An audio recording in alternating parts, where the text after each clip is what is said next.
Welcome back to our channel 217 Prince. The chapter begins. High mountains stand tall under the clear sky, their peaks brushing against drifting clouds. From deep within the wilderness, a surge of unnatural energy erupts, violet light twisting and crackling, tearing open a portal between worlds. A foot steps out from the darkness, surrounded by tendrils of raw power snaking across the ground. Slowly, the figure emerges into the open. His frame is solid, his posture commanding, and his eyes lift toward the bright sky and the towering ridges that guard the horizon. The scene shifts to the city, where an ordinary building stands in sharp contrast to the chaos of the wilderness. Inside, Jin-Woo lies on his bed, tangled in his sheets, exhaustion still clinging to his body. His phone buzzes to life. "Hello," he mutters groggily, rubbing his eyes. A voice on the other end jolts him awake, reminding him sharply of his obligations. Panic flickers in his gaze as realization hits. "What time is it?" he blurts out. The clock's answer nearly freezes his blood. 5 o'clock. Already? His eyes widen, sweat dripping down his temple. In a heartbeat, he leaps from his bed, rushing to get ready. His footsteps thunder through the apartment as he scrambles, assuring the caller, "I won't be late, so don't worry." His hurried voice echoes with the urgency of someone running against time itself. Later, standing before his wardrobe, he hesitates, tugging at his shirt. "Maybe I should dress better? I'm going to see my sister's teacher after all," he mutters, frowning at his reflection. Later, at a bank. Number 280. His number. His turn had finally come. He sits across from an employee. "How may I help you?" the employee asked. "I'd like a new account and to update my bank book," he requests. The woman checks his balance. Her eyes widen. 14 billion won, she mutters in shock. Papers shuffle, and eyes widen in shock. The woman nearly loses composure, staring at Jin-Woo with disbelief. "Could you tell me what your job is?" she asks carefully. Calmly, Jin-Woo replies, "I'm a hunter." Her astonishment only deepens, her thoughts racing. So that's how hunters really do make a fortune. She recovers quickly, offering him a new product, her words rehearsed, her smile professional. But Jin-Woo simply shakes his head. "No, I'm fine." After some time, at the school courtyard, Jina lifted her eyes. She muttered softly, "Sung." Her gaze sharpened as she looked up at him, almost as if confirming something. She stepped forward and asked firmly, "Are you really Sung Jin-Woo?" Jin-Woo stood tall, his calm expression meeting her scrutinizing eyes. "What? Is it strange?" Jina blinked in disbelief. "Wow, so people can change this much." She let out a small breath, both stunned and impressed. Jin-Woo tilted his head slightly, brushing off her reaction. "I'm meeting my sister's teacher. Do you want me to change into slippers too?" Around them, a group of students peeked from the hallway, whispering amongst themselves as they tried to catch a glimpse of the man who stood so confidently. As Jina and Jin-Woo walked through the school hallway, whispers filled the air. "Wow, who's that? He's so handsome. Isn't that Jina with him? Looks like her brother." The students couldn't hide their curiosity, their eyes following him. Jin-Woo, calm and composed, simply greeted them with a polite, "Hello." The hallway buzzed with excitement. "Wow, you're really popular," Jina muttered, slightly embarrassed but also proud. Jina leaned forward, grinning. "That's right, you don't have a girlfriend, right? What were you doing last night that kept you out so late? Should I introduce you to a cute student?" Jin-Woo's expression darkened instantly. His sharp gaze silenced the teasing as he firmly said, "Don't make fun of me." Jina choked, panicking under his intense presence. "I'm very sorry." The quiet corridors of the school echoed with soft footsteps. A door creaked open. Gina's brother, right? Nice to meet you. I'm her homeroom teacher. Gina has good grades and a kind heart. I see no reason to worry about her. Jin-Woo listened silently, his expression unreadable. The teacher leans forward, her tone becoming more serious. "Do you know that Gina has applied to medical college?" Jin-Woo nods once. "Yes." She continues, explaining her concerns. "Her marks are good, and she's a dedicated student. I also believe she can make it, but I don't want to put too much pressure on her." Jin-Woo's reply is short, but steady. "Okay." There's a pause before the teacher looks him in the eyes. I also heard that you are working as a hunter. Her words trail off as Jin-Woo sets his cup of tea gently on the table. The weight in the air shifts slightly. Jin-Woo's gaze sharpens, his presence heavy enough to silence the room. The teacher hesitates, then adds cautiously, "Perhaps, if Jin-Ah was determined to have a battle of her own, would you make her do hunter work?" Jin-Woo's answer comes instantly, his voice low and absolute. "No." The teacher exhales, as if she expected that response, and nods to herself. She stirs her tea, her face thoughtful. "The reason I'm asking these things is because, recently, there has been a student who decided to quit school after awakening. Now, this student isn't even attending classes anymore." Her words linger heavily. "If this keeps going, the school will have no choice but to take measures. Even if one becomes a hunter, isn't it good to get graduation papers?" She looks at Jin-Woo, hoping for his understanding. "Since I don't know much about hunters, I have to ask these things," she admits. "What rank did that student receive?" Jin-Woo's brow furrows slightly. The teacher recalls, "I heard that it's the lowest rank." Jin-Woo's thoughts turn sharp. "E rank. This student will die sooner or later." The teacher lowers her voice. If it's not too much trouble, I was wondering if you could do me a favor. The reason I ask is, one of Gina's friends wants to drop out because she's just awakened. Could you please convince her to at least finish high school? Her name is Hong Song-yi. Later, as the sun sets, Jin-Woo waits outside near the apartment buildings. A girl in a hoodie walks out, and their eyes meet. Jin-Woo speaks first, recognizing her. "Korea really is small after all. As expected, it was you." Han Song-I looks startled and confused. "Mister, why are you here?" Jin-Woo looked at the young girl in the hoodie and thought to himself, is a kid even allowed to do raids? But if an underage kid is awakened, then there's no law banning them from raids. His gaze sharpened slightly as he studied her. "You're a high schooler, right? Do you have any raid experience?" The girl shifted slightly, lowering her head. "E rank, I assume?" Jin-Woo added. Surprised, the girl looked up. "What happened?" "The hunter my teacher wanted to introduce me to was you, mister." He then pulled out his phone, showing a picture. A cheerful photo appeared on the screen. Jin-Woo with his younger sister, Jin-Ah. "Are you friends with her?" Jin-Woo asked, his tone firm but calm. Han Song-I tilts her head, studying him carefully. Isn't that Jin-Ah? Are you perhaps Jin-Ah's brother?" she asks, her tone a mix of curiosity and realization. She recalls faintly, "I even visited the hospital with her once." Jin-Woo's eyes narrow slightly, his voice calm but distant. "We're not acquaintances," he replies, shutting down any further assumptions. Han Song-I's expression hardens under the weight of her own thoughts. "I don't know what my teacher said to you, but I don't plan on returning to school. I don't plan to quit being a hunter either." Jin-Woo studies her carefully, his gaze sharp and analytical. "You're an E rank, right?" he asks. His voice grows stern, almost as if lecturing. "Normally, attacks will not work on monsters. You'll need to be armed with magic.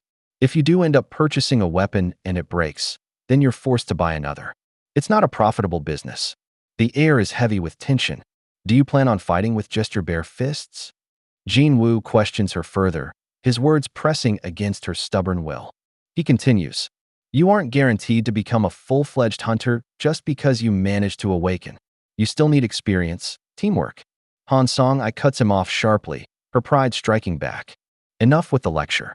Mister is also an E rank." Jin-Woo raises a brow, taken slightly aback by her defiance. "Oh, she's quite persistent. Well, I was the same." Turning back to her, Jin-Woo's voice is quieter now, steady and calm. Don't worry. I'm not gonna try to talk you out of it.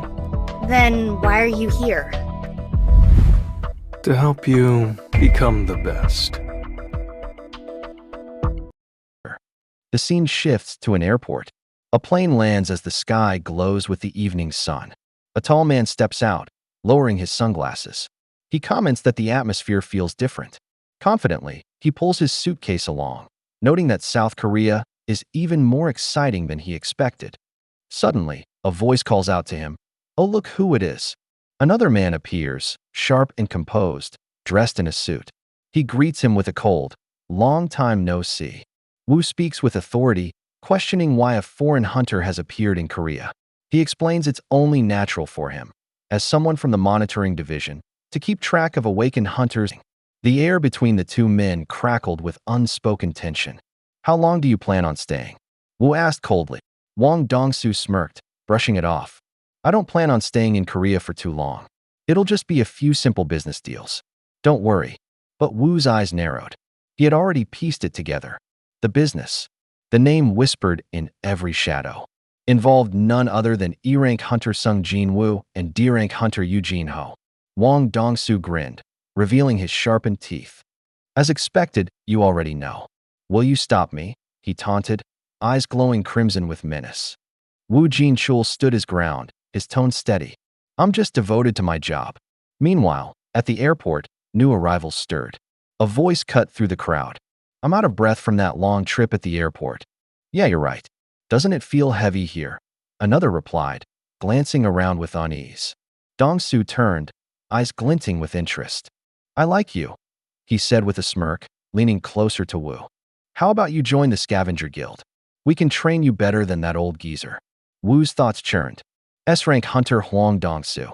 His brother, Huang Dong-suk, had been killed in the dungeon. Now, the infamous Huang family's name has resurfaced. The reason he couldn't make a move before was simple. Huang Dongsu was the dead man's brother. And just like that, two hunters bound by blood had re-entered the stage. The shadows themselves seemed to mock the revelation, whispering their agreement. Even the reek of sentiment between brothers was the same. Wu's eyes hardened into a glare. Despicable trash. Elsewhere, a swirling blue portal shimmered with an eerie glow, casting its light upon an abandoned, ruined cityscape on the other side. From within the silence of the broken buildings, familiar figures stepped forward. It has been a while, one voice echoed, calm and firm. Long time no see, Chief On. Jin-Woo greeted, his presence steady and resolute. The chief's mind replayed his orders as he recalled how he had been summoned. I was supposed to meet Hunter Sung Jin-Woo and observe their recruitment training session. He must be in line for the Tiger Guild's notice, right? He continued to assess the situation. Since the request had come directly from Hunter Sung Jin-Woo, there was no hesitation in accepting. This district has already been marked for extermination, he explained. Because of the high concentration of gates, most residents have already been relocated. It's the perfect training ground. The area had been abandoned deliberately, a ghost town waiting for hunters. An imposing figure in heavy armor emerged, his presence radiating strength. We're not here for a picnic, he declared firmly. Jin-Woo glanced at him with curiosity. Who is he? The chief answered, he's our new member. A special request from the higher department after hearing that you accepted. He's an A-rank hunter. His name is Kim Cheol, the chief continued. And as you can see, he's a tank. The raid team gathered, 12 hunters in total, a mix of A ranks, B ranks, and C ranks. Their numbers seemed impressive, but in truth, it was only the bare minimum required to face a C rank gate. Jin-Woo observed quietly, knowing that though the raid might appear easy, the true purpose was to let new recruits experience the dangers of a dungeon firsthand. Without challenges, the lessons would be lost. Beside him, Han Song-yi's eyes lit up with excitement. When do we go in? She asked eagerly, brimming with determination. The officer stepped forward, reminding everyone of the rules. Since this was a supervised raid, Song-yi would be observed, and Jin-Woo was expected to remain on the sidelines. With that, let's get down to business. Are we finally going in? Mister, you coming or not? After you.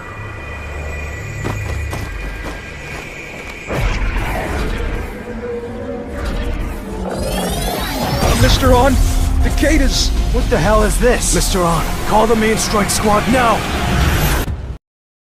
Panic rose. Hunter Sung Jin-Woo is being sucked into the gate, the chief cried. Desperation filled the air, but the chief knew. This was no ordinary situation. This isn't something we can solve by calling the attack force. I must contact the master directly, he muttered with urgency, realizing the magnitude of what was happening. The realization struck everyone at once. This wasn't a normal dungeon. It's a red gate. Shock rippled through the ranks. The thought was almost impossible. How could a red gate appear from a simple C-rank dungeon? Far away, the words reached the ears of Baek Yun-ho, guild master of the White Tiger Guild, an S-rank hunter of terrifying renown. His sharp eyes glowed with fiery determination as he muttered, "If that's true, I'll have to come check it out myself." The danger of the red gate was clear, and now, the night hums with the low growl of an engine. Headlights slice through the darkness as a sleek black car glides across the highway, polished and menacing under the moonlight. Inside, Hwang Dong-soo reclines lazily in the back seat, his presence filling the car like a storm about to break. His lips curl into a smirk as he remarks, "Nice car." But Woo's sharp eyes quickly dismiss it. It's still not appropriate enough to escort a S-rank hunter. Well, at this speed, it'd be faster for me to run. Dong-soo's voice carries an edge, one that makes the driver tighten his grip on the wheel. The speedometer needle rises, but Hwang leans forward, amusement flickering in his gaze. "Anyway, how did my brother's funeral turn out?" His driver's voice is steady, but the tension lingers. "We couldn't retrieve his body, and the funeral was done privately. Would you like to visit the mortuary?" "I have no interest in the dead. I'm only interested in my brother's scraps." Dong-soo's voice echoed. Woo's voice deepens. "Then where do you wish to go?" Hwang's grin widens, sharp as a blade. "The answer is obvious. A dungeon. I'll find him in a dungeon. Lousy hunters are bound to die in dungeons." The words drip with venom, his intent clear and merciless. Woo glances back, brow furrowed. "How do you plan on finding him with the countless number of gates in Korea?" Hwang lets out a low laugh, his tone mocking. "That's not a problem in the 21st century." He leans forward, his sunglasses reflecting a dangerous glint. E-rank Sung Jin-Woo looks like he just entered a dungeon. His smirk twists darker. "The rules inside a dungeon are very different. You must already know." The driver's silence speaks volumes. Hwang's grin turns savage. "Whether I bury them or not is none of your business, Woo Jin-chul." Woo Jin-chul's eyes narrow, his expression unreadable. "Yes." Meanwhile, far away, a new scene unfolds. Where are we? This doesn't look like a dungeon! Ambush! In the trees! Ice elves! Sung Jin-Woo's eyes narrowed. He turned slightly, muttering to himself, "Ice elves at that distance, I can't sense them." Even his keen perception had failed to detect their ambush. From the treetops, a leader revealed himself, a tall, sharp-faced figure with a chilling smile that pierced through the blizzard. Those unfamiliar called them ice elves. But those who had survived their cruelty gave them another name. Hunters whispered it like a curse. Hyaki. Outside, a red glow burned through the shadows. The gate that was supposed to be low-ranked pulsated violently, sealed off entirely. The guild leader's standing guard stiffened as realization dawned. "This is troubling. Wasn't this a C-rank gate?" he stammered. A voice, sharp with fury, cut through the tension. "You're correct. But those bastards," the White Tiger Guild master, Baek Yun-ho, snarled as the truth set in. The Hunters Guild had lied. They're playing dumb, claiming it was a C rank, but red gates don't appear in low-ranked dungeons. Only higher ranks. His face twisted in rage. "That means there must be something beyond this gate that's at least B rank." Another voice offered grimly. "It might even be A rank or higher." Yun-ho clenched his fists, his fury searing through the crimson light. Those bastards knew. And as the ominous red glow pulsed behind them, dread filled the air. The gate was no longer just a dungeon. It was a death trap. The red glow of the gate pulsed ominously as hunters stood nearby, debating the severity of what lay within. Beck voiced the concern. Magical energy would eventually stop flowing out, making measurements pointless. For now, they couldn't determine its true rank. "How many of our members have entered?" the guild master demanded. 12 people, sir," came the reply. "And how many of them are high-ranked hunters?" "There's Hunter On as the captain, along with 7 B-rank hunters." The master's expression hardened. 1 A rank, 7 B ranks. His mind calculated grim possibilities. If it was a B-rank gate, it would require at least 3 A-rank hunters. But if it was truly an A rank, then even 10 C ranks combined wouldn't matter. The reality was harsh. Most of those inside might already be as good as dead. On hesitated, then added nervously. There are two others inside not part of our guild. The guild master's eyes narrowed. And who are they? One is a hunter I've been keeping an eye on recently. Recognition flashed in the master's gaze. A hunter that even caught Chief On's eyes? That's right, the subordinate confirmed. And the ranking of this hunter? A. B. The man shook his head. No, he's an E-rank. The revelation hung in the air, shocking. Inside the snowy battlefield. These guys are pretty clever. They targeted our two weakest members first. I don't think they're happy to see us. Some of you may have noticed, but this is a red gate. What's a red gate? Once you step foot inside one, there's no escaping unless the boss is defeated or a dungeon break occurs. You're stranded here. My name is Kim Chul, an A-rank hunter. I'll see to it that we make a safe return. Which is why I'm going to form a separate team to clear the dungeon. So who's with me? I'll go. Count me in.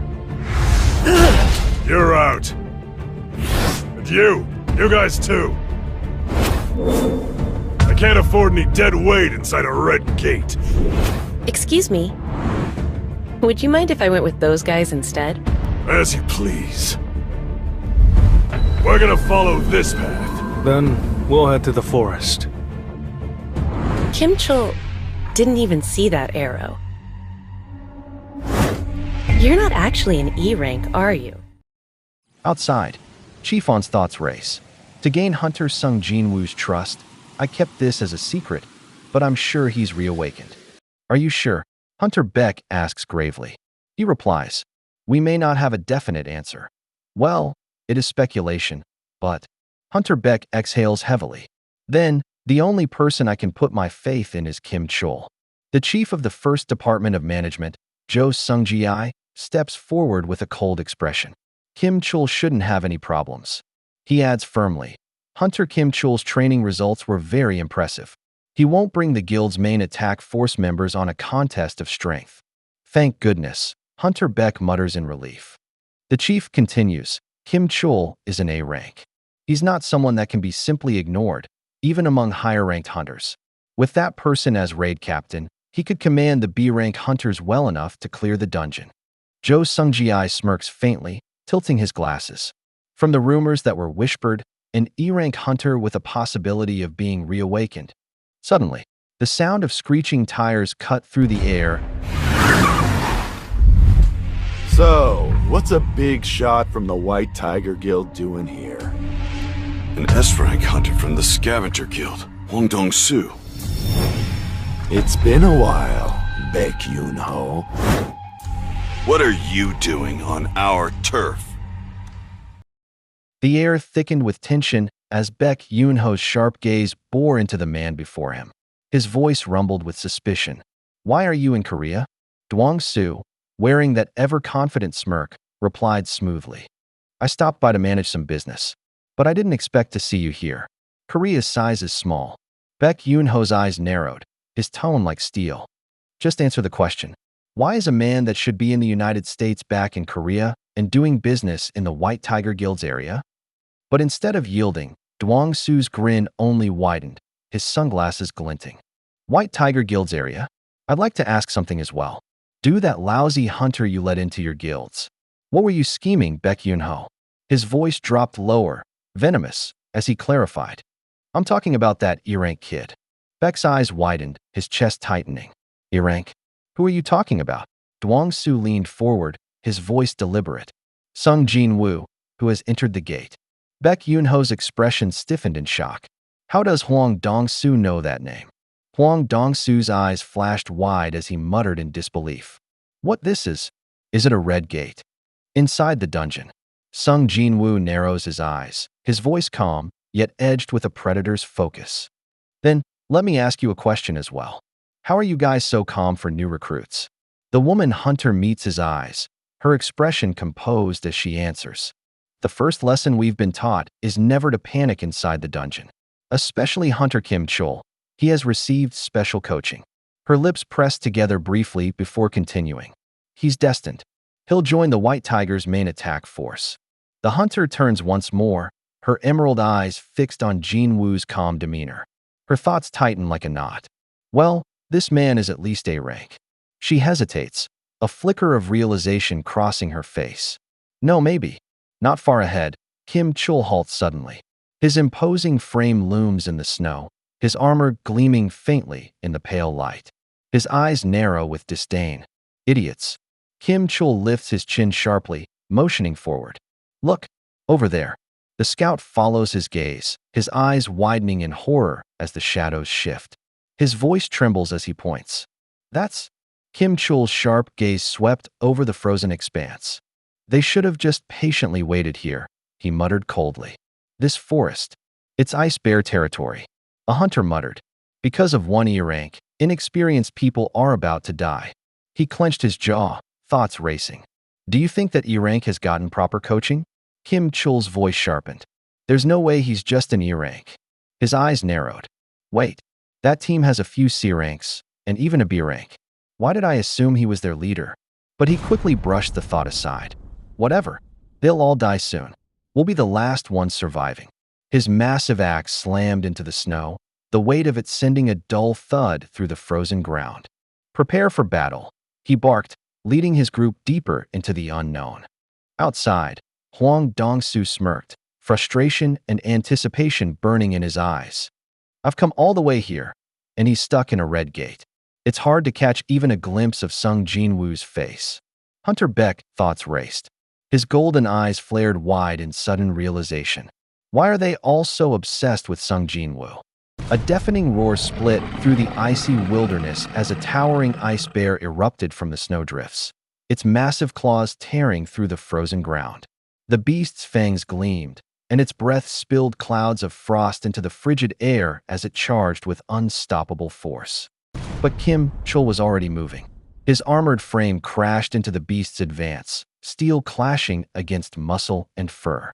With one final, crushing swing, his weapon cleaved deep into the monster's body. The ice bear's roar was strangled into silence as its massive form toppled, shaking the earth beneath it.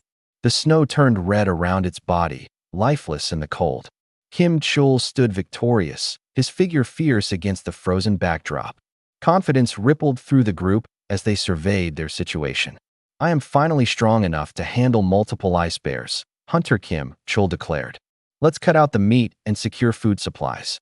We can last several days with this much. But amidst the sense of accomplishment, a sharp voice cut through. Don't get careless.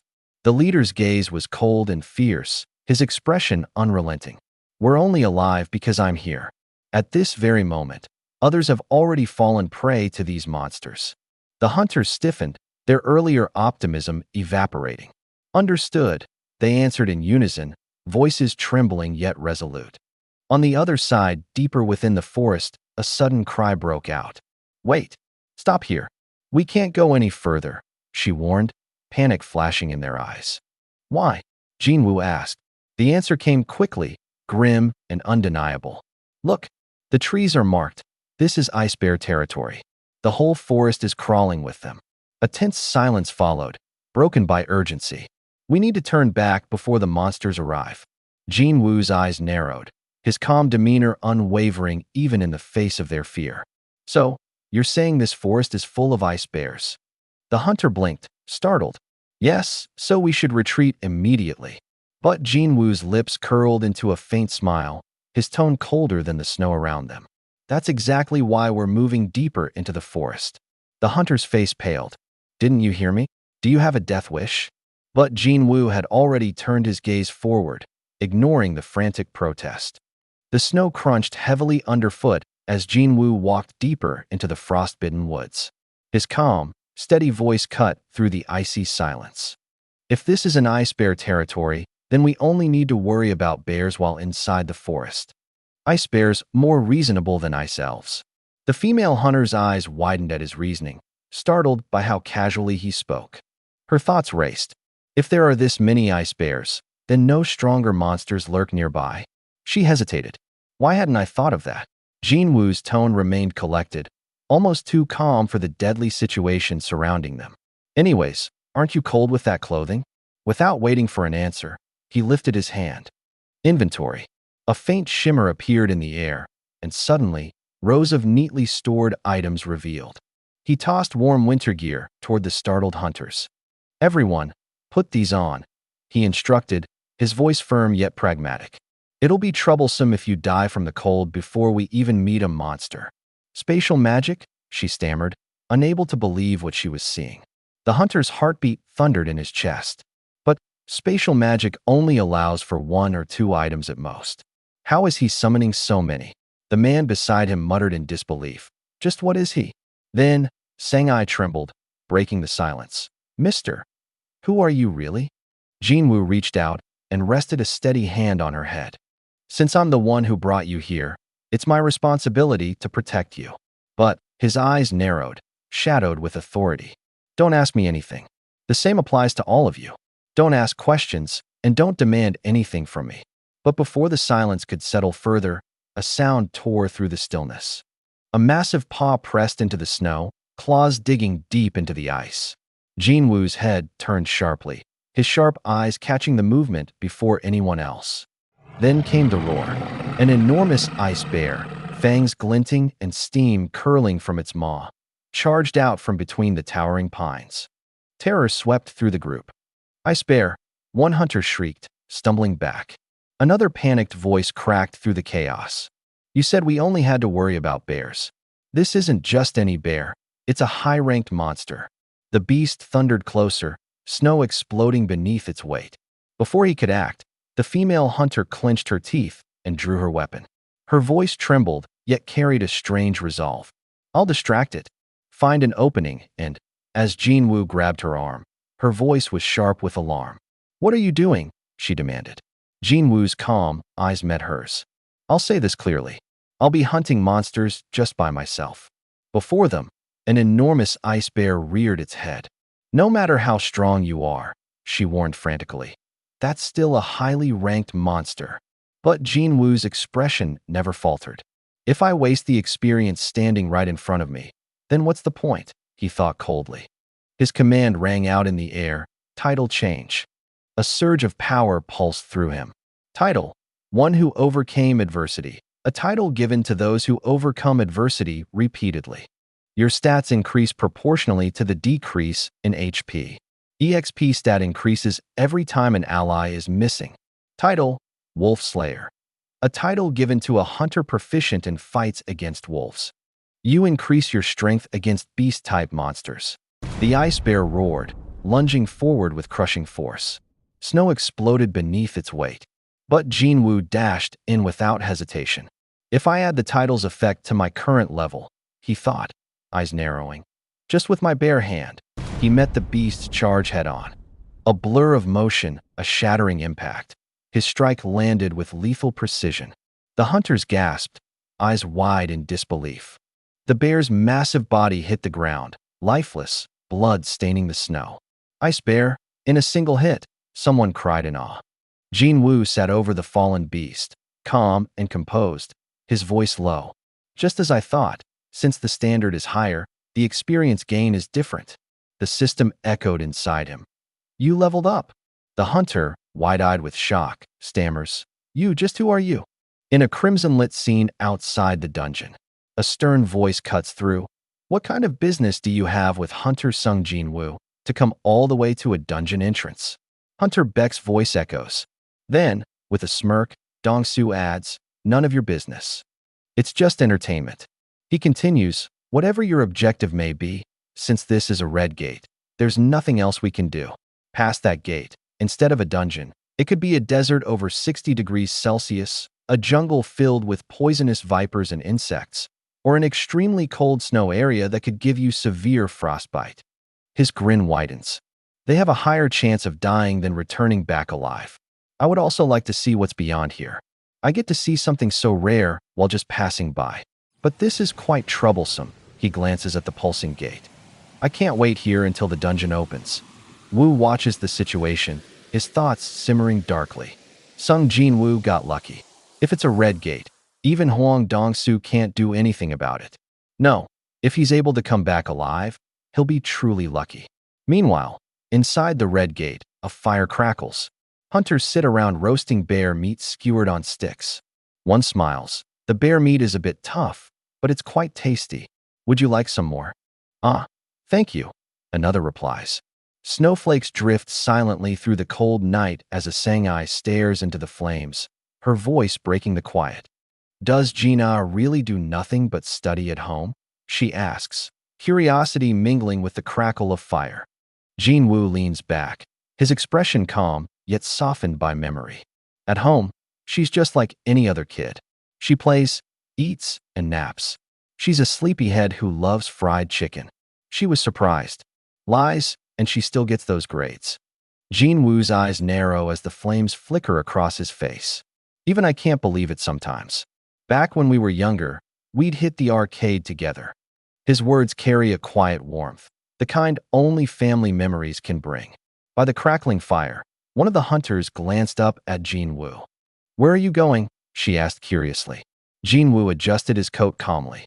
Since I ate, I should go exercise. The group exchanged baffled looks. Exercising while inside a gate, one muttered. Jin-Woo's voice was even, almost indifferent. If I don't, there will be a penalty. The hunters watched him disappear into the forest, whispering among themselves. He sure is strange. High among the snow-laden trees, Jin-Woo hung upside down from a branch, exhaling softly. How bothersome, he murmured. I can't leave behind the attack force and end up in the penalty zone. Well then, flipping gracefully to the ground, he straightened his posture. Since I warmed up, it's time to go hunting. From the abyss of the forest, a jagged silhouette loomed, the den of predators. Glowing eyes pierced through the darkness, red and merciless. A pack of ice bears surged forth, their roars shattering the still night. Jin-Woo stood alone, unwavering, as the monstrous horde advanced. The numbers are roughly the same, he muttered, measuring their strength. Then, with a commanding tone, he called out, "Come out." Darkness bled into the snow, shadows swirling at his feet. The ground quaked as an army of summoned soldiers materialized, rising from the void. You guys know what to do, Jin-Woo said coldly, eyes gleaming. Rip them to shreds. One by one, armored knights, beasts, and spectral warriors formed around him, their weapons gleaming under the moonlight. With a single word, he unleashed hell. Go. Chapter end here. For more, like, share, and subscribe. Welcome back to our channel 217 Prince. The chapter begins. The ice bear lunges with its jaws wide open, fangs glistening as it roars into the freezing air. But before its teeth can close, a surge of shadow blue power tears across the battlefield.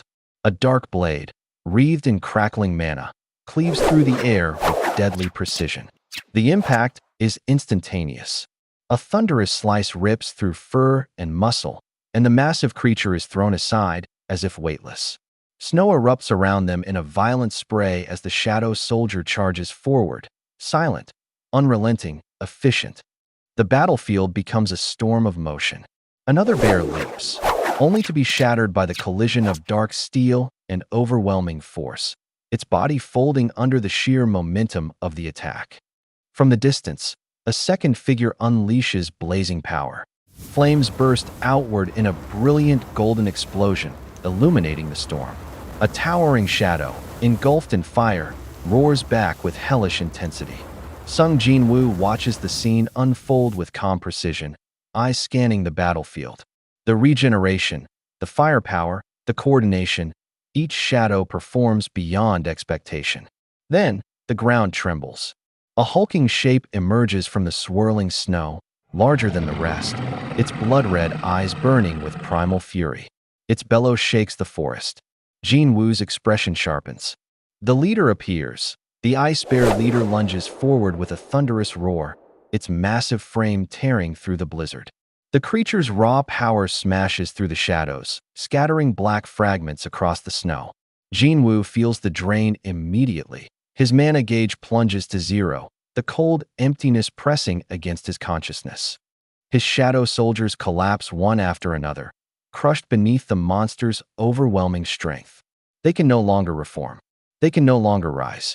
The battlefield grows silent except for the cracking of bones under the beast's relentless assault. Jin-Woo exhales, breath fogging the frozen air. Igris.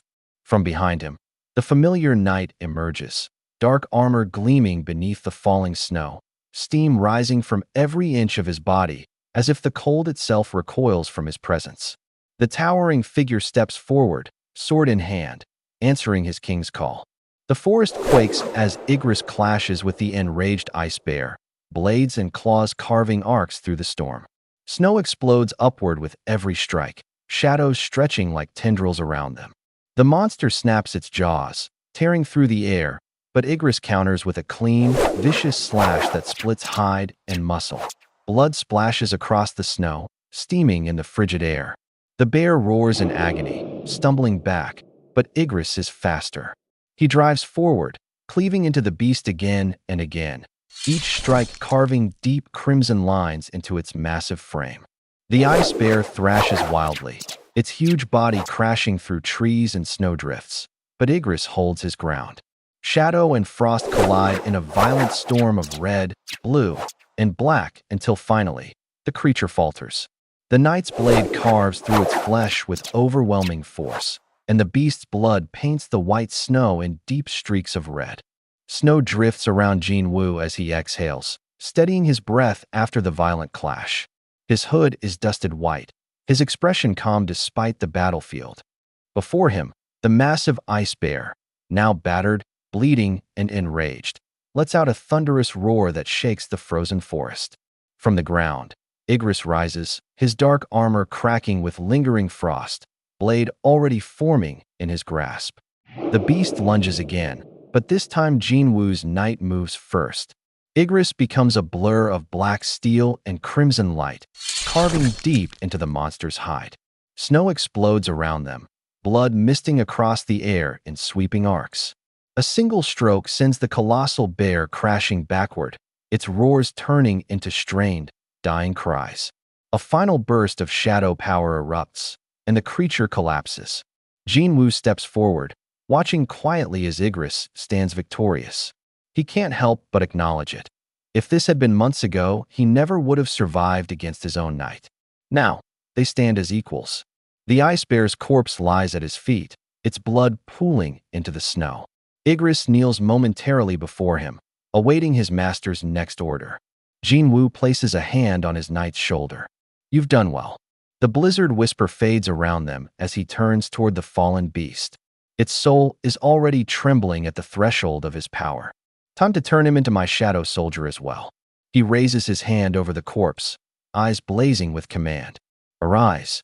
The chilling wind howls across the frozen wasteland as a towering surge of blue magic erupts from beneath the snow. The shadow extraction completes with a thunderous pulse, and the icy terrain trembles under its force. A massive silhouette begins to take form, rising from the corpse of the fallen beast. The creature's shadow rides, twisting into shape, horns, claws, and a hulking figure cloaked in darkness. Another soldier answers the call of Sung Jin-Woo. One after another, more shadows peel themselves from the frozen ground.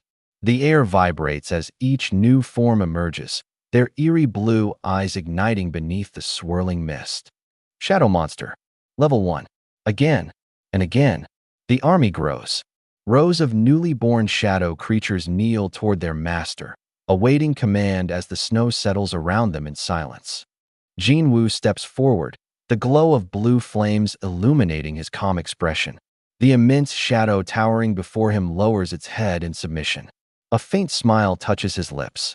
Good. Meanwhile, outside the deadly red gate, Sung Jin-Woo's not a member of the White Tiger Guild, right? Then why did he enter that gate? He asked if he could participate in a C-rank raid that paid well. Oh well, I guess there's nothing I can do.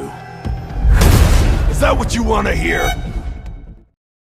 his eyes narrow behind tinted glasses, glowing with violent thrill. He speaks with an almost playful menace, explaining how he has always been able to sniff out interesting situations and how this one reeks of secrets. The terrified man struggles in his grip, gasping for breath, but he only tightens his hold, demanding the truth. His knuckles dig into the man's throat. Wong Dong-suk, unhand my employee! Did you just give me an order? The temperature shifts. A sudden surge of mana erupts skyward. The world explodes with blue light. Energy rips through the air like a shockwave, forcing everyone to shield their eyes. What? Captain On shouts as the ground trembles beneath their feet. He stares upward in horror, feeling the catastrophic weight of the mana storm building. If this continues, an S rank will be forced to clash with another S rank. Far away, in the icy wasteland, Kim Chul gasped desperately for breath. Steam rises with every exhale as he fights to calm his trembling lungs. Limbs lie scattered in the snow around him, proof of the brutal battle he barely survived. Impossible!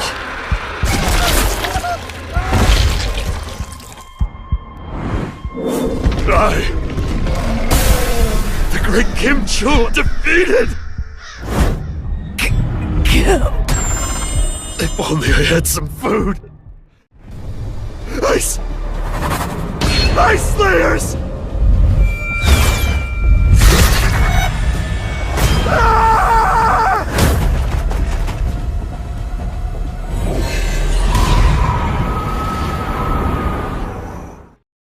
The frozen forest trembles as beams of icy light crash down through the branches, scattering frost in every direction. Each breath escapes Kim Chul's lips as a ragged puff of white, the bitter cold biting deeper into his body with every step. Snow crunches beneath his armored boots as he forces himself forward, shivering, panting, barely holding on. It's all because of the cold, he mutters through clenched teeth. Yet even he knows that's only half the truth. Starved for days, stripped of strength, the surviving hunters drag themselves through the forest like shadows of their former selves. Kim Chul grips his arms, trying to preserve what little warmth he has left, but exhaustion clings to him like chains. His breaths grow heavier, slower, until his eyes widened. A terrible realization freezes him in place. Ahead of him, the forest opens up into a silent graveyard. A sea of massive white bodies lies scattered across the snow. Ice bears. So this is why I haven't seen any ice bears, he whispers, his voice trembling. Since entering the forest, did the others kill all these bears? He asks himself, though he already knows the answer. No way. They aren't capable of this. Something else did this. It must have been the Ice Slayers. A shiver crawls down his spine, not from the cold this time, but from the chilling truth emerging in his mind. The world outside became a battlefield. The battlefield erupts as a blinding explosion tears through the clearing, cracking the ground apart and hurling lightning in every direction. A shockwave ripples outward, and the two S ranks caught in its radius are forced back, their bodies straining against the violent surge. Lightning coils around both men as they brace themselves. Their fists clash in midair, the impact splitting the earth beneath them. The force sends one man crashing through the air, teeth clenched as he fights to remain standing. Not bad. I was also suspicious about Sung Jin-Woo's reawakening. But a manometer measured his rank the same. He's an E rank. It's a shame that Hunter Hwang Dong-suk died, but Sung Jin-Woo isn't strong enough to wipe out an entire strike squad. I know. It's just an excuse. An excuse to kill someone. Forget it. You killed my vibe, man. He pushes past the onlookers, who stare in awe at the aftermath of two S ranks clashing. What? Never seen two S ranks go at it before. As the tension finally thins, Chief On remains still, eyes lowered, expression tightened by something heavier than fear. I'm the only one, he thinks, who knows Sung Jin-Woo's capabilities. Inside the Red Gate, the freezing wind cut across the forest, but a single thought pulsed with certainty. He'll make it back alive. Not far away, a small camp glowed warmly beneath layers of snow-draped branches. Hunters huddled around a crackling fire, laughing, eating, wrapped in thick coats and warm blankets. The sight was almost surreal against the icy wilderness. From between the trees, Kim Chul emerged, ragged, frostbitten, and limping. His gaze locked onto the lively camp, confusion twisting into disbelief. What the hell was going on here? These hunters, these weaklings, how were they still alive? He stared harder. Their gear was pristine, layers of clothing, tents, lanterns, even steaming food cooking over the fire. His own squad had frozen, starved, and been butchered by monsters. Anger surged through his frozen veins.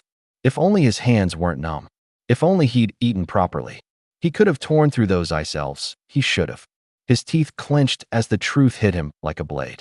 They had brought all this equipment and kept it for themselves. Those jerks, he growled, breath fogging with fury. Then he snapped, voice erupting like a roar through the camp. You bastards! The hunters startled, their faces pale with fear as Kim Chul stormed toward them. He didn't slow. Kim Chul, what are you doing here? One of them shouted, but he ignored the panic in their voices. My team was wiped out because we didn't have enough food and equipment, he snarled. How is it that you had all of this? The hunters wavered, unable to answer. Well, one began nervously. Why can't you explain yourselves? Cat got your tongues. Kim Chul demanded, stepping closer like a predator. I doubt all of you were behind this. So tell me, who hid all this from me? They stared helplessly, trembling, as he slammed his sword into the snow beside them. If you tell me who it was, I'll let the rest of you off the hook. Silence. Then one girl clutched another, whispering her name through chattering teeth. Kim Chul raised his hand, voice cutting the air like steel. I'll give you until the count of 3. If nobody speaks up, I'll assume you were all in it together. 1, he growled. One of the hunters pointed shakily, trying to speak, but Kim Chul kept counting, jaw tight, fury burning hotter than the fire before him. 2. The cold air trembles as rage burns inside Kim Chul. His eyes narrow, calculating, fixated on the 2 girls huddled beside the fire. I see, he mutters to himself, the realization sharpening like a blade. His thoughts spiral. That woman volunteered to switch teams. She must have had something planned. His glare fixes on Jin, who stiffens under the intensity. He pieces it together with growing fury. She didn't have the confidence to survive alone. She wanted to preserve as much food as possible. That's why she defected to the other team. The conclusion crashes down on him like a verdict. Are you the culprit, Park Hee-jin? His voice explodes into the air. As he lunges forward, fury lighting his veins. 3.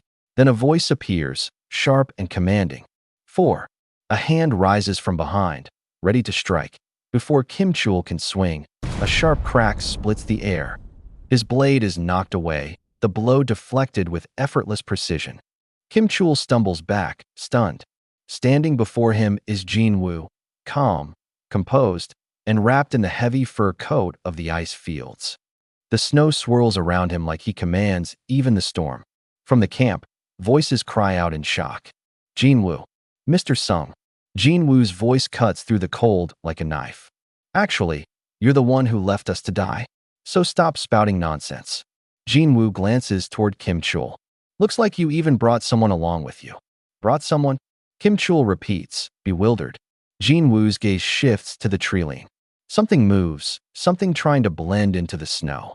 Come on out, Jin-Woo calls calmly. Stop camouflaging yourself. You can't hide. Your presence is too strong. The snow bursts upward. A figure leaps into the air. It's them again, someone gasps. Jin-Woo smiles faintly, sensing the powerful mana approaching. I feel shivers down my spine. Across the snowfield, the ice elf leader advances, surrounded by his escort. The cold crackles with his presence. That guy's the boss, Jin-Woo murmurs. So it's true. Not all of you are trash. One of you has skills. I'm sorry. Did you just call us trash? You understand our language. Good. I'd like to introduce you to someone. They would like to duel against you, so...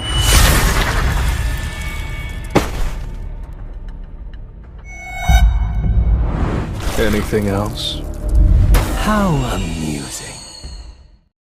The clash of blades explodes through the frozen air, sparks scattering as metal scrapes against enchanted ice. Jin-Woo steadies his stance, reading the movement of his opponent with narrowed eyes. The Ice Elf leader moves with sharp precision, swift and fluid like cutting wind. Jin-Woo exhales, recognizing the weight of the foe before him. This won't be a simple fight. The enemy's strength pulses through every strike, each motion revealing centuries of honed skill. Snow whips around them as the Ice Elf glides back, preparing for another assault.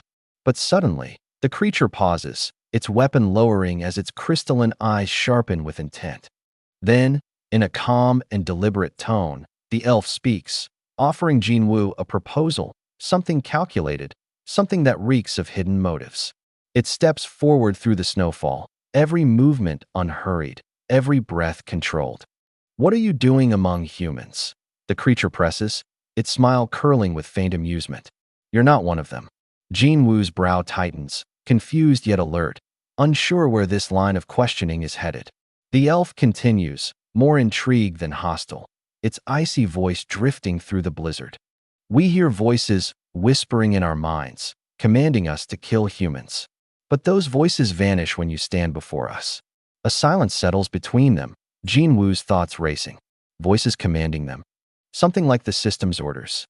The Ice Elf tilts its head, a knowing gleam in its eyes. "So let me make you an offer." He's speaking calmly, insisting there's no need for battle, claiming neither side wishes for unnecessary casualties. Snow swirls around them, the cold wind carrying his voice through the silent forest as he stretches out a hand toward Jin-Woo. But Jin-Woo remains still, his gaze sharp, his breath steady. He listens, yet says nothing. Then his voice echoed. "Who are you guys? Where are you from? And why do you wish to kill humans?" Hand over those humans behind you, and I promise to spare your life. Does he not want to answer my question? Or maybe... I decline. You're outnumbered. You think you can defeat us alone? Who, me?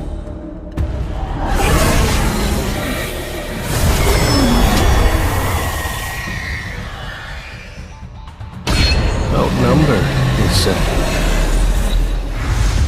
What a petty gimmick. Are you sure about that? The battlefield erupts in a frenzy of blinding light and tearing wind as Baruka leaps into the air, his blade carving through Jin-Woo's shadow soldiers with savage precision. Each strike explodes with icy force as the elite Ice Elf cuts down one shadow after another. Shards of blue mana scatter like splintered glass. The shadows push forward, claws slashing, weapons ringing against Baruka's furious assault. For every shadow that rises, another is struck down, their forms dissolving into swirling darkness under the relentless barrage. Behind them, the helpless hunters scramble through the snow. Panic twists their faces as they flee, shouting that they cannot handle a battle of this magnitude. The ground trembles. They are far too close to the clashing powers. Jin-Woo watches the chaos unfold. Baruka's earlier insult echoes in his mind, dismissing his army as a mere gimmick. But Jin-Woo knows the truth. His army isn't limitless. Every soldier requires mana to sustain, and the more they fall, the faster that mana drains. Even immortal shadows fade eventually if they're destroyed again and again. His eyes track Baruka's movements, precise, ruthless, almost effortless. The Ice Elf cuts through the shadows like he already knows the outcome. Jin-Woo's jaw tightens. The problem isn't the foot soldiers. It's that one man standing amidst the storm. His presence alone radiates a power stronger than Jin-Woo's own current level. Baruka steps forward, unfazed by the tide of shadows. Snow whips around him as he looks down with cold amusement. Jin-Woo can feel it clearly. The Ice Elf stands on higher ground. But then, something catches his eye. Half buried in the snow lies Kim Chul. His sword glints faintly beside him. If I could just have an even stronger shadow. Baruka approaches confidently, introducing himself with a prideful smile. Jin-Woo answers with steady composure, his name cutting through the cold air. Sung Jin-Woo. Steel scrapes against stone as Jin-Woo's foot pushes off. In the next heartbeat, he darts across the battlefield, snow exploding beneath him. His foot pushes the fallen weapon, flipping it through the air in a swift arc. A new plan forms in his mind. A new opportunity. A new shadow. Jin-Woo hurls himself forward, cutting through the swirling snow as he launches straight at Baruka from above. The ice elf raises his head at the incoming shadow, eyes narrowing just before Jin-Woo's strike slices past him in a blur. The ground erupts in icy shards as Jin-Woo flips through the air and lands low, his momentum tearing a clean arc through the snow.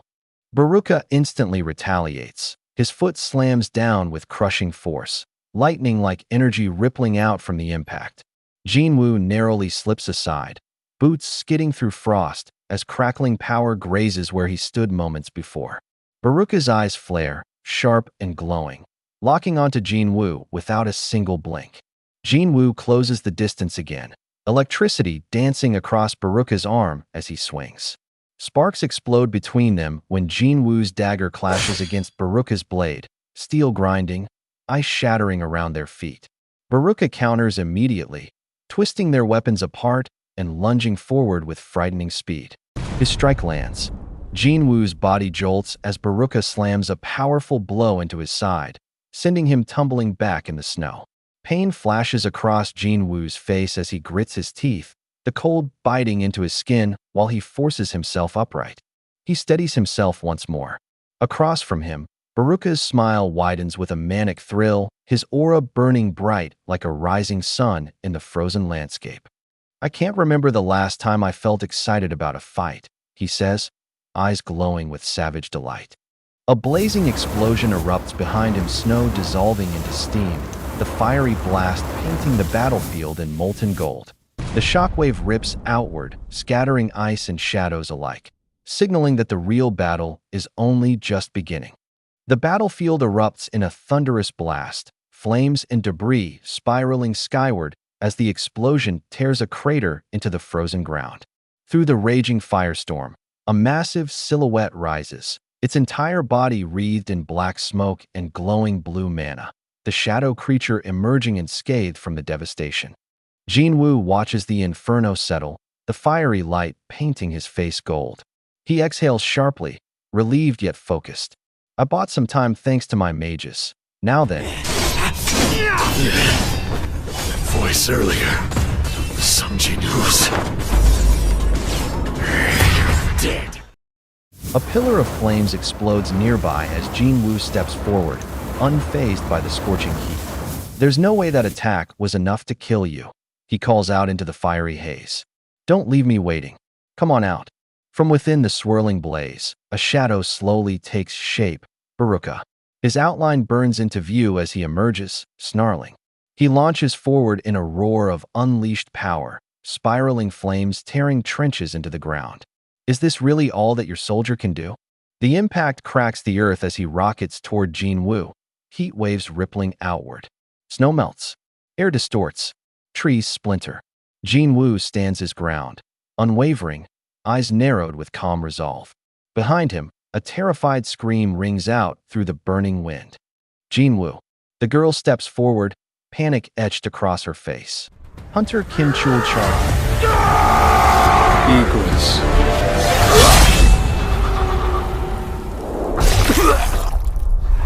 I saw this coming from the stars. Interesting. It's no use! Arise. You think you can stop me with just one pathetic soldier? Of course not.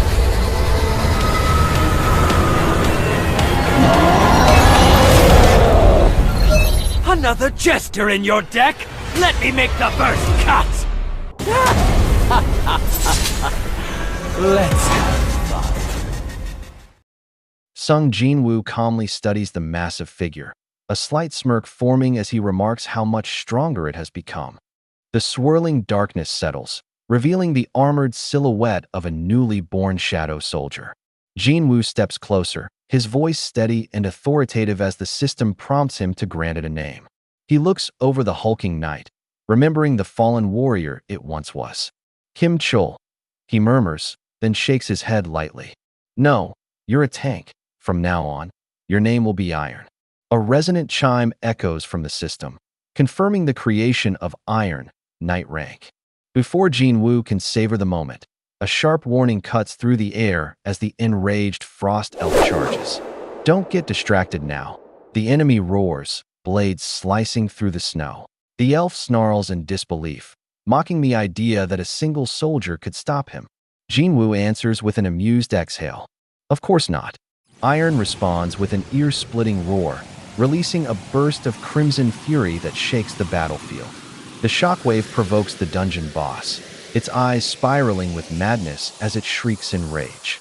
I see another amusing fellow has joined the fight. I'll strike you down first. Baruka dives in a frenzy, and Iron meets the attack head-on, their clash exploding in a brilliant storm of blue sparks and tearing winds as metal and shadow collide with crushing force.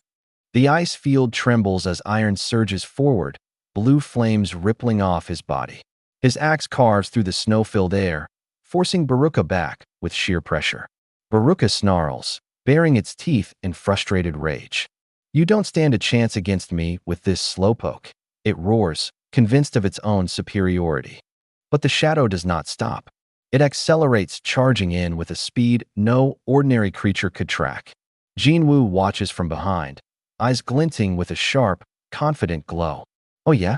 Then how about 3 of them? He answers calmly, as if proposing something trivial. Nearby, He-Jin and other hunters stand frozen in disbelief. He-Jin, is this how hunters usually fight? Sang-ai asks, trembling. I wouldn't have passed the exam if that were the case, she mutters, unable to look away. A thunderous wham erupts across the battlefield as the summoned shadows clash violently with the frost monster. The hunters stared wide-eyed. I've never seen or heard anything like this before. Maybe we're all just dreaming right now. Igris darts again, circling the monster with a blue arc of power. Baruka swings in frustration, only to be met with another blinding strike. Steel meets flesh. Jin-Woo sees the opening. His blade pierces deep into Baruka's side, red aura bursting everywhere. System alerts flicker. Effect, paralyze has been activated. Effect, bleed has been activated. Even now, even with pain ripping through him, he manages to protect his vital points. Jin-Woo's expression hardens. Impressive, yet not enough. The ground screeches beneath the monster as it staggers back, blue glare blazing with hatred. How annoyingly persistent. You're all just trash, it growls. A system prompt flashes. The opponent's resistance was too high. The effect was cancelled. Jin-Woo steps forward, calm and cold. This probably isn't the best time for you to be complaining, he says. Then he gestures around him. Take a look around. Baruka's eyes narrow, his jaw clenching as he surveys the battlefield littered with the mangled remains of his own troops. Blood stains the snow in violent streaks, and the scattered shadows of Jin-Woo's summons stand unwavering amidst the carnage. His expression twists, fury flooding his face. You little. He launches himself forward in a burst of frenzied speed, vowing that if he cuts down Jin-Woo, his shadows will vanish with him. Jin-Woo meets that charge head-on, sliding back his foot and twisting his body with calm precision, his coat whipping behind him as he moves. The clash of forces sends a whirl of snow spiraling outward. Steel whirls through the sky. Jin-Woo's dagger hurled upward in a clean arc. Baruka sneers, mocking him for throwing away his weapon, calling the choice foolish. But Jin-Woo lifts an open hand, mana surging. Invisible force snaps into place. The blade halts midair, then rockets forward faster than before, propelled by the commander's touch, slicing through the air like a guided missile. A thunderous impact explodes as the dagger slams against his blade, sending a shockwave rattling through his frame. His expression hardens as the blow drives him back. Before he can recover, iron hands burst upward, seizing him. Jin-Woo's knight dragging Baruka off balance. Shadowy figures tear at the ground as the binding force locks him in place. The earth erupts. A violent boom detonates beneath them, engulfing the snowy plain in a blast of fire and debris. The last fragments of dust swirl upward as a towering silhouette begins to take shape, its dark form pushing through the settling debris with a low, simmering growl. The ground trembles beneath its weight as it rises, an unsteady, rage-filled monster refusing to stay down. A gust of power explodes outward with a thunderous whoosh, blasting away the haze. The creature finally stands revealed, its torso cracked and bleeding. "You bastards," it snarls, voice shaking with murderous hatred. In the next instant, Looks like it's over. I'm not done! Who do you think I am? Told you. It's over. the system's golden text flashes before him. "You have defeated the boss of this dungeon. Level up. Level up." Jin-Woo lets out a slow breath, half relief, half exhaustion. That was a close one, he admits quietly, watching the steam drift from his lips into the winter air. The sharp clash of metal snaps the frozen air as the soldiers flinch, their breath catching at the sight of the towering Shadow Knight. Iron, slamming his weapon into the ground. Blue flames ripple off his armor, each echoing clang vibrating across the battlefield. Sung Jin-Woo lifts a hand in annoyance, calling out to the overeager Shadow. That's enough. But Iron, still eager even in death, stares at the fallen bodies with childlike pride. Jin-Woo's exasperation cuts through the cold as he gestures firmly. "Cut it out." Iron immediately jolts back, embarrassed, smoke curling from his horns as he stiffens. Jin-Woo turns away, muttering under his breath as the shadows shuffle awkwardly into formation. He marches forward through the snow, the ground crunching beneath his boots. Behind him, Iron sulks, Igris glancing at Iron before turning with him. Their massive silhouettes loom like an army of silent giants. A few of them raise their arms in a triumphant cheer, an awkward but heartfelt celebration of victory. Jin-Woo exhales, amused despite himself, and turns to the others. "Let's head back." Two hunters stare at him, shocked. "Head back." A spark of blue light gathers at the center of the icy plains, the swirling formation of a gate ripping through the cold. Frost shatters outward as the portal pulses with energy. "Yes," Jin-Woo says calmly, stepping closer. "Let's leave through that gate." His party erupts in relief, cheering, collapsing into the snow with exhausted smiles. The tension finally melts. Jin-Woo, however, looks past them, his gaze drifting to the shattered ice nearby. His expression hardens.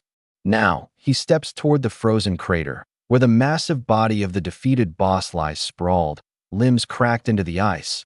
What should I do with this guy? He stands over the fallen foe, silent snow drifting around them both. The red gate is opening!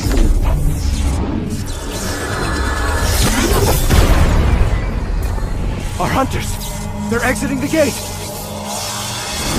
It's Mr. Jin! Kim Chol pulled through?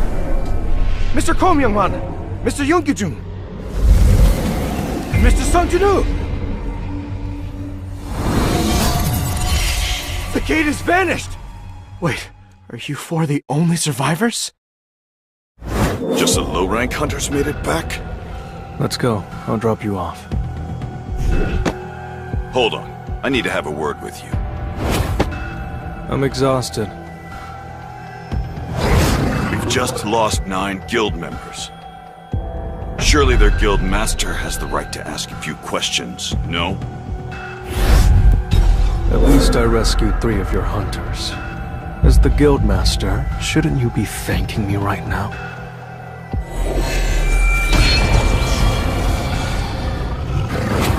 I'm a bit frustrated. My apologies.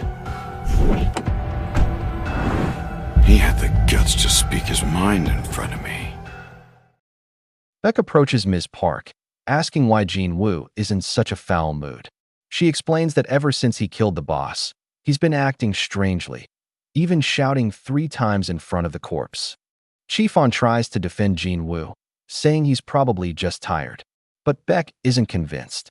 As they walk, Beck suddenly asks why Jin-Woo still hasn't been recruited. On lowers his head respectfully. "I apologize." Hunter Beck thinks to himself how rare it is for anyone to talk to him like that, and how someone like Jin-Woo is worth recruiting at any cost. He turns to his subordinate and orders him to hurry up and bring Jin-Woo into their guild. The subordinate promises to try, but the guild master insists that trying isn't enough. He must succeed, no matter what. Chief On said calmly. Understand, sir. Elsewhere. The car drives along the highway.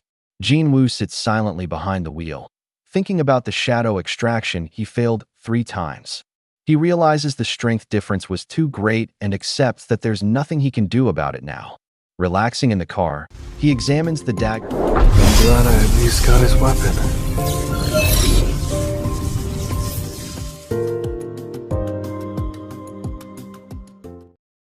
The vehicle reaches a building, and he parks outside. Jin-Woo's sister's friend thanks him shyly for today. He tells her to get home safely. She calls out Jin-Woo, surprising him, then thanks him again with a blush before running inside. Jin-Woo checks the time, 3:50 a.m., and realizes the day isn't even over yet. He sighs and prepares to join Jin-Ho for more raids. Jin-Woo's apartment building comes into view as morning light starts to break over the city. Jin-Woo looks up at Jin-Ho, confused and slightly annoyed, asking why he showed up dressed in full gear and even took a taxi like that. Jin-Ho replies calmly that he was going to pick Jin-Woo up anyway. Jin-Ho insists he would have walked if he had to, trying to sound proud. He then straightens up, full of energy, saying it's time to get going. Inside the van, Jin-Woo mentions that they need to pick someone up on the way. Jin-Ho asks who, but Jin-Woo only hints that it's a girl he knows. Jin-Ho overhears Jin-Woo calling Song-yi on the phone and starts panicking inside, wondering if Jin-Woo and Song-yi are dating. They arrive, and Jin-Ho tries to decide whether he should address Song-yi more formally now. Jin-Woo shuts him down immediately, saying she's just a friend of his little sister. Song-yi approaches the van shyly, greeting Jin-Woo and Jin-Ho. Jin-Ho stares awkwardly as she steps inside. Song-yi asks if Jin-Ho slept at all, and he nervously admits he couldn't. Jin-Woo explains he only got a small nap since he got home around 4 a.m. Jin-Ho's mind races with wild conclusions, misinterpreting everything. He hesitantly tries to bring up that Song-yi is underage, but Jin-Woo cuts him off and ignores the misunderstanding. Finally, Jin-Ho gives up on questioning anything. He grips the steering wheel, reminding himself that Jin-Woo is no ordinary guy and he shouldn't judge him by normal standards. The van speeds off toward the gate as Jin-Woo and Jin-Ho prepare for the next raid. Chapter end here. For more, like, share, and subscribe. Welcome back to our channel 217 Prince. The chapter begins. A cold, dark mountainside looms in the distance, silent and still. Suddenly, a massive stone face begins to break free from the rocky ground, glowing red eyes opening as cracks spread across its surface. With a sharp, violent motion, the stone head tears apart, and then explodes outward with a thunderous boom. The shockwave blasts across the area as the giant stone creature fully emerges, its presence shaking the ground beneath it. Jin-Ho freezes in shock, his voice trembling as he stares at the battlefield below. Below them, Jin-Woo's shadow soldiers rampage through the cavern, slicing, crushing, and tearing apart every monster with terrifying efficiency. Jin-Ho stammers, "Who are these guys?" Jin-Woo glances at him with a small smile, unfazed by the carnage. "Oh right, this is your first time seeing them."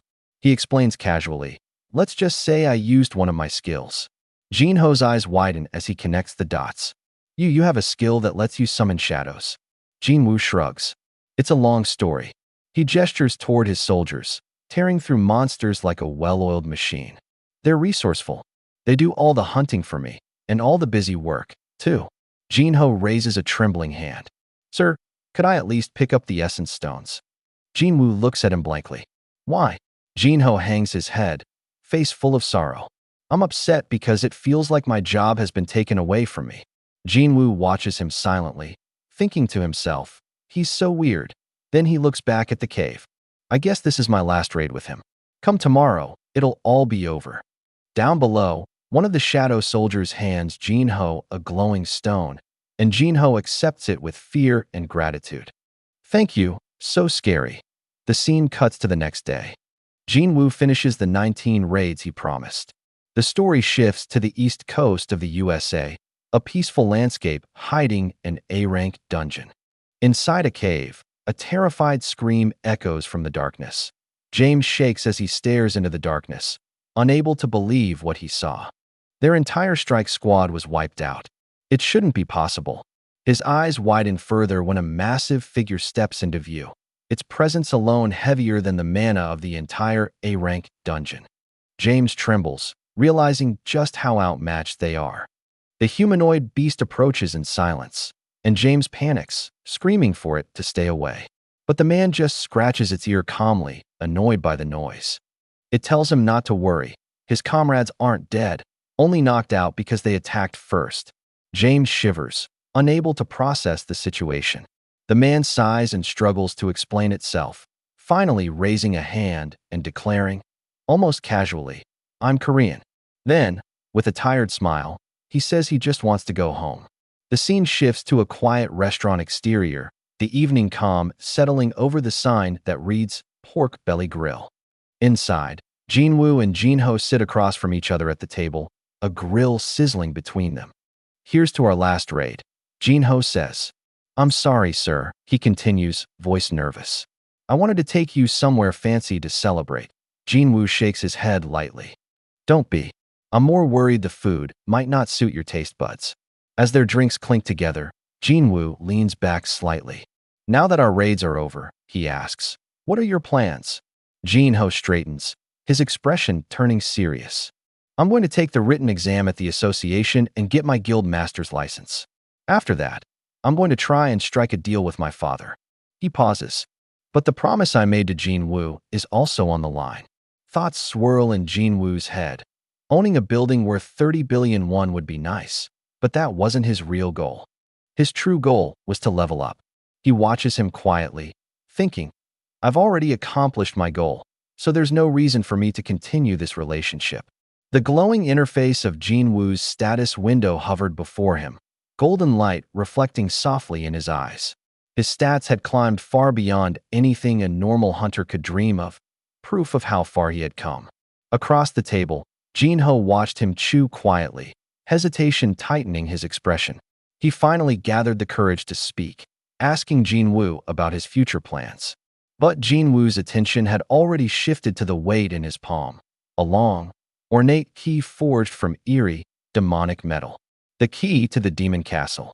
Its presence darkened the air around him.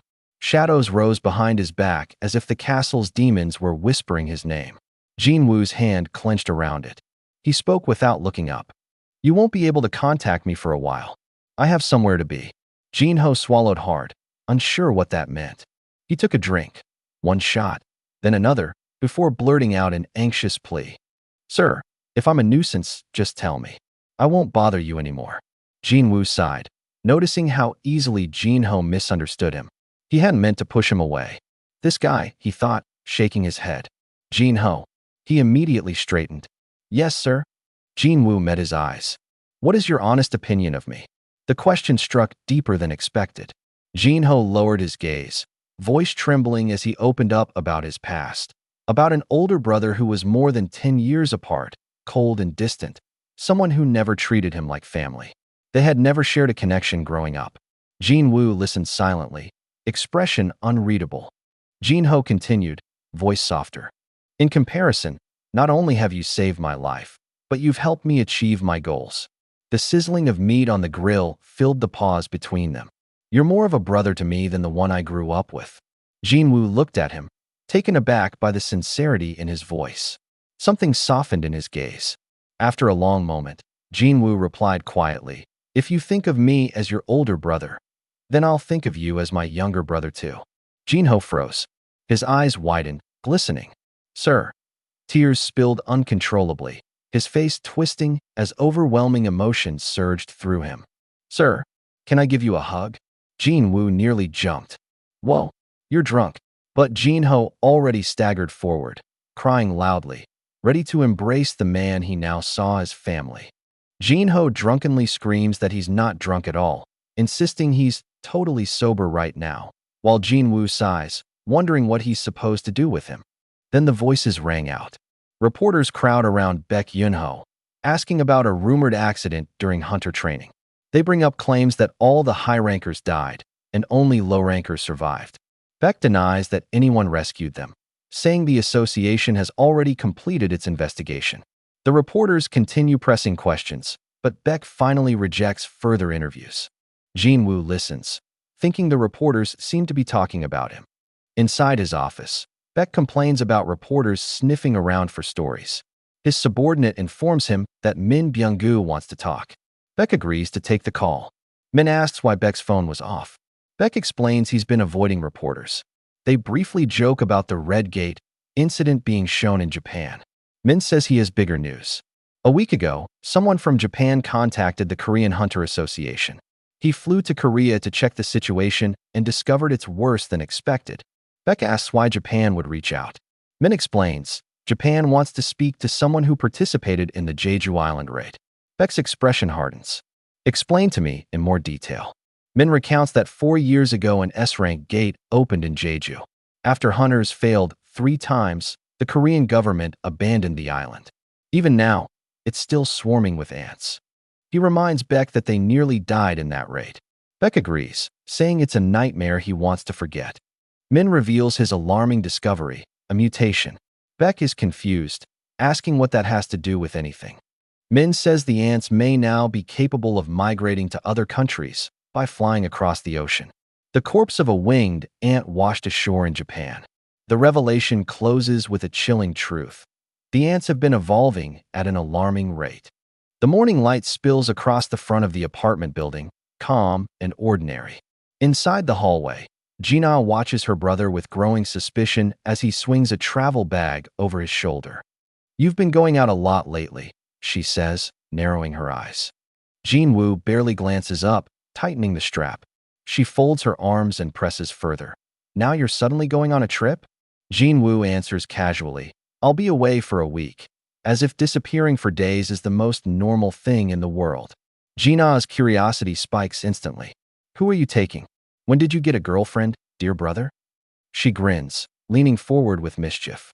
Jin-Woo stops at the door, sighs internally, and mutters, "I'm going with a friend." Why does everyone assume the same thing? The door closes behind him. Far away.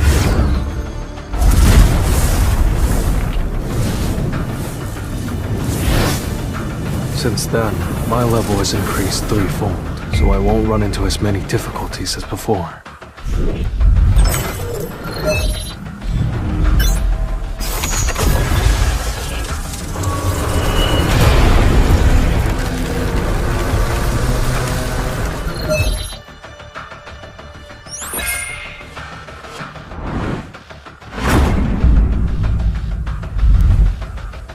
A field type? Could this dungeon be a replica of Soul?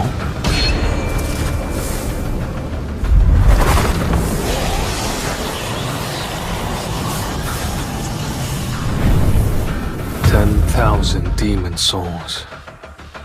I'm not sure if I can finish this quest in a week." Jin-Woo's blade crashes through the demon's armor, knocking the creature off balance. A burst of energy swirls around him as he spins, cutting through the next demon with a clean, rapid strike. More demons leap at him, claws and fangs flashing, but Jin-Woo moves faster, weaving between them, slicing through their attacks with effortless precision.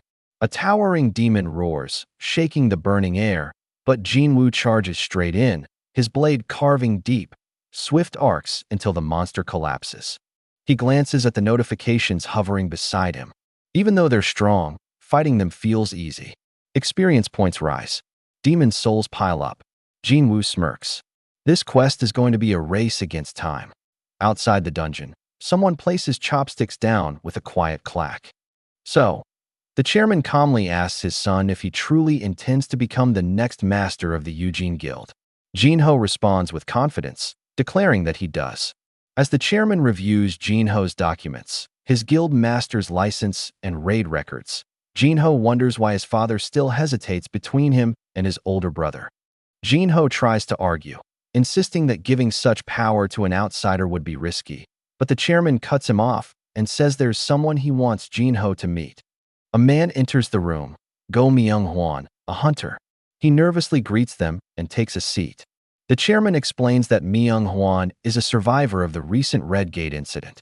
Jin-Ho is shocked, realizing reporters have been desperately searching for any survivors.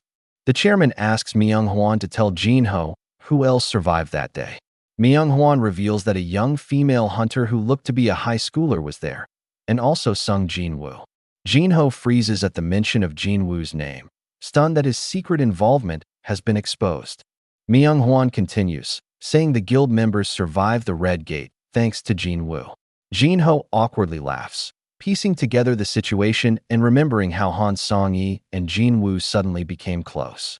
The explanation continues, but the chairman interrupts, saying he knows enough. He acknowledges Jin-woo's exceptional abilities. Jin-ho realizes he is no longer the only one aware of Jin-woo's hidden power, and that negotiating with his father will now be far more difficult. Myung-hwan adds that he didn't understand why the White Tiger Guild wanted to keep Jin-woo's involvement a secret. When the chairman heard rumors of an unknown hunter saving the trainees, he began investigating personally. Finally, the chairman turns back to Jin-ho, revealing that he has been searching for talented hunters, and that this entire discussion is leading towards something important.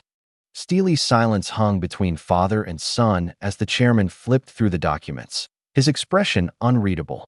When he finally spoke, his voice was low, measured. He hadn't expected that the young hunter he'd been hoping to recruit was someone already working alongside Jin-ho's own strike team. The realization shifted something in the room, tension threading through the air. Jin-ho swallowed hard. He could feel it. Today was not a good day to negotiate. Still, when he was asked for his agreement, he straightened his back and forced the words out. He admitted it plainly. Sung Jin-woo had played a major role in helping him obtain his guild master's license. It hurt to say it, but he said it anyway. And then, when his father asked if he had anything else to add, desperation cracked through his composure. He rose from his seat, voice trembling with determination, and pleaded to be allowed to run the Eugene Guild. A heavy pause. Then the chairman gave a simple, unexpected answer. All right. Shock washed over Jin-ho's face. Had he heard correctly? But the explanation came quickly. Why risk handing leadership to a stranger when it could be entrusted to his own son? And even if Jin-ho had tried to deceive him, who brings up their weaknesses at the negotiating table unless they're honest? But there was one condition. Will you be able to bring Sung Jin-woo into our guild? The weight of the request nearly buckled him, but Jin-ho clenched his fists beneath the table. He'd worked too hard for this moment. I'll try, father. A faint, knowing smile crossed the chairman's face. The apple doesn't fall far from the tree. Then he explained the situation further, revealing he had already attempted to recruit other powerful hunters. Cha Hae-in of the Hunters Guild and the retired healer Min Byung-gu. Each had their merits and their reasons. But now, with rumors of flying mutated ants and a potential fourth Jeju raid looming, one question mattered more than any other. Would Jin-ho secure these other hunters first, or would he manage to bring in Sung Jin-woo before them? The chairman's calm voice echoed as the scene dimmed. I look forward to finding out, Jin-ho. Meanwhile, far away within the burning depths of the demon's castle, Jin-woo stood atop a mound of defeated demons. Flames danced around his silhouette as proof of battle flickered beneath his feet. He murmured quietly to himself. He still had a long way to go. Notifications rose before him, souls collected, experience gained. And among the spoils of battle lay a single demon's horn, glowing faintly in the firelight, merely one of the countless items he would gather on this brutal climb toward his next evolution. The battlefield quiets. Jin-woo walks through the scorched ruins, the air shimmering with heat, his footsteps the only sound. The first floors weren't difficult, only D-rank demons, but they still gave him steady experience. Clearing this whole area didn't take long. He reflects on how fast he levels inside this castle, far quicker than in normal dungeons. For hours here equals days of grinding outside. As Jin-woo reflects on his rapid progress, he thinks about how leveling up keeps demanding more experience. It makes each step harder, pushing him to move even faster. He recalls the terrifying presence of Baek Yoon-ho back then, realizing that he's only now reached the level of an S rank. If he wants to grow stronger, he has no choice but to pick up the pace. Taking out the entry permit. Next stop, second floor. I assume that's a divination circle. I need a shadow soldier. Anyone? Weren't you the leader of the Ice Bears? Well then, shall we? Run toward that divination circle! Outside the dungeon, Washington, D.C. looms beneath a clear sky as the Federal Bureau of Hunters reviews the mysterious man brought into custody. Behind glass, agents confirm the stranger's identity, studying his every movement. Inside the room, the long-haired man sits in restraints, calm but unreadable. They question how a Korean hunter could emerge from a dungeon on the opposite side of the world. His answer is simple. He vanished 10 years ago when the gate closed, and awoke in America with no memory of how. The officials discuss the case in hushed tones. A man trapped in an A-rank gate for a decade, who single-handedly wiped out an entire elite strike squad. The possibility that he isn't even human hangs heavy in the air. Their report is incomplete, and frustration grows. Security concerns rise. If this man is dangerous, all of Washington could be at risk. The Bureau decides to contact the Scavenger Guild for assistance, calling in an S-rank hunter fluent in Korean. Elsewhere, that very hunter, Hwang, learns he's being summoned. He curses his luck, annoyed at the timing. His thoughts drift back to the one he truly despises, someone he wanted to kill himself, but who vanished into a red gate. Back at headquarters, the officials continue discussing the detainee's name. The Korean man had introduced himself quietly, as if rediscovering the sound of it. Sung Il-won. Inside it, Jin-Woo races upward through the blazing tower floors, carving demons apart with fluid, effortless strikes.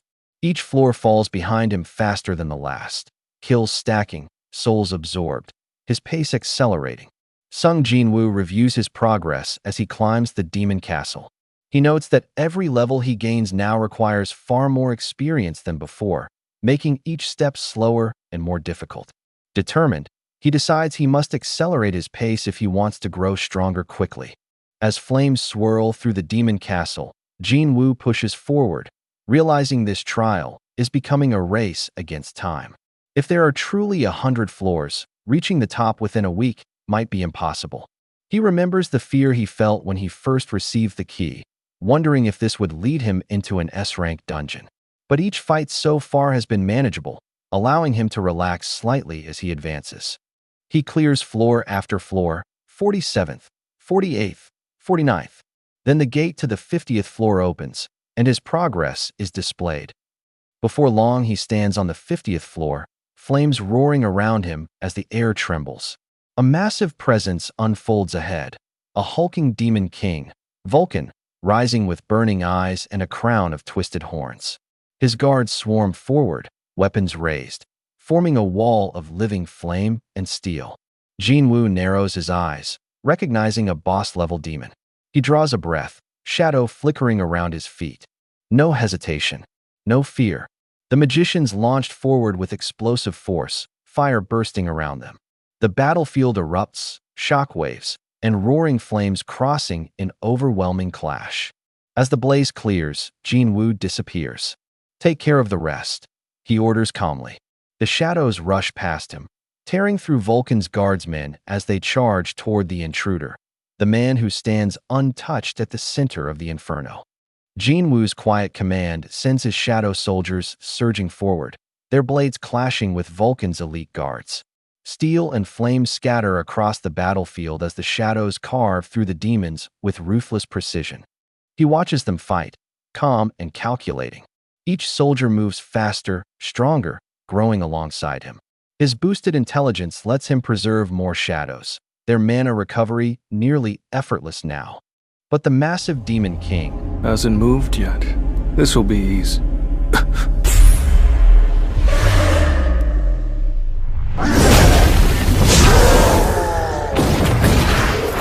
You bastard!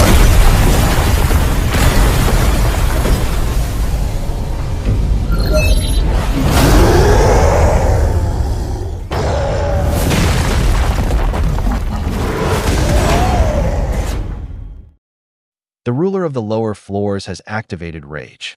Purple energy floods the dungeon as Vulcan lets out a monstrous roar, his stats skyrocketing in an instant. Jin-Woo braces himself. This is the same terrifying skill Cerberus used. and Vulcan has just become even stronger. The air splits with a jagged crack as Vulcan's enraged roar shakes the burning ruins around them. His massive arm whips downward, the force alone ripping through the concrete beneath his feet. Sung Jin-Woo's eyes widen. Even in rage, the monster has gotten faster. Too fast. He tightens his grip, breath sharpening. If I take that hit, I'm done. A blur of red surges toward him. Jin-Woo turns sharply, shouting with everything he has, "Iron!" A metallic ripple echoes through the battlefield as a towering armored knight crashes down between them like a falling star. Iron's shield slams into the ground, absorbing the brunt of Vulcan's impact. Dust explodes outward, swallowing the two titans in a storm of debris. The beast's fury detonates across the battlefield as it batters the summoned knight again and again, shockwaves rolling through the shattered street.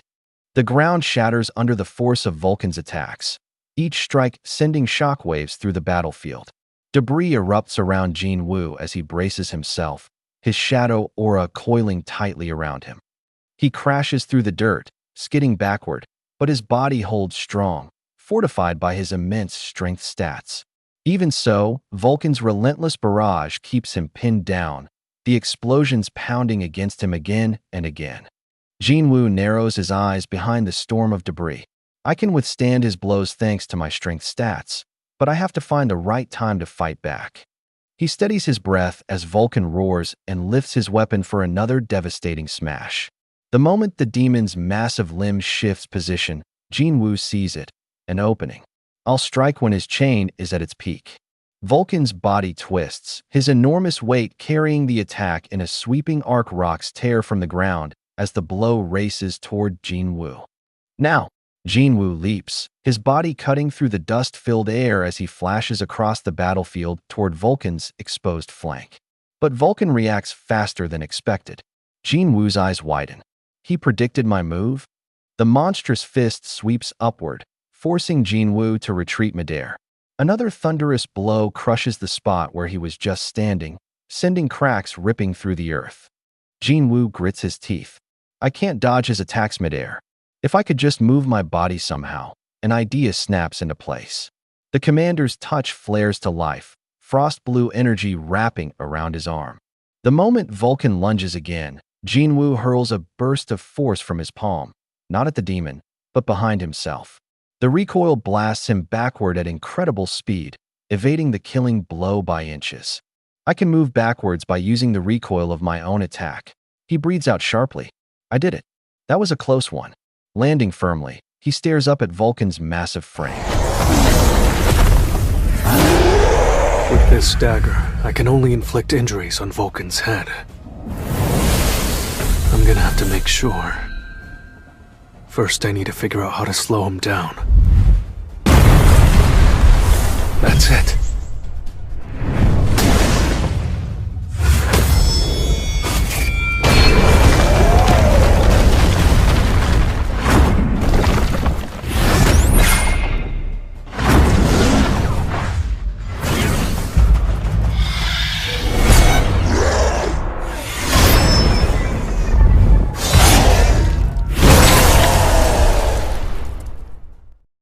Far away from the destruction, the world suddenly shifts to a quiet apartment hallway.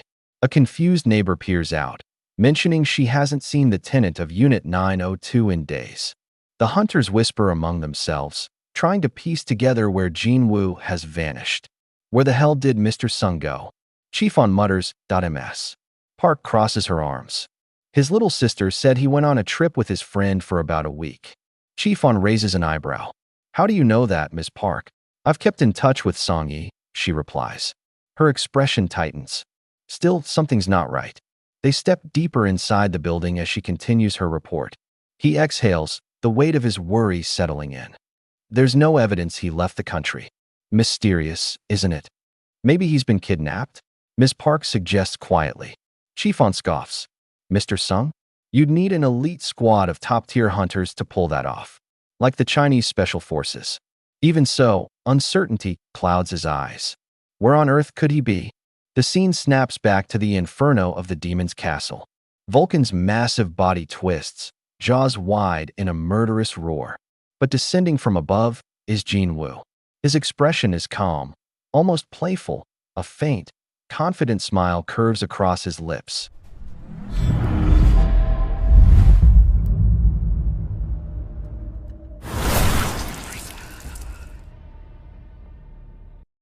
A moment later, radiant pillars of light burst up from Vulcan's corpse, golden, purple, and white beams shooting skyward.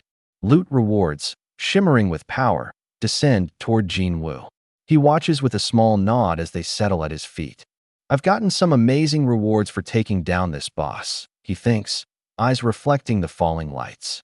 One by one, the items present themselves: the demon monarch's earring, the orb of avarice, Vulcan's horns, and a strange glowing piece of wood, a fragment of the world tree.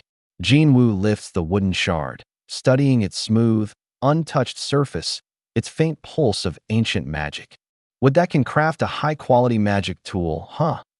I don't need this right now, but I can't just throw it away. It'll come in handy someday. Jin-Woo studies the new items he received from the boss.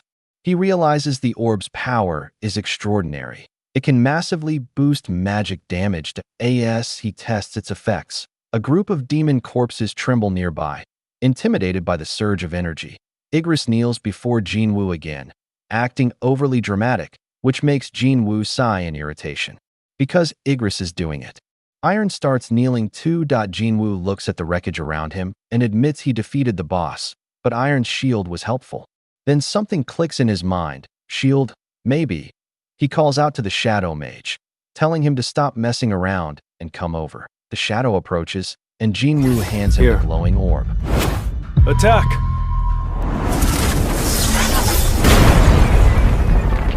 Incredible. There's no rule against lending the orb to someone else. Mage types would die to get their hands on this. He checks the item details again. Nothing forbids giving it to someone else.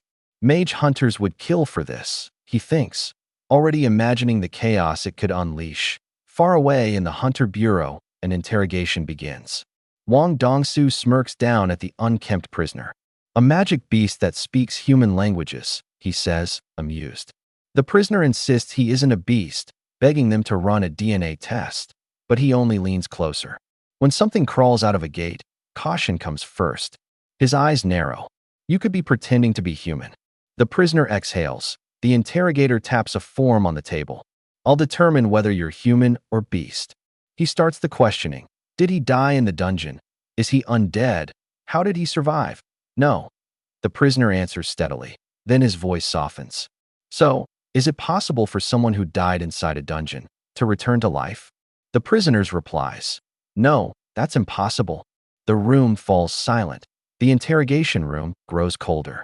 He tells the prisoner to hold his questions, but the prisoner ignores him, intent on digging deeper. The tension between them thickens. The prisoner narrows his eyes and asks how much this man truly understands about gates and magic beasts. A long pause follows. From behind the glass, two observers watch the exchange unfold. The younger one questions whether the prisoner knows something that even they do not. Darkness flickers across the prisoner's expression as he finally speaks. Dungeons, gates, magic beasts. He calls them nothing more than fragments of something far larger. A terrible force, awakened and gathering strength. A force that threatens catastrophic destruction. He says he came here to stop it, but when pressed to explain, he denies them the details. Dongsu scoffs, questioning how someone who refuses to answer can claim to prevent destruction. He laughs, amused at the absurdity, then challenges the prisoner's logic. Isn't there strength in numbers? The prisoner's gaze turns razor sharp. Against a power like this, numbers mean nothing. A group of mediocre hunters would simply march to their deaths. Only those with true strength could stand a chance, and he hints that the man in front of him should understand that better than most. Dongsu stiffens, whispering the words to himself. Pretty strong. His pride burns at the insinuation, and he looks down at the papers before him, insulted that the prisoner dared to judge him.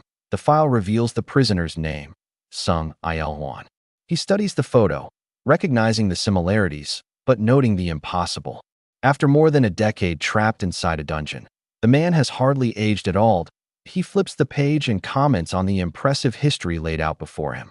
Had Sung Il-hwan been a hunter today, he would have lived in luxury. He continues down the sheet, casually mentioning Il-hwan's family. A wife named Park Kyung-hae, 2 children. Then he pauses, reading aloud the name of the man's son. Something in the air shifts immediately. His expression tightens. The prisoner's eyes sharpen like drawn blades. The daughter's name is confirmed, Sung Jin-ah. Then comes the question, what about your son? The answer falls in a low, steady voice. Sung Jin-Woo. Dong-soo smirks, after hearing the name of Sung Jin-Woo. The prisoner is staring at him with unmistakable hostility. Power surges. The air vibrates. Dong-soo suddenly shifts and rises as a red aura erupts across the room. His silhouette expands like a shadow stretching across the walls. He warned him before. He would be the one asking the questions. The prisoner's instincts flare. Flames of energy coil around Sung Il-hwan's body as he leans forward, demanding an answer. Dong-soo challenges him. What happens if he refuses? The reply burns through the room with lethal seriousness. He'll force him to talk. Dong-soo mocks him, calls him cocky, but his hand drifts slowly toward the emergency button on the table. The pressure is overwhelming, power crackling through the air like lightning. A chance, he thinks. Maybe the universe is handing him one. His fingertip presses the button with a sharp beep.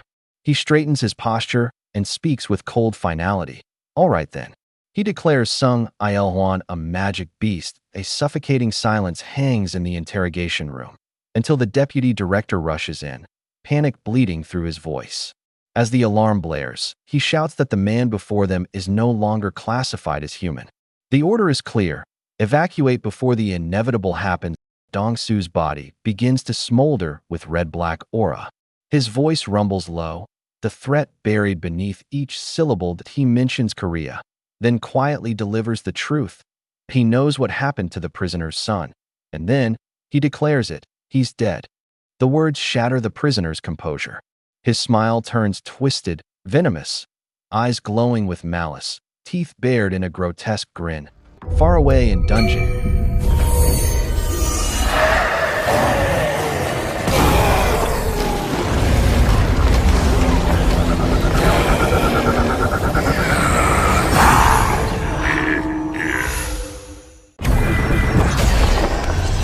I'll end this quickly. Jin-Woo steps forward, calm amidst the chaos, the burning horizon painting him in ember-red light. Iron. Igris. Both kneel before their king. Clear the path. The order drops like a hammer. The shadows explode forward, speed warping the air around them. The first clash erupts in a blinding spiral of steel and black flame. Skeletons crumble instantly, torn apart in sprays of dust. The shadow soldiers swing their grotesque blades, screeching as they command their soldiers to kill. Baron freezes, red eyes widening. Jin-Woo suddenly appears above them, standing atop a towering gravestone. Do the undead get scared of death? Well, guess it doesn't matter.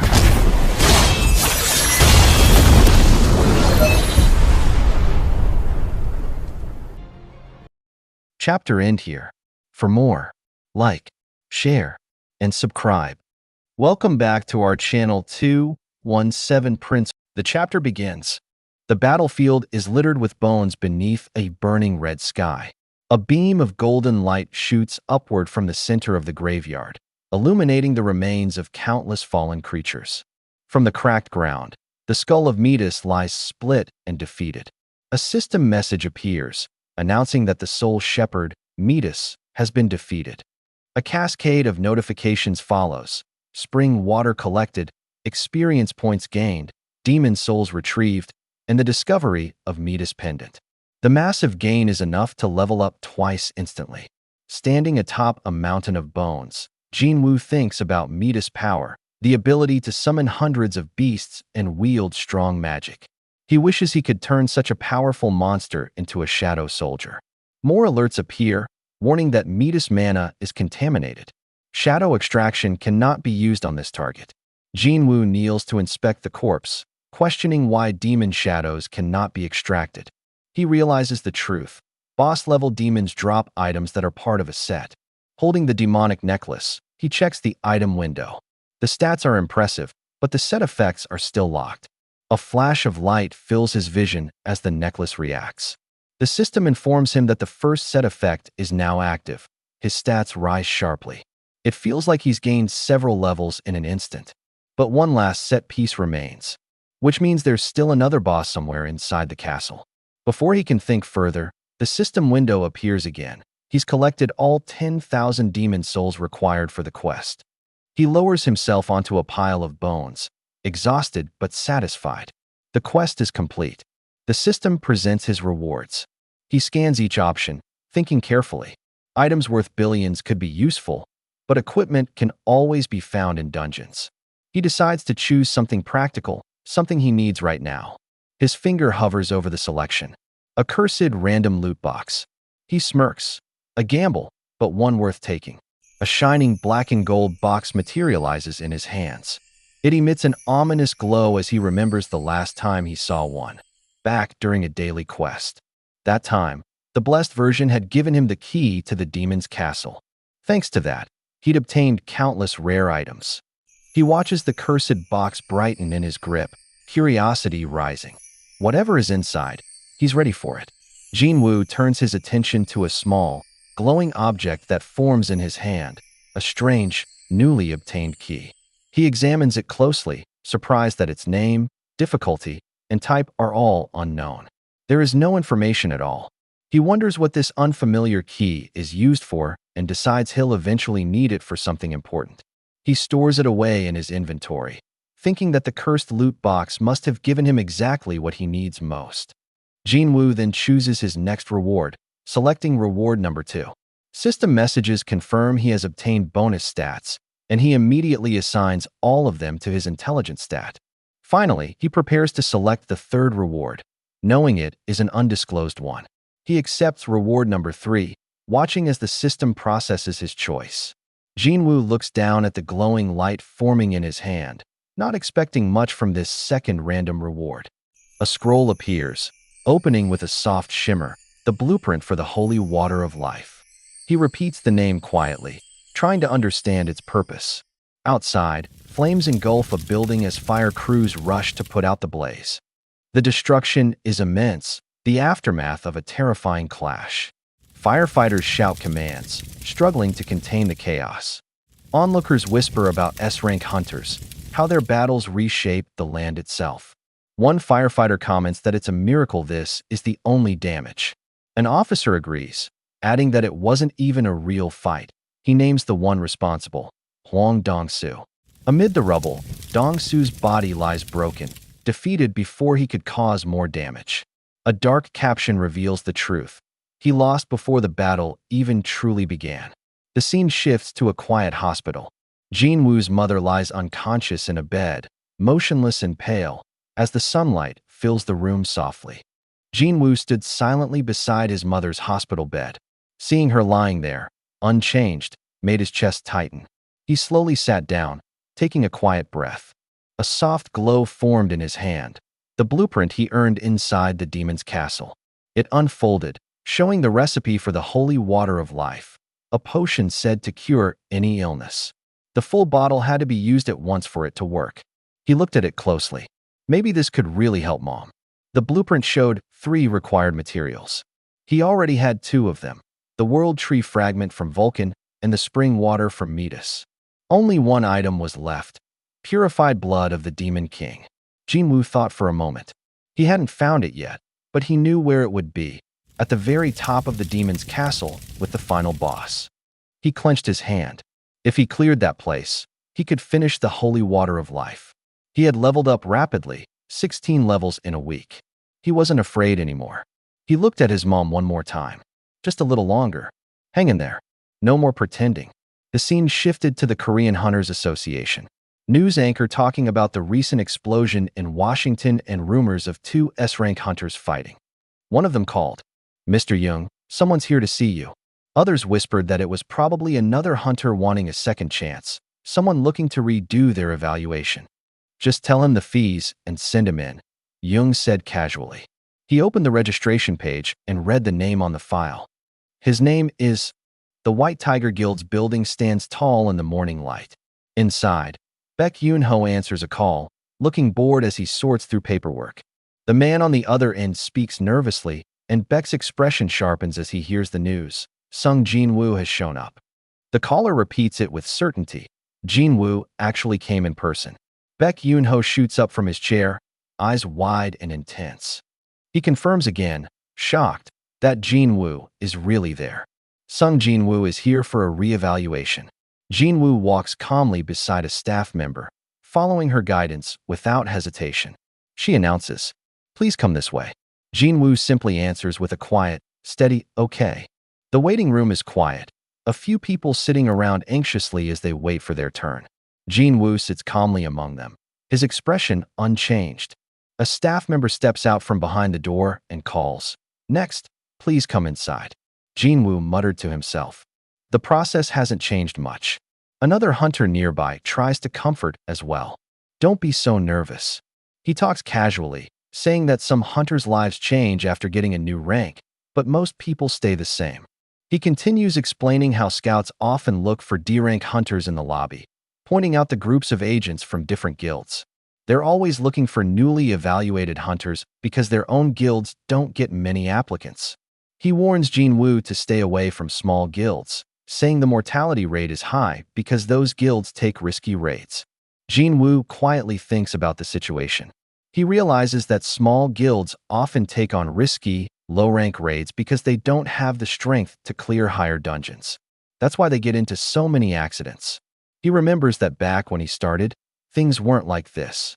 The staff member calls the next person inside, and the man ahead of Jin-Woo walks in nervously, barely believing his own situation. The man tries to calm, telling him not to be nervous and to lower his expectations. He explains that as long as someone doesn't get placed in E rank, they can still make a basic living as a hunter. The large man sitting nearby thinks about his own hopes. If he joins a major guild, he could receive a contract bonus, pay off his debts, and live with his daughter again. He silently focuses, knowing he needs at least C rank or higher. A hunter's rank determines everything: power, ability, income, and opportunities. Even years of training can't overcome large gaps between ranks. Hunters with high rank earn huge amounts of money, while lower ranks struggle. The scenes show battles and piles of money, emphasizing how much rank determines their future. Jin-Woo thinks back to his past experiences. He remembers how Mr. Song, a skilled swordsman, was still defeated by someone of a higher rank. Even though Jin-Woo has been going on raids for years, he's never been able to rise above his rank. But now, he feels that things are finally different. A man comes out of the evaluation room looking completely crushed, trembling as he mutters that he's been ranked as an E rank. The staff calls again. "Next, please come inside." In the waiting area, the woman asks the man if he's feeling sick. He nervously admits he's just too scared to go in right now. The man looks at Jin-Woo and asks if he wants to go first. Jin-Woo calmly agrees. Inside the evaluation room, the woman asked his name. He calmly replies, "My name is Sung Jin-Woo." The staff member checks the monitor, surprised that he has already been evaluated once as an E rank. She asks calmly if he's here for a reevaluation, and Jin-Woo answers with a quiet yes. She leads him toward the orb. Jin-Woo stands before the large black orb as instructed, placing his hand on it while the device hums to life. The orb glows intensely. The woman stares at the screen in shock, blinking rapidly as errors pop up. She wonders if it's malfunctioning and apologizes, trying to restart the test. The orb reacts even more violently the second time. She panics, pressing buttons, unable to understand what's happening. A senior employee approaches, asking why she's operating the mana meter alone and where Chang-shik is. She explains nervously that he's in the restroom. The senior looks frustrated, reminding her that he shouldn't leave his post during working hours. He asked what's wrong. She explains there seems to be an issue with the mana meter. He thinks back, remembering a similar situation months ago when people suspected an E-rank hunter had reawakened. The entire association panicked, but it turned out to be nothing. He points at the display again, saying the machine keeps giving the same error message. He asks how long she has been working there. She answers that it has only been 6 months and wonders if she pressed something wrong. Yoon-ho thinks to himself that she wouldn't know. It has been 2 years since Cha Hae-in's evaluation. He gets frustrated and orders her to go get Chang-shik immediately, even if he's in the restroom. She hesitates, confused, but he insists. He watches the orb's reaction, trying to understand what is happening. The staff member beside him flinches, her voice trembling as she asks what's wrong. His voice cracks with urgency as he explains, the manometer isn't giving an error because it's broken. It's giving an error because it cannot measure the mana level of the person standing in front of it. The assistant's eyes widen as realization dawns. What? Then could he be? The examiner swallows hard, his gaze shifting to Sung Jin-Woo, standing near the orb. Could he be Korea's 10th S rank? His voice, barely above a whisper, confirms what everyone is now thinking. That's right, he's an S rank. The two men stand outside in a quiet courtyard, sunlight falling through the trees. One of them, dressed in a sharp striped suit, turns slightly as the other approaches him. The hunter asked, Mr. Wu, about Mr. Huang's sudden visit to Korea, is it true that he didn't have anything to do with the recent Red Gate incident? Calm and composed, Wu Jinchul answers that Huang Dongsu was not the one who helped the survivors. He adds that he knows this for certain because he was there that day. Hearing this, the other man narrows his eyes with interest. So that means you know who it actually was. Wu Jinchul says he doesn't know all the details because he didn't stay until the end, but he hints that he has someone in mind. Then he stops himself, remembering that the previous reports were already conclusive, and wonders why he's thinking about it again. Hunter Choi notices his hesitation and comments that Wu Jinchul seems unwilling to speak further until he has all the facts. The conversation shifts. Choi says he's more curious about the winged monster found in Japan. He explains that the investigation isn't done yet, but if needed, they may need to gather hunters from all guilds.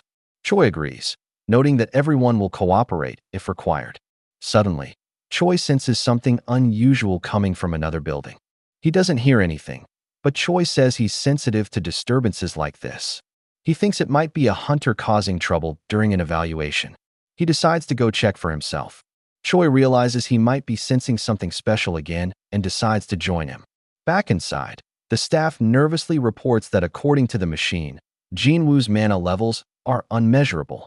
They request that Jin-Woo return in 3 days, so they can get permission to use a stronger mana meter. Everyone around them whispers in shock, wondering if Jin-Woo might be in S rank. People begin reacting in disbelief and excitement. Suddenly a man in the crowd gasps in disbelief. Is that Choi Jong-in from the Hunters Guild?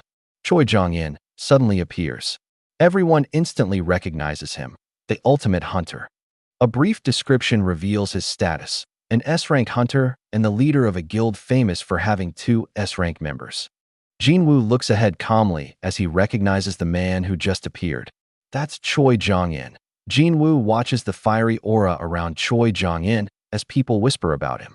They talk about how he's the strongest fire-type mage, someone who can destroy an entire building with a single spell. They call him the ultimate hunter. Jin-Woo laughs nervously, admitting his own nickname came from Jong-in. Meanwhile, others whisper in awe, wondering if Jin-Woo is joining the Hunters Guild and why the guild master showed up personally. Wu Jinchul stares in shock. Sung Jin-Woo is an S-rank.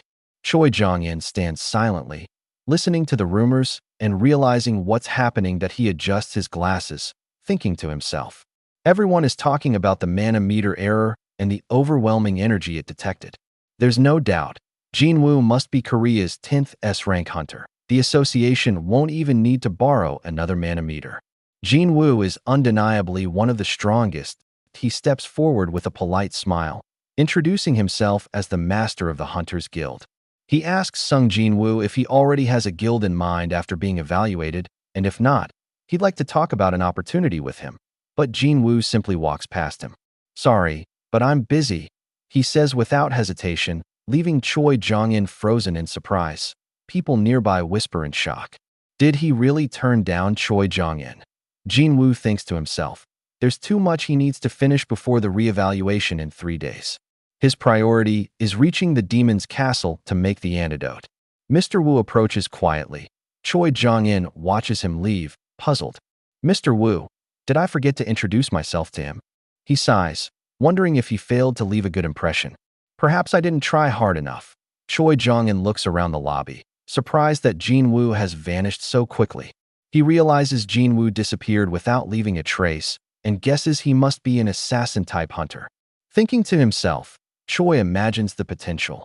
If he recruits Jin-Woo, their guild would have 3 S-rank hunters, making them one of the strongest guilds in the world.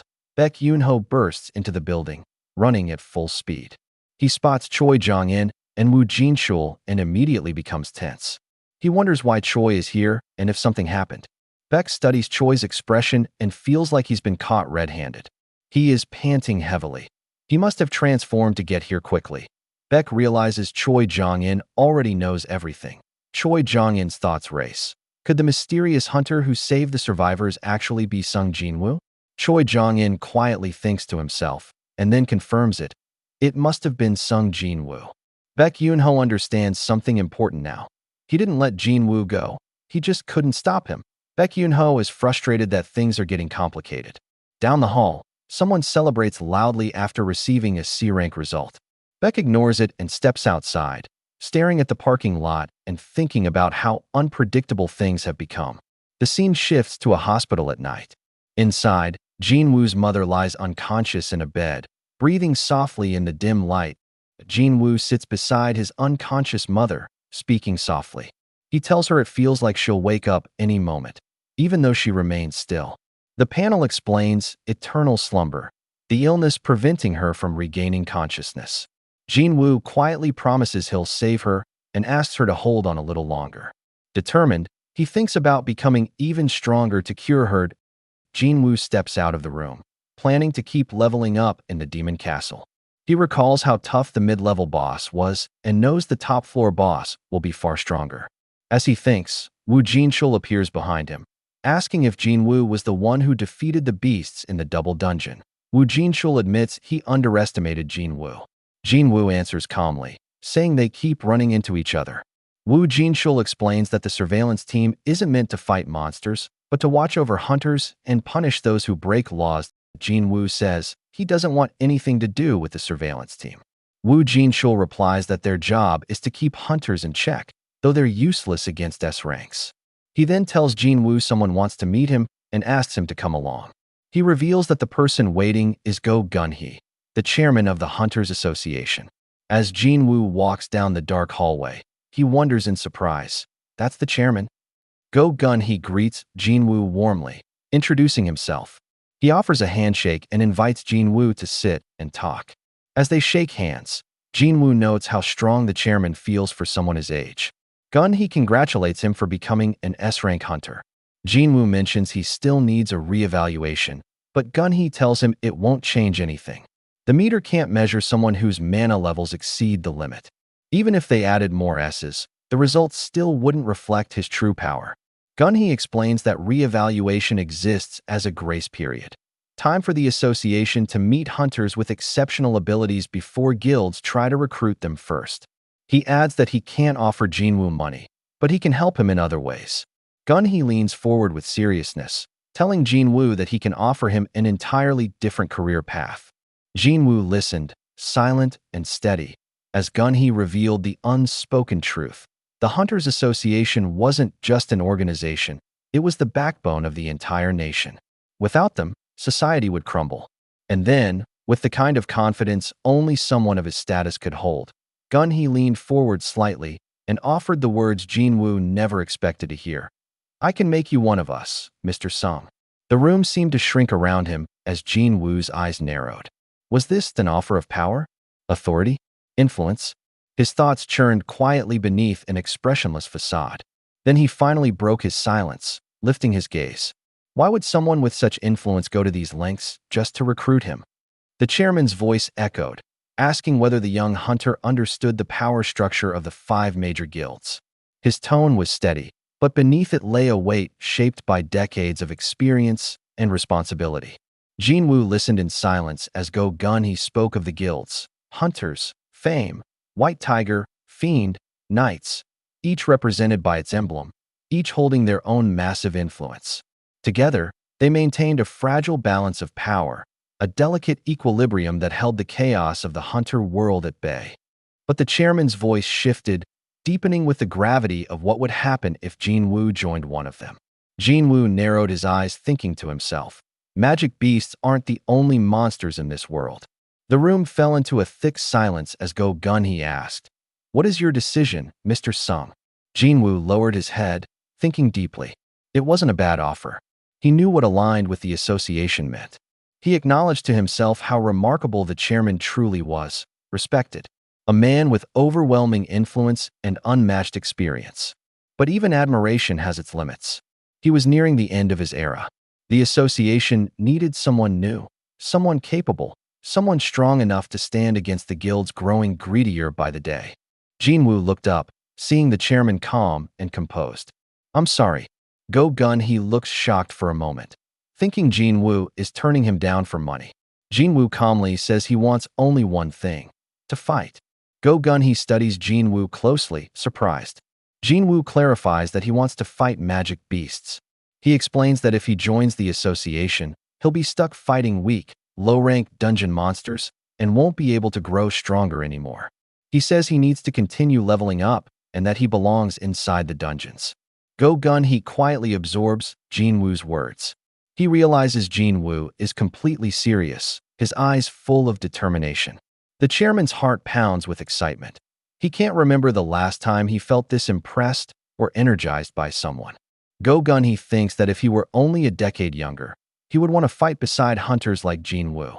Jin-Woo then politely says he needs to head home to his little sister.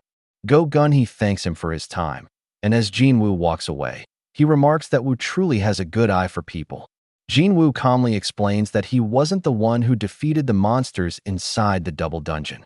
His words leave Woo stunned, wondering who else could have possibly done it. Go Gun-hee walking in the hallway, his thoughts drifting back to the early years when magic first appeared. He remembers hoping that with healers and magic, he might regain his youth, erase the weaknesses of his aging body.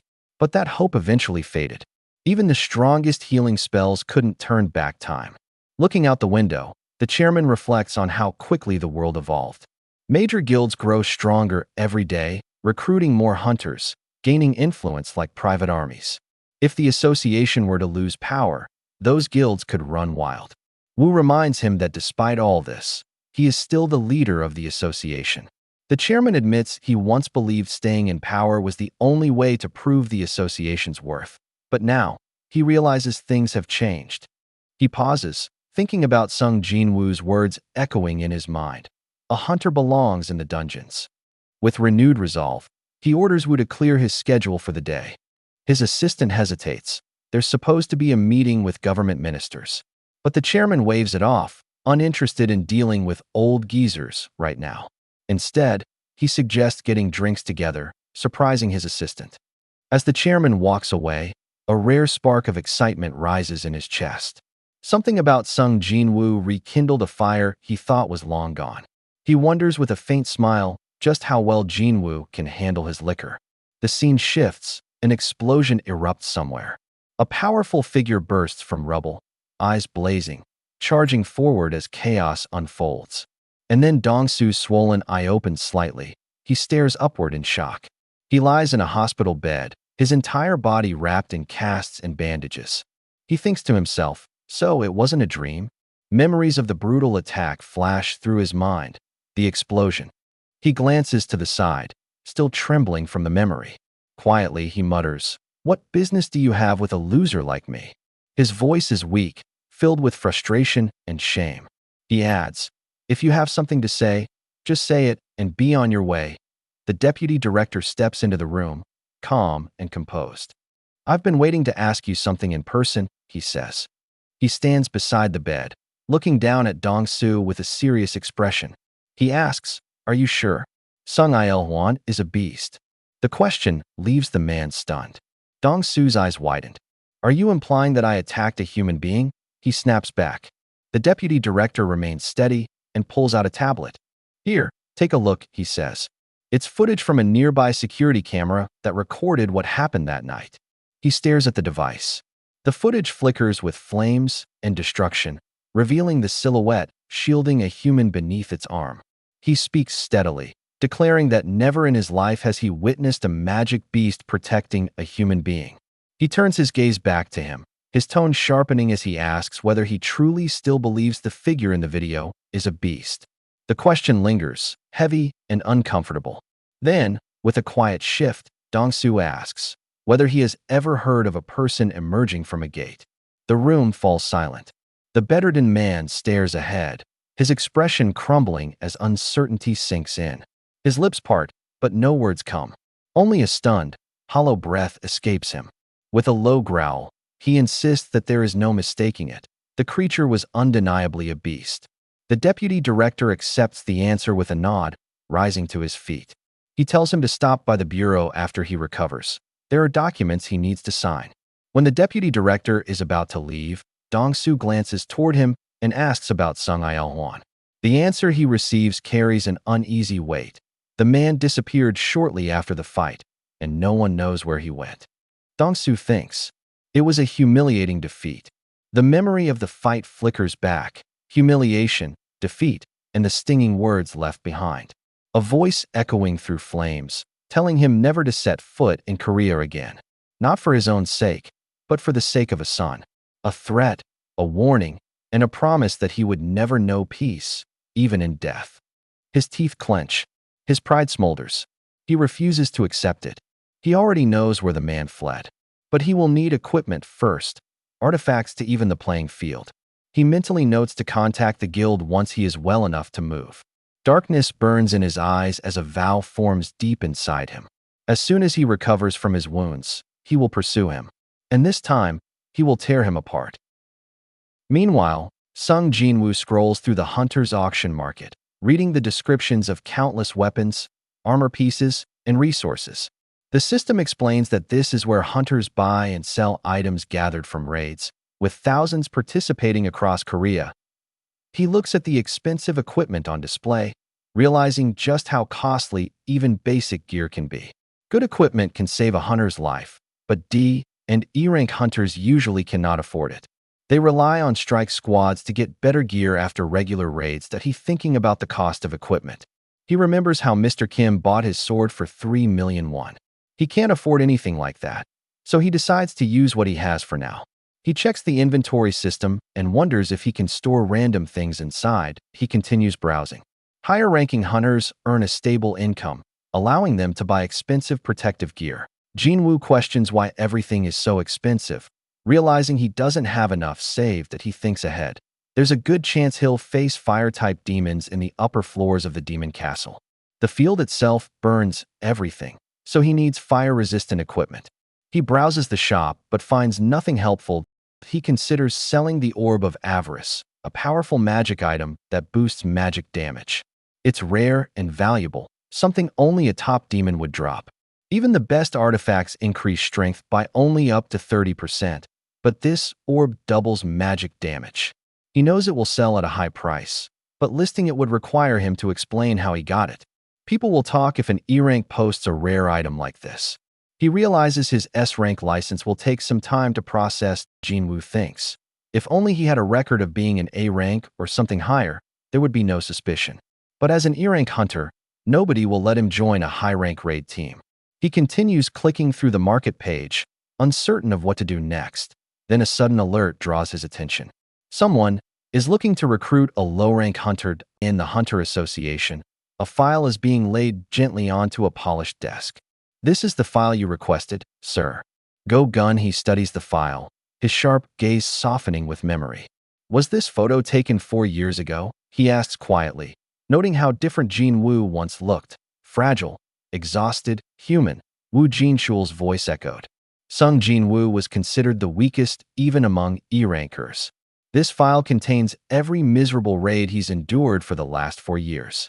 He explains that this trend lasted for 4 whole years, suggesting Jin-Woo's recent rise might not have happened overnight. He never showcased any signs of great power during the double dungeon. If Jin-Woo had really awakened earlier, he wouldn't have let his team die there. He adds more. Jin-Woo endured constant injuries, but kept going because he had to pay his mother's medical bills. Gun-hee realizes how rare that kind of perseverance is nowadays. Then comes another update. Jin-Woo has already joined a raid team. Gun-hee's eyes widen in surprise. That was fast. But the shock grows when he hears the next part. Jin-Woo hasn't joined a strike squad. He joined a mining team. Gun-hee stares at Jin-Woo's identification form, baffled by the choice. An S-rank hunter voluntarily applying to be a miner? He wonders what Jin-Woo could possibly be thinking. Meanwhile, out in the field, a miner checks Jin-Woo's card and looks at him with surprise. "You're an E-ranker?" he asks. Jin-Woo stands among the miners. He answers calmly, his voice steady beneath the brim of his safety helmet. The others eye him with mild curiosity, but he remains composed, almost detached. He confirms that he has no prior experience in this type of work, but he adds, almost casually, that he is a fighter. The statement draws a brief flicker of interest, and a miner offers friendly reassurance, patting him on the back with a laugh before pointing him toward the rest of the team. Jin-Woo listens quietly, blending into the bustling preparations as the strike squad gathers in the distance, clad in heavy armor, armed with polished weapons, and exuding overwhelming presence. Their silhouettes radiate power, and Jin-Woo observes the regimented structure of a high-rank dungeon expedition. The tasks are divided. The strike team battles the magic beasts, the mining team extracts the crystals, and the hauling team collects the corpses afterward. Inside dungeons where machinery fails, even a simple pickaxe must be imbued with magic. Jin-Woo tightens his grip around the tool, examining its faint glow before lifting his gaze toward the massive gate before them. A swirling blue vortex that hums with a force unlike anything he's seen before. This is an A-rank gate. A soft breath escapes him as he takes in the overwhelming aura radiating from the portal. Curiosity swells in his chest. He wants to witness the inside of a high-rank dungeon with his own eyes.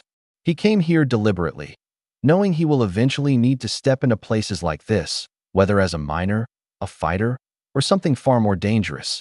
Inside, the dungeon temperature drops, swallowed by the vast interior. Frozen stone pillars stretch endlessly into darkness, and the cavern walls echo with distant, unseen movement. Hunter Choi quietly murmurs to himself, noting the sheer size of the dungeon that he surveys the cavern, irritation creeping into his tone as he calculates the delay. His team stands ready behind him. He calls out to whatever lurks there, summoning it forth that a cluster of ominous red eyes flares in response, creatures shifting in the darkness. Hunter Choi exhales, rolling his shoulders as his mana crackles to life. Sparks of flame swirl around his fingers, igniting his breath with fiery heat. He mutters under his breath. He doesn't enjoy fighting in bright environments, but he'll make an exception. His hands blur through the air, arcs of blazing mana spiraling outward as he unleashes a surge of power.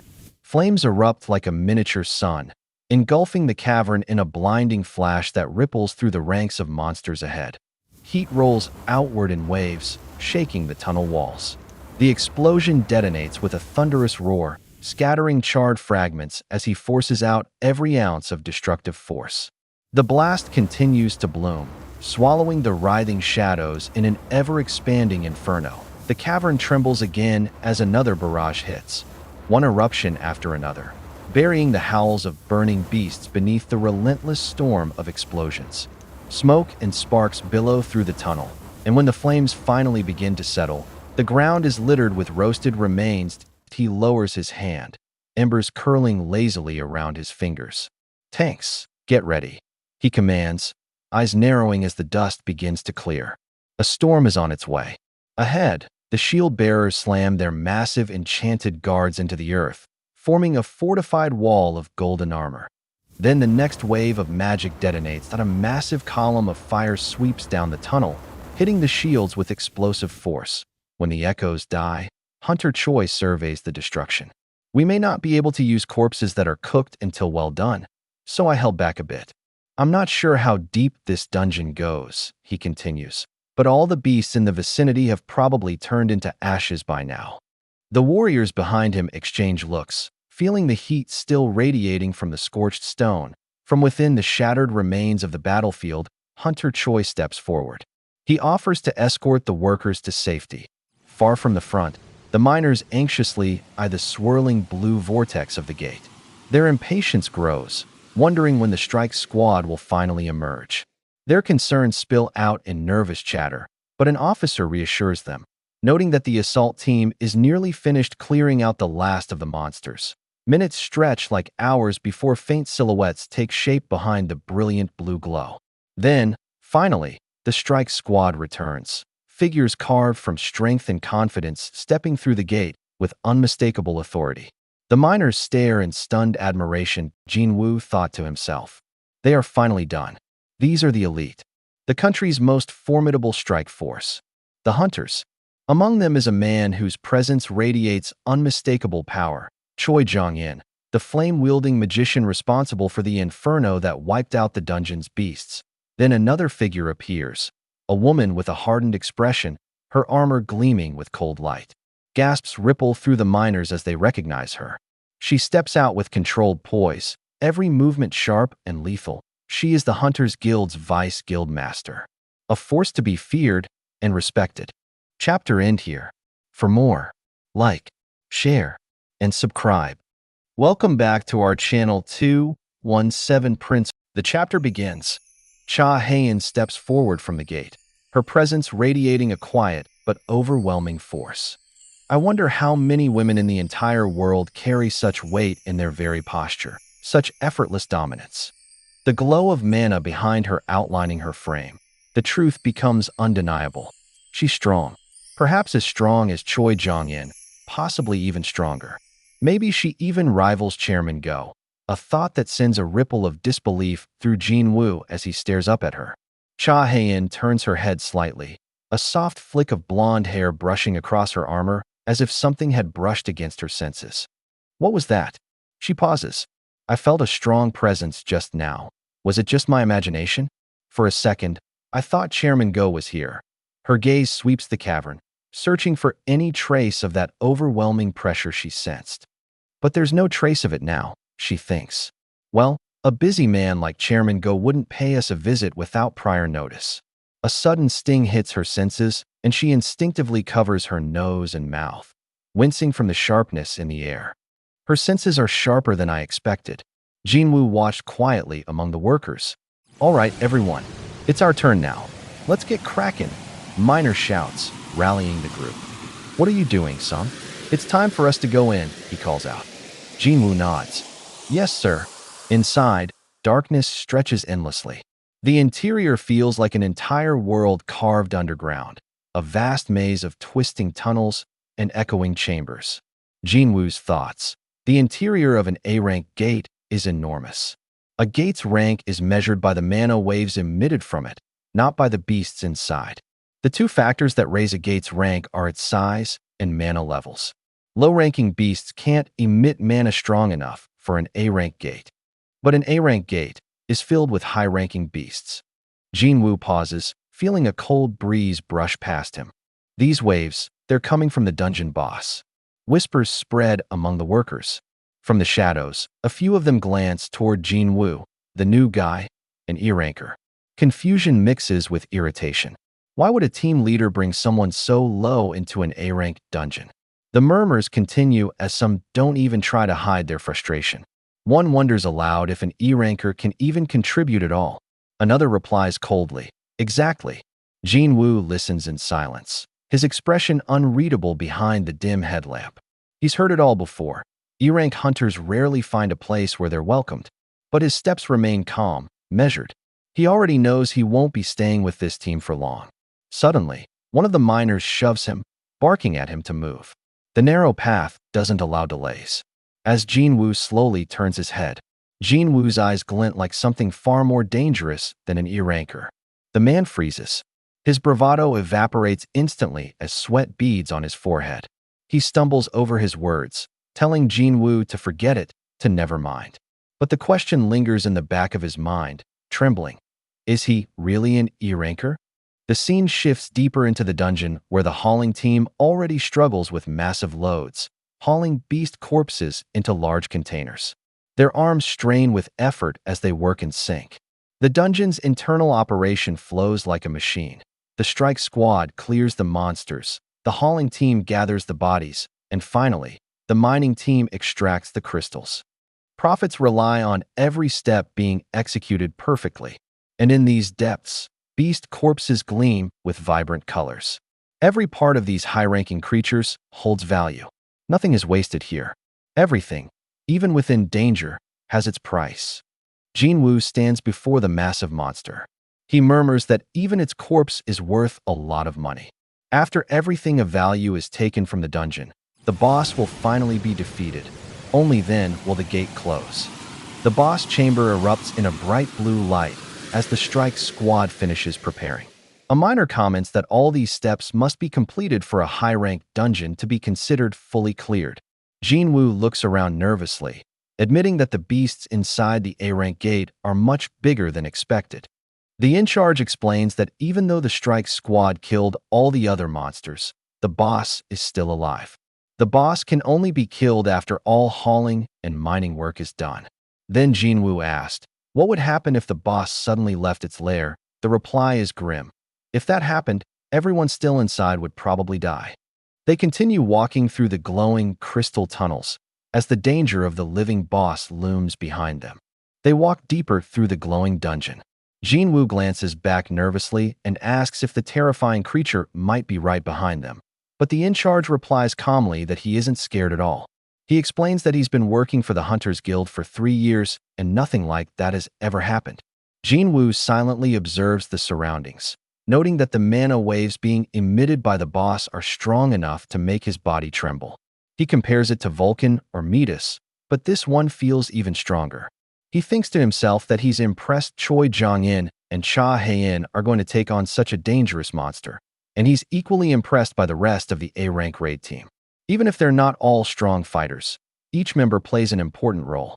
That's why the team is able to carry out raids safely. They're experienced and skilled. The dungeon echoes with the steady rhythm of clanking tools as the miners work.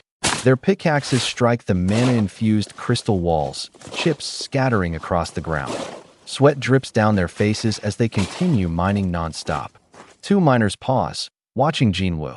One of them asks in disbelief if this is really Jin-Woo's first day on the job.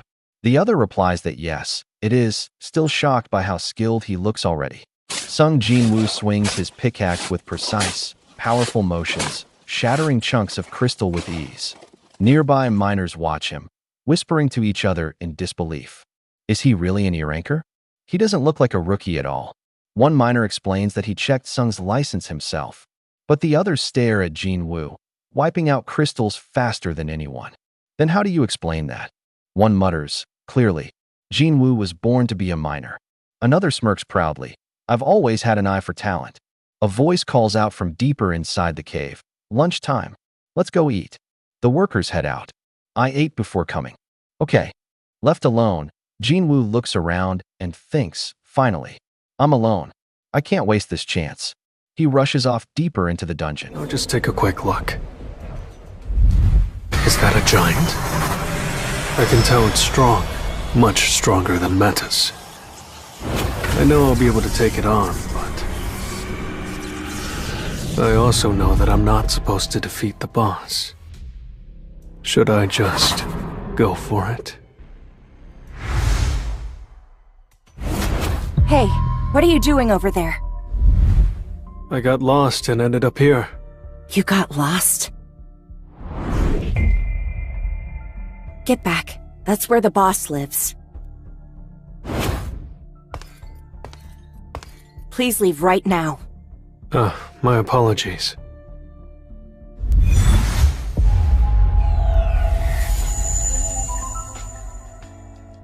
Hold up a moment.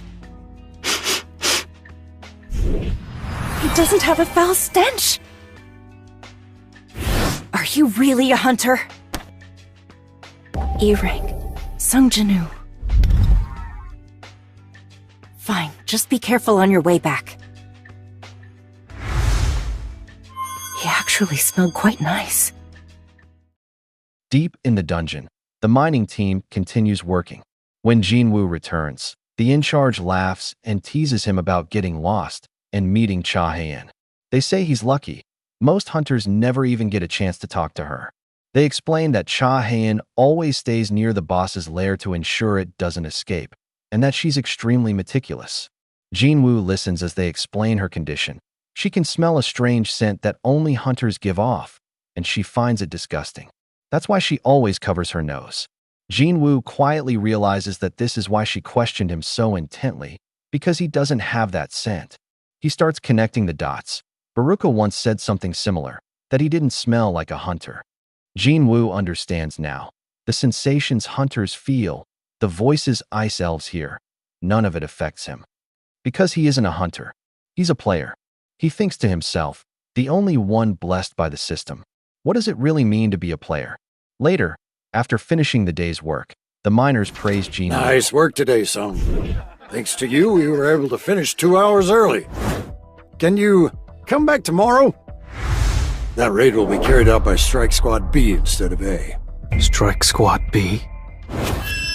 Where should I meet you guys tomorrow?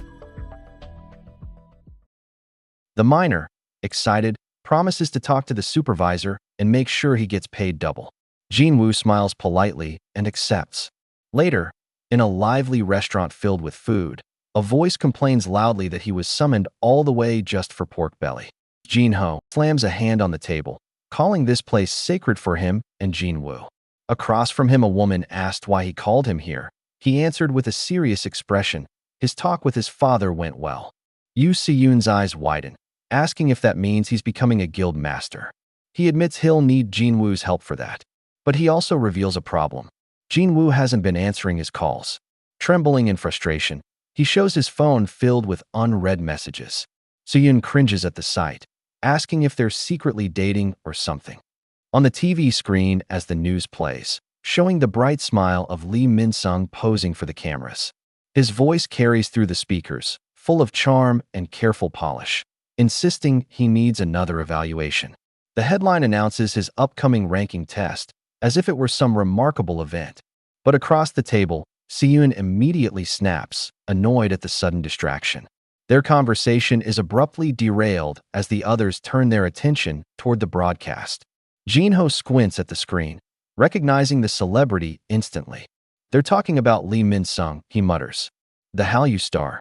Si-yoon follows with a scoff, claiming the actor had already taken the exam and was just stirring publicity again. Their voices stack over each other, dismissing the glamorous idol as a show-off hungry for attention. Si-yoon leans back, unimpressed, explaining how Min-sung constantly flirts with models and pulls media stunts without hesitation. Her tone sharpens, clearly irritated. With a swift motion, she snatches Jin-Ho's phone, saying she'll call Jin-Woo herself. The screen lights up instantly, far too quickly. And then, her eyes widened. The call is going through. Jin-Woo answers. His voice echoes gently from the other end, calm, as if nothing unusual has happened. Hey, it's been a while. Relief washes over Jin-Ho, who'd been waiting anxiously.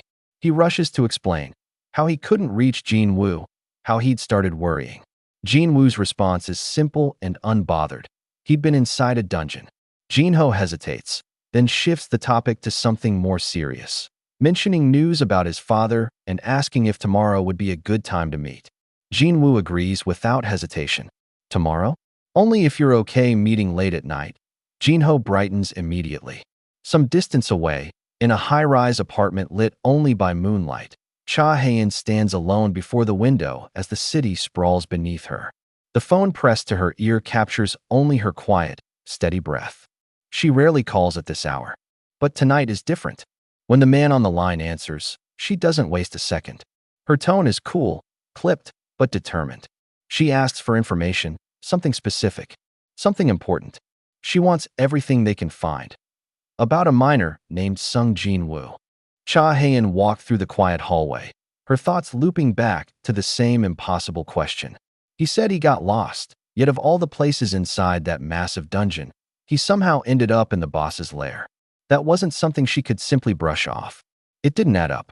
Her mind drifted deeper. Maybe he's a spy from another guild? She couldn't stop thinking about it. Her phone vibrated softly. Are you talking about the E-rank hunter from the association? The voice on the other end asked. She hesitated for a moment. Do you know him? There was a pause before the answer came. Actually, Mr. Choi made the same request yesterday. Hae-in's eyes widened slightly. He did. Yes.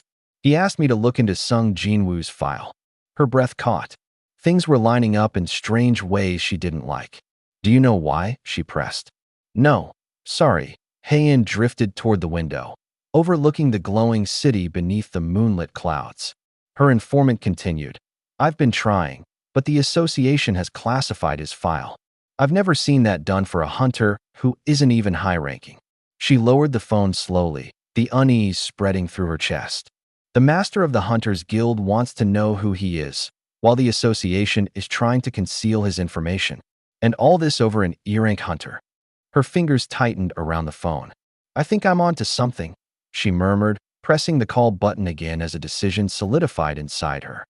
The quiet of the night clung to Cha Heian's room as she shifted on her bed, a restless thought tugging at her mind.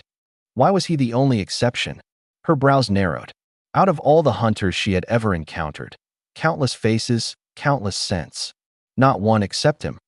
And he smelled nice. The morning light broke faintly. A memory flickers in Jin-Woo's mind. When he arrived at the site, the familiar voices of the mining team greeted him with warm energy. Sung, have you had anything to eat yet? Glad you're here. Make sure not to hurt yourself today, Jin-Woo.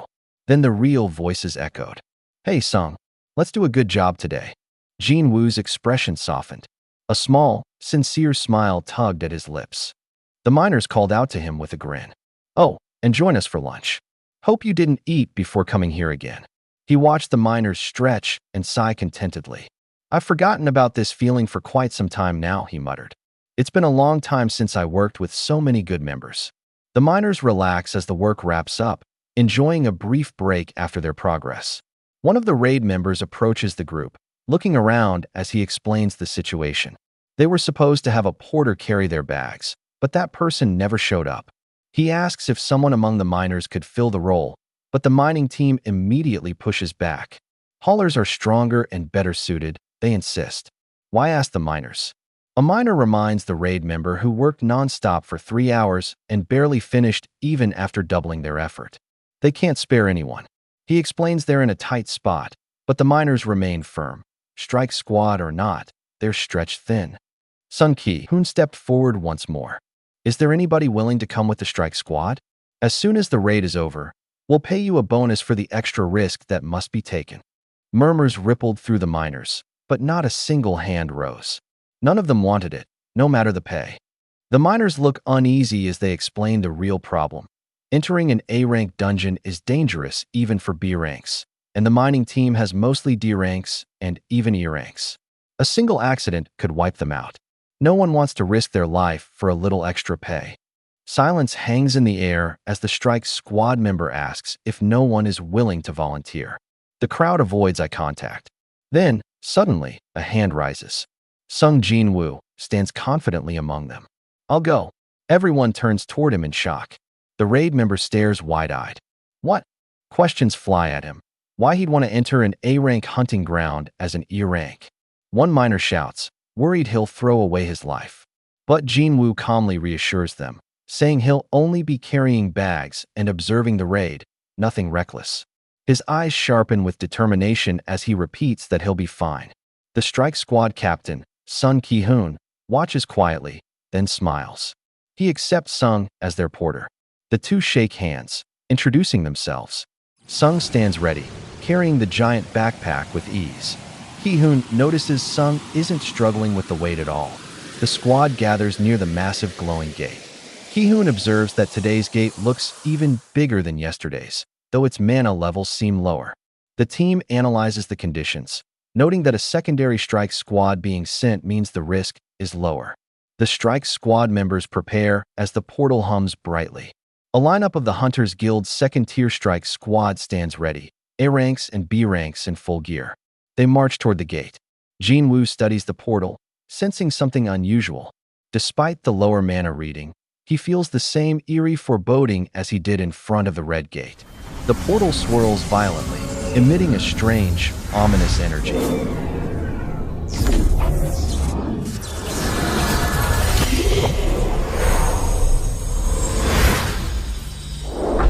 The squad fans out into the vast cavern, crystalline light reflecting off jagged stone. The air is icy, but the hunters move forward with practiced confidence. Behind them, Jin-Woo keeps his steps even, aware of every shifting mana ripple within the cave. A soft voice breaks through his thoughts. One of the B-rank hunters glances back at him, offering a calm smile. She tells him not to be nervous, assuring him that Ki-hoon, no, Mr. Sun, isn't the only strong one here. Their squad is filled with capable fighters. With a firm voice, Sun Ki-hoon gives the order to begin. The squad springs into formation, weapons ready, mana flaring in controlled bursts. Jin-Woo studies them quietly. Even the B-rank hunters here are as strong as A-ranks. Proof of why the Hunters Guild dominates the nation. A woman hunter beside him explains the unspoken rule. If the tank gets hit, it's their fault. If the healer gets hit, it's the strike squad's fault. If the porter gets hit, it's the guild fault. Her words linger like a cold draft. It's rare for anything to reach the backline, unless the strike squad is annihilated. Ahead, Sun Ki-hoon steadies his breath. This is his first raid as acting leader, a chance to prove himself worthy of officially leading the B team. Though he lacks the overwhelming power of the guild master or vice guild master, he is still a top-tier rank. He braces himself. He can do this. A sudden tremor shakes the cavern floor. Their eyes dart upward just as something metallic gleams in the shadows. An unknown creature lunges, its bizarre body whirling through the air with terrifying speed. Before anyone can react, the monster spins. Sun Ki-hoon's eyes widen in disbelief. What are those things? Dungeon jackals launch themselves toward the strike squad. Their claws carve through the air, the speed of their charge almost impossible to track. The strike squad responds instantly. Swords clash against claws, sparks bursting where blades meet feral strength. Hunters grit their teeth as the jackals press in, darting in and out of range with monstrous agility. But the tide doesn't stop. More jackals flood in, their claws ripping furrows in the stone as they sprint forward. Then, suddenly, a hunter leaps high, vaulting over the heads of the beasts. The moment the hunter lands, the ground trembles. Blinding light floods the battlefield as flames whirl into a massive, spiraling inferno. "Get down," woman hunter shouts, right before the entire chamber explodes with fiery force. Flames tear through the wave of jackals, reducing their charge to ash in an instant. Their dying cries echo faintly before silence swallows the cavern again. Ki-hoon steps forward, scanning the battlefield. "What's going on?" he mutters. "Why are there jackals in an A-rank dungeon?" Jin-Woo asks carefully. "Are they not commonly found in A-rank dungeons?" A woman hunter shakes her head. "That's not it." She kneels beside one of the corpses. Dungeon jackals are C-rank magic beasts. They're too weak to survive in an A-rank dungeon because they're low on the food chain. Her voice grows more troubled as she continues. They usually become prey to stronger beasts, meaning their population can't be sustained here. There aren't any beasts in here that jackals can hunt. With no food sources available, it's impossible for low-ranking beasts like them to survive. The fallen jackal's body lies twisted on the cold dungeon floor, but something about the marks around its neck draws immediate attention. Leash marks. Jin-Woo crouches closer, inspecting the creature's body with a sharpened gaze. "They aren't just jackals," he murmurs, realizing dawning. "They were domesticated by someone." Ki-hoon's eyes narrow. Someone released them here on purpose. To use them as hunting dogs. A chill sweeps across Jin-Woo's spine. A beast smart enough to command hunting dogs inside a dungeon. A beast that doesn't belong to lower-ranking creatures. My gut feeling was right after all, Jin-Woo thinks. Then, a heavy presence approaches from deep within the shadows. The big guys are coming.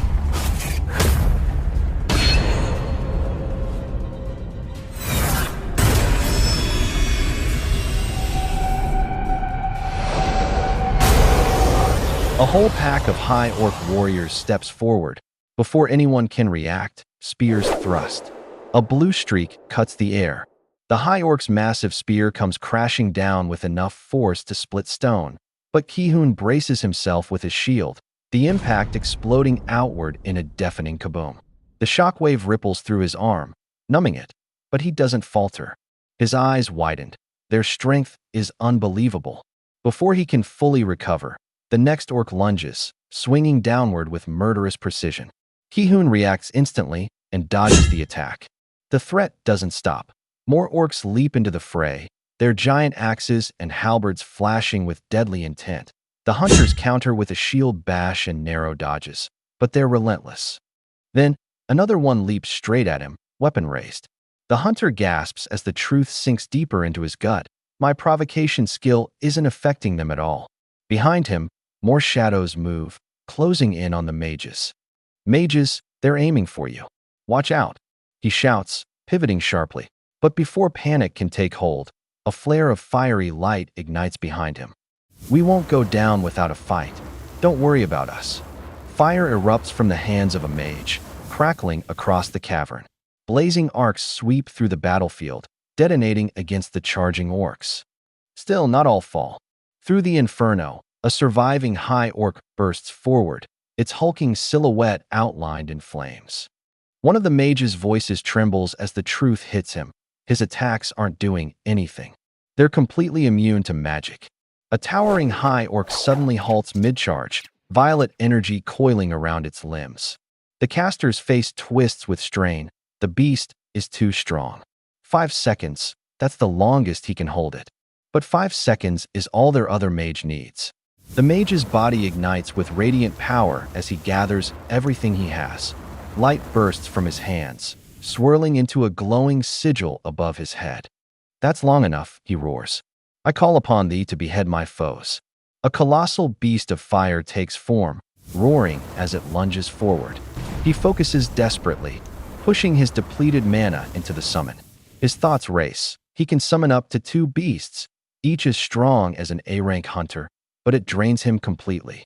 Still, he forces his trembling hands together. My mana is already running low. If I summon another one, I'll be out of options. The battle shifts as the beast clashes with the tank. A tank staggers backward, armor cracking under the brute force. Tanks, what are you doing? Fall back and protect the line. The healer shouts. But provocation skills aren't working. Nothing is holding the orcs back. A hunter screams, heal me, heal me. One of the high orcs grabs a hunter and lifts him like a toy. He kicks and struggles, but it's useless. The strike leader's face pales. We're outnumbered. If they surround us, we're finished. He orders the team to regroup into clusters of 3, but even as he speaks, more high orcs emerge from the darkness, over 20 of them. His thoughts spiral in disbelief. The association's assessment was wrong. Horribly wrong. High orcs aren't ordinary monsters. They're the strongest among their kind. One alone can rival an A-rank hunter. But here they're facing an entire army of them. The terrified hunter stares into the chaos as his thoughts spiral. 22 high orcs against 17 trembling hunters. They aren't just outnumbered. Each of these creatures is already far stronger than most of them. Their B-rank fighters wouldn't last a heartbeat if even one fell behind.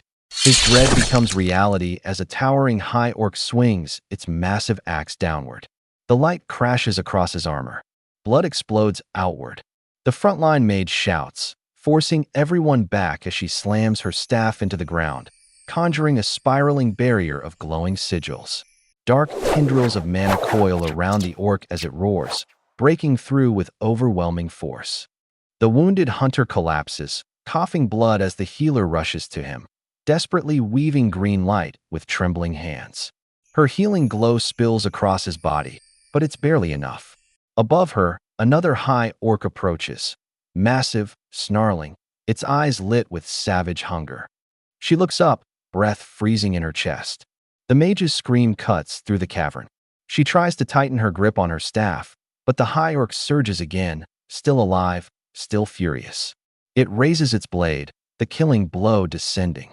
A different sound tears through the tunnel, an unnatural hiss, sharp and icy. A surge of blue energy erupts from the darkness. Frost races over the ground as Jin-Woo bursts forward. Before her, the high orc falters. A strangled gasp rattles from its throat. It drops its weapon, body twitching violently. Cracks rip through its massive form, splitting apart as if carved from breaking stone. The healer steps back, eyes wide. Her voice escapes in a whisper. What just happened? Ki-hoon swings its weapon with a roar, and the strike crashes against the high orc. He steps back, panting hard, trying to understand what's happening. Something feels off. All around, hunters are fighting fiercely.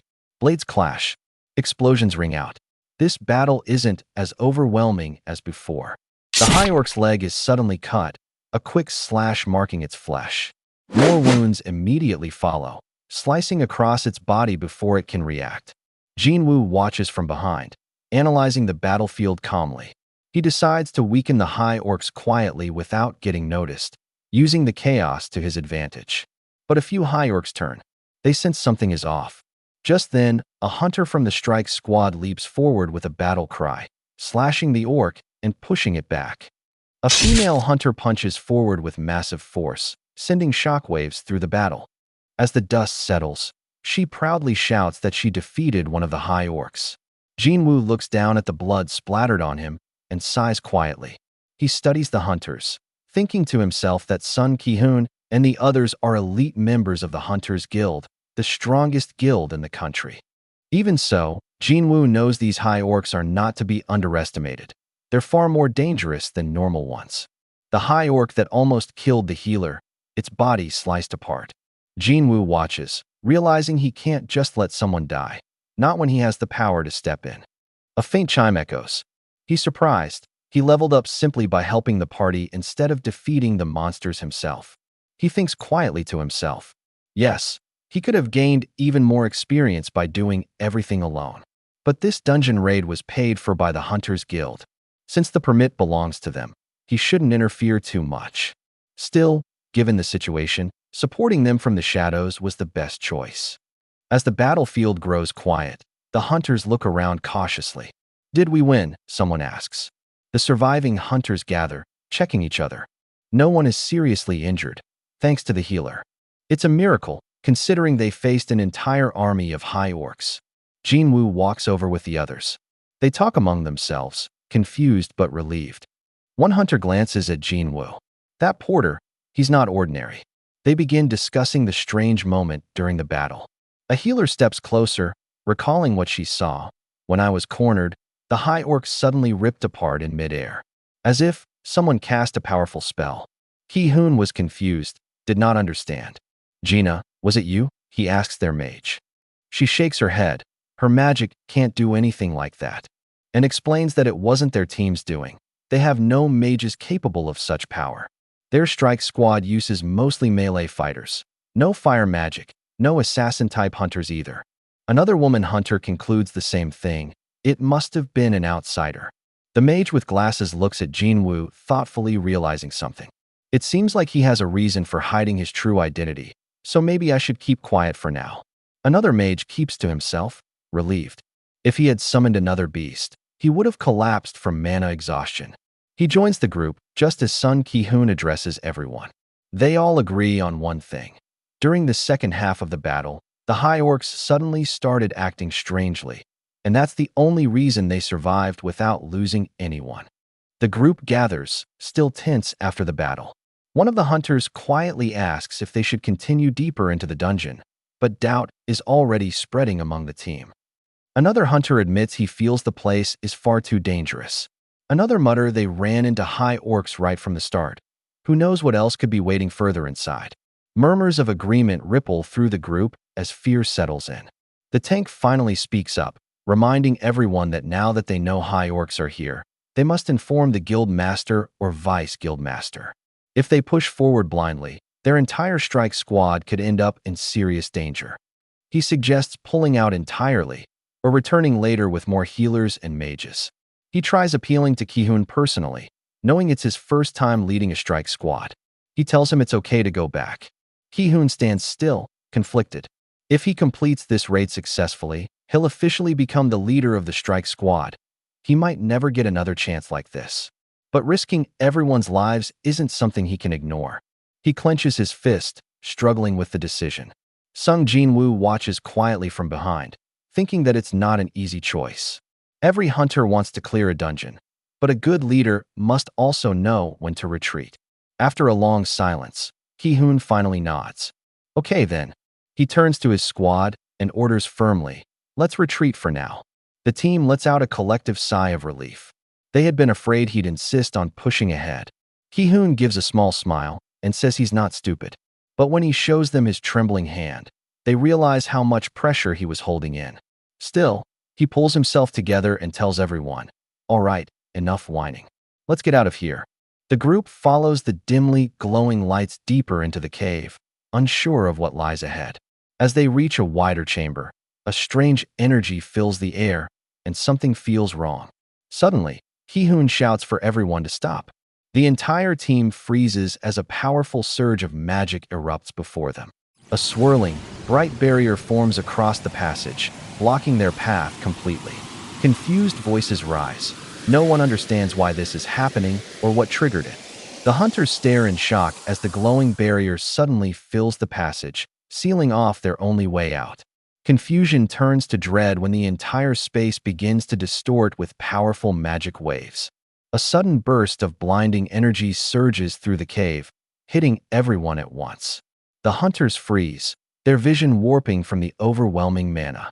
Someone gasps. This power is far beyond anything they've faced so far.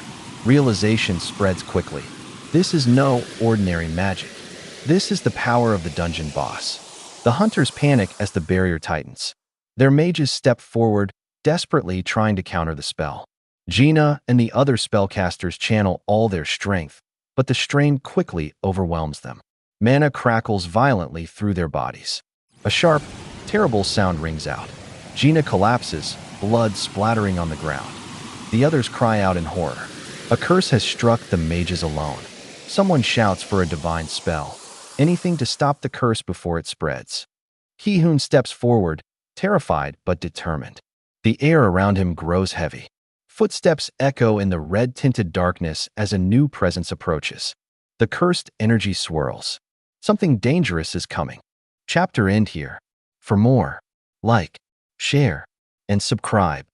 Welcome back to our channel 217 Prince. The chapter begins. The hunters stare in shock as they realize the terrifying truth. Their strike squad struggled to defeat just over 20 high orcs. But now, far more footsteps echo from the darkness. One of the hunters trembles as he counts. There are over 50 high orcs emerging from the portal. A wave of despair sweeps through the group. The ground shakes as the powerful orcs stomp forward, their numbers overwhelming. One orc steps right up to Ki-hoon, growling fiercely. Someone shouts Ki-hoon's name, urging him to stop. He's ordered to stand down. Ki-hoon hesitates as the orc roars in his face. He knew. Fighting now would mean certain death for everyone. His hand trembles. He knows that if hunters like Mr. Choi or Ms. Cha were here, they might stand a chance, but they aren't. The orc suddenly speaks, not in growls, but in a strange language. It sounds like a chant, echoing across the battlefield.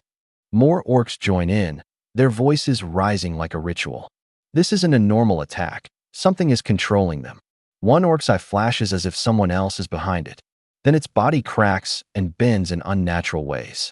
Finally, through the orc's mouth, a dark voice forms. Humans. Ki-hoon freezes as the orc continues speaking clearly. Listen, humans. I am Kargalgan.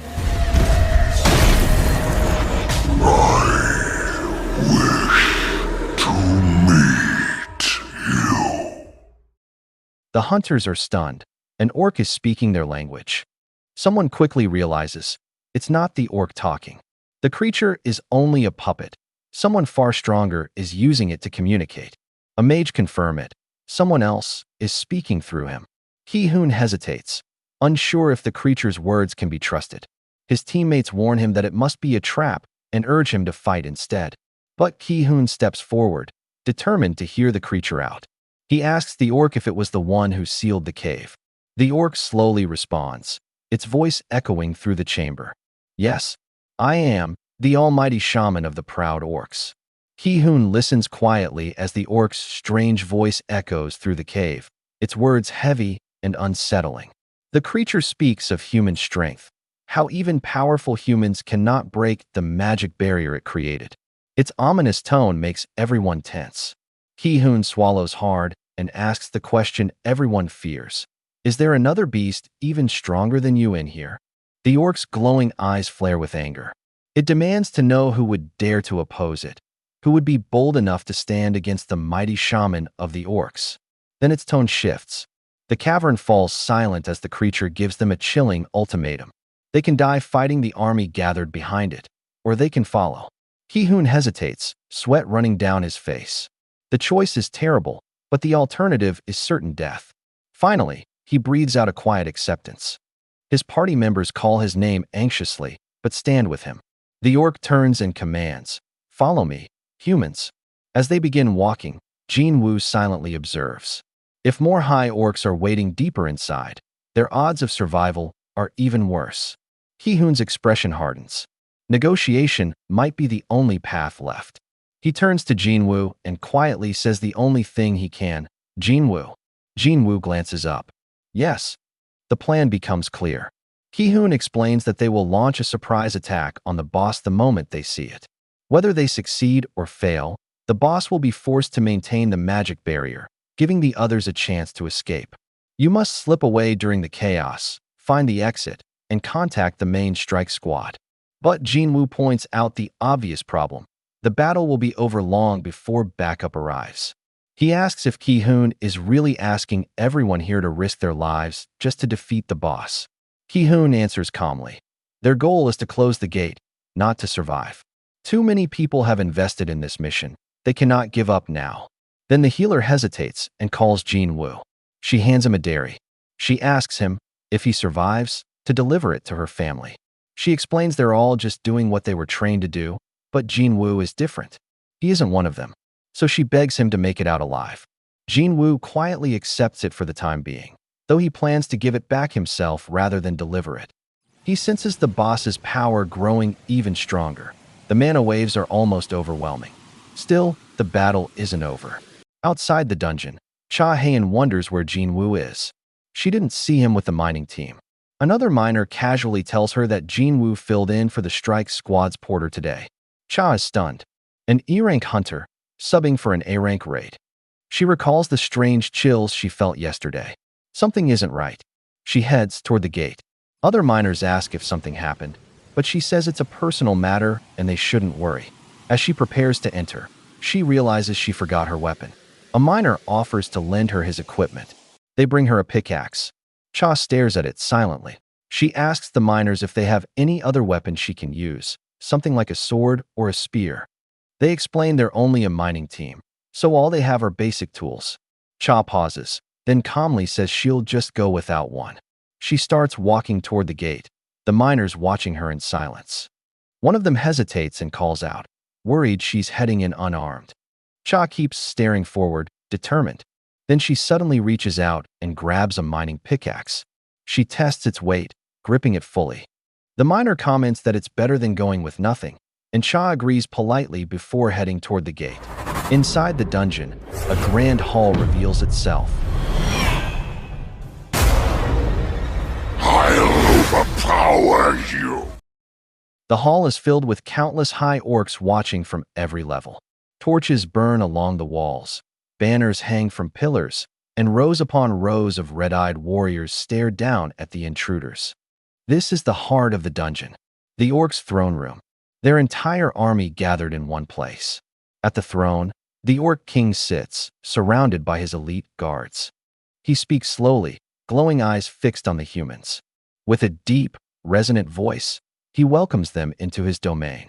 The hunters stand together on the arena floor, surrounded on all sides by countless high orcs watching from above. Tension fills the air as they realize the overwhelming number of enemies staring down at them. Ki-hoon's expression tightens as he thinks through the danger. If an army of this size escapes the dungeon, they could destroy an entire city before stronger hunters even arrive. He clenches his jaw, fear and determination mixing together. He knows what must be done. Even if survival seems impossible, they must at least defeat the boss. His gaze shifts to the 4 monstrous guards standing protectively around Kargalgan. The 4 beasts guarding him look intimidating. He swallows hard. Is it even possible to get past those guards and kill the shaman? One of the armored hunters whispers, when Ki-hoon gives us the signal, we'll attack all at once. Their target is clear, the shaman. Across the arena, the shaman lifts a glowing hand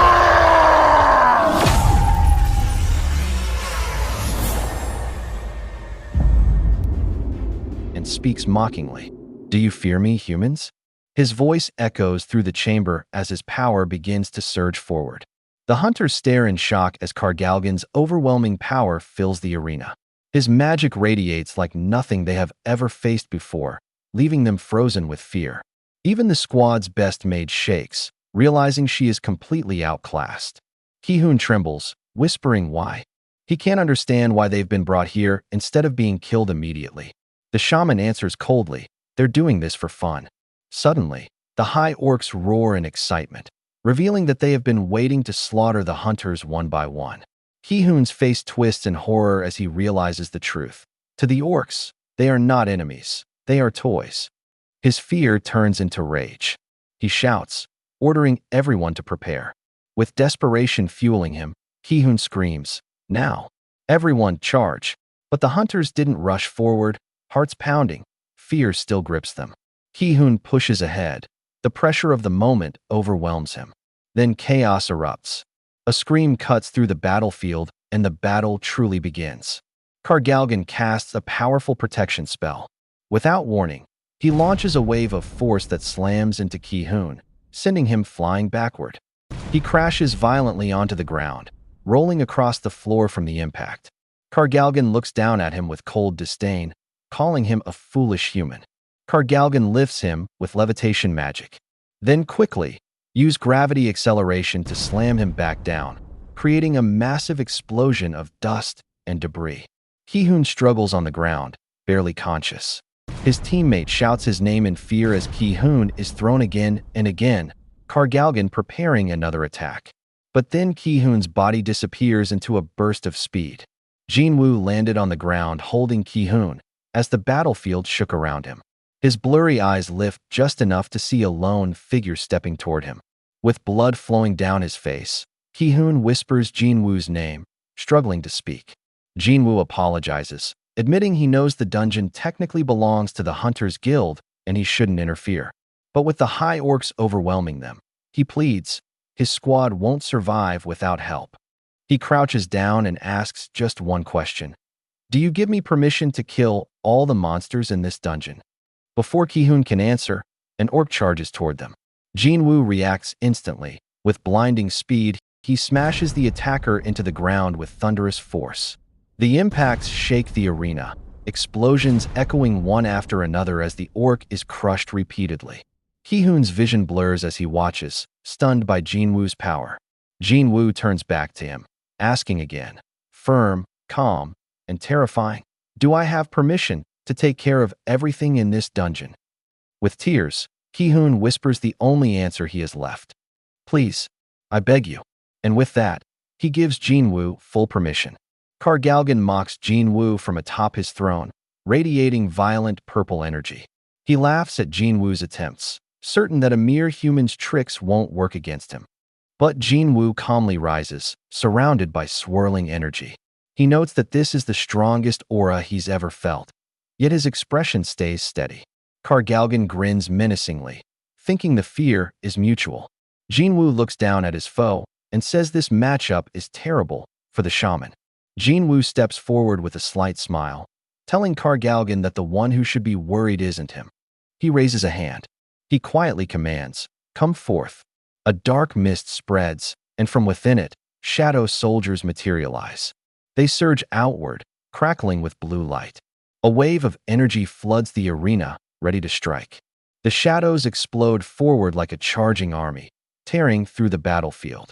Dozens of shadow soldiers rush in formation, their glowing blue bodies illuminating the dark hall.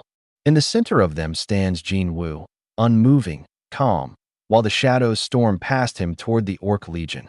The entire arena begins to shake as the Shadow Army launches its overwhelming assault. A black car screeches to a halt near the mining site. The doors swing open as members of the surveillance team step out, their expressions sharp and focused. Their sudden arrival makes the miners exchange uneasy glances, sensing tension in the air. The agents scan the area, confirming their information. They've come specifically because of one person. Woo speaks quietly, confused about Jin-Woo's strange decisions. He wonders why someone like Jin-Woo applied to be a miner and even came 2 days in a row. Jin-Woo's recent actions are now under scrutiny, especially since he's registered as an S rank. Meanwhile, miners murmur among themselves, trying to understand why high-ranking officials would show up over a simple porter. Mr. Wu approaches the group of miners, asking for Jin-Woo's whereabouts. The miners exchange nervous looks, unsure how to answer. One began ranting, claiming he always felt something was off about Jin-Woo. Wu watches coldly as the miners talk. The agents press again. Where is Mr. Sung? Finally, one miner answers truthfully. Jin-Woo is inside the gate right now. The miner continued how he volunteered because their porter didn't show up. Wu muttered, first he's a miner, now he's a porter. It makes no sense. Even Cha Hae-in entered the gate. Wu adjusts his sunglasses with a sigh, warning that whatever Jin-Woo is doing, everyone will hear about it on the news tomorrow. As the agents walk away, gossip continues behind them, until suddenly, a violent surge of dark purple energy bursts. Wu's glasses shatter as a malicious aura spills out from the gate, shocking the entire group. What is this? I sense a terrifying, malicious energy. A shock rippled through the air. The tremor in his voice. It had lasted only a heartbeat, yet it felt as though his entire body was being torn apart from the inside. Their instruments quivered with unstable readings. The device screen lit up with a number so high it stole the breath from their lungs. The kind of mana density that should only exist in legends. An A-rank gate, not just high, absolute peak level. Panic flickered through the group. If a team had gone in blind under false information, the consequences would be catastrophic. They had no choice now. They needed to enter before the situation spiraled beyond control. Inside the dungeon, the corpses of high orcs lay broken. Shock trembled across Cha Hae-in's face. Could Sun Ki-hoon's team have done this? How had they brought down so many elite monsters? Cha Hae-in stepped forward, her face shadowed with realization. If these overwhelming waves of mana were coming from the boss room, not even someone like her could guarantee survival for the strike squad. A cold glow gathered in the shadows. Figures began emerging, surrounded by a blue aura, silent, armored silhouettes moving with unnatural coordination. The air crackled with rising pressure. And then, Kargalgan sneered from above, mocking the intruder who dared face an army with only a handful of allies. But Jin-Woo stepped forward. He warned Kargalgan that he is going to regret, looking down on him and his shadows. Mana surged beneath his feet, the floor trembling as a dark ripple spread outward. A notification resonated in the air. The Shadow Monarch's domain had awakened, and the battle began to shift. A surge of dark violet energy bursts from Jin-Woo's shadow domain. His soldiers materialized beside him, their forms sharper and more menacing than before. The hunter stares in disbelief as the army of shadows grows denser, towering figures rising with burning eyes. Even Bora panics, unable to understand how a human can summon such overwhelming dark magic. Kargalgan roars at his troops to attack, and the high orcs charge forward in a frenzy. But Iron meets them head-on, unleashing a devastating provocation roar. The weaker orcs freeze, terrified, but the stronger ones resist, snarling back. Then Iron swings his glowing axe, smashing through the orcs with unstoppable force. Igris raises a massive sword of darkness. With a single command, the blade lifts, glowing brighter, and he slams it down, sending the orc army crashing apart. Jin-Woo moves forward, slicing through the enemies with synchronized strikes, cutting down the high orcs one after another. Another brute charges. His strike splits the monster across the chest. Bodies fall around him one by one. The hunter whispers in disbelief. That's... Another answers, voice trembling. Yes, he's just like our vice guild master. Their confusion only grows as Jin-Woo soars upward, slicing through the orcs with acrobatic ease. Why would someone like him, someone this strong, volunteer as a porter? Jin-Woo's thoughts remain sharp and calculating. Except for Igris, Iron, and Tank, the majority of his summoned soldiers still hover around B-rank strength. Even with numbers, they need to be destroyed several times before taking down a single high orc. And the enemy outnumbers them more than 3-1. He tightens his grip. He must cut down as many as he can with his own hands. A fiery explosion ignites the battlefield. The hymn of the fire dragon erupts with thunderous force. Jin-Woo's eyes widen. What the? My shadow soldiers. Smoke clears. Kargalgan stands arrogantly on his throne, flames swirling like a living beast above him. His voice drips with mockery. How foolish of you to act all high and mighty, when your little puppets are doing all your work. The battlefield trembles beneath Jin-Woo's shadow as he steps forward, his gaze cold and unwavering. His presence alone cuts through the chaos like a blade. His shadows surge again. Each soldier rises anew, ignited with blue flame, answering his will without hesitation. But Kargalgan's monstrous skull twists. He claims Jin-Woo's mana will run out sooner. His orcs descend upon the shadows, tearing them apart with overwhelming force. But Jin-Woo lifts his gaze, expression hardening as he leaps into the air. He isn't intimidated, only calculating. Kargalgan unleashes another spell. A barrier flares to life above him, swirling with protective magic, pushing Jin-Woo back. He warns Jin-Woo that every passing second weakens the undead horde. But Jin-Woo meets his arrogance with a quiet smirk. He unveils his counterpoint. He has shadows far more dangerous than the ones Kargalgan sees. A tremor shakes the arena as Kargalgan charges mana again, vowing to destroy Jin-Woo's entire army in a single devastating strike. The hymn of blazing fire erupts outward, swallowing everything in scorching light. The arena becomes a furnace. Shockwaves roll across the stone floors as Jin-Woo narrows his eyes. This enemy is stronger than Vulcan, stronger than Metis, and his army is massive. But this time, the rules are different. Jin-Woo isn't bound to the limitations of the job change quest. He lifts his hand, calling out the one advantage that changes everything. Inventory. A potion glints in his hands, swirling with dense mana. He doesn't need to hold back. He can replenish himself at any moment. All he needs is efficiency. Then, with a voice that echoes through the blazing arena, Jin-Woo invokes the command that reverses the tide. He drops his arm. Darkness spreads. Arise. The battlefield shifts instantly. Severed limbs, fallen high orcs, and mangled corpses twitch as a dark pulse ripples outward. Hands burst from the ground, bodies wrench upright, glowing eyes snapping open as they join Jin-Woo's command. Kargalgan's confidence fractures. Horror fills his eyes as he watches his own warriors rise again, this time wrapped in shadow, not flame. Jin-Woo steps forward, claiming the battlefield piece by piece. Many of the high orcs are still alive, their bodies intact, but they will soon belong to his shadow as well. He raises a finger, steady and precise, pointing directly at the Shaman King. And ultimately, the last one to fall will be him. Kargalgan shakes, his massive body trembling as realization crashes down on him. Impossible. Could this human truly be? His thoughts stop cold. Could he be? The high orcs rush forward in a frenzy, their red eyes glowing as they charge with weapons raised. Suddenly, the corrupted, undead orcs, Sung Jin-Woo's shadows, push back with overwhelming force, creating a dark wave that crashes into the enemy lines. A massive clash erupts. Blue and purple energy explodes across the battlefield as both armies collide.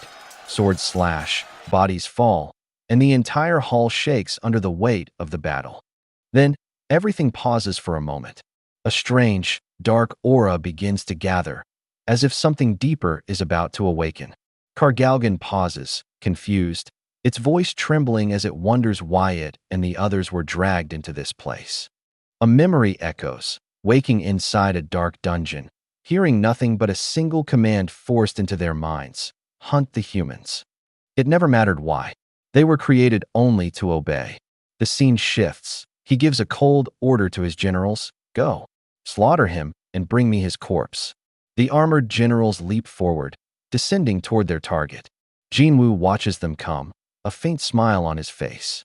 Iron growls, stepping in front of him, its glowing eyes narrowing as it prepares for battle. The first clash happens instantly. One of them freezes, eyes widening in disbelief. Iron swings his massive blade, meeting the Shadow Knight's glowing weapon in a violent clash. The Shadow Knight counters instantly, driving a heavy strike into the general's face, sending cracks across the orc's mask. Before the orc can recover, the Shadow Knight slams him into the ground with a thunderous impact, the purple aura surging around him like a storm. More high orcs leap forward from all directions. Igris responds with fluid precision, clashing blades, twisting midair, and unleashing sweeping arcs of purple energy that cut down attackers one after another. He stomps an incoming orc into the ground, then turns with cold, glowing eyes fixed on the next challenger. Each strike is sharp, controlled, and overwhelmingly powerful.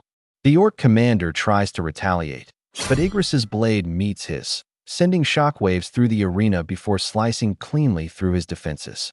Another spinning strike flashes, and the enemy is sent flying across the battlefield.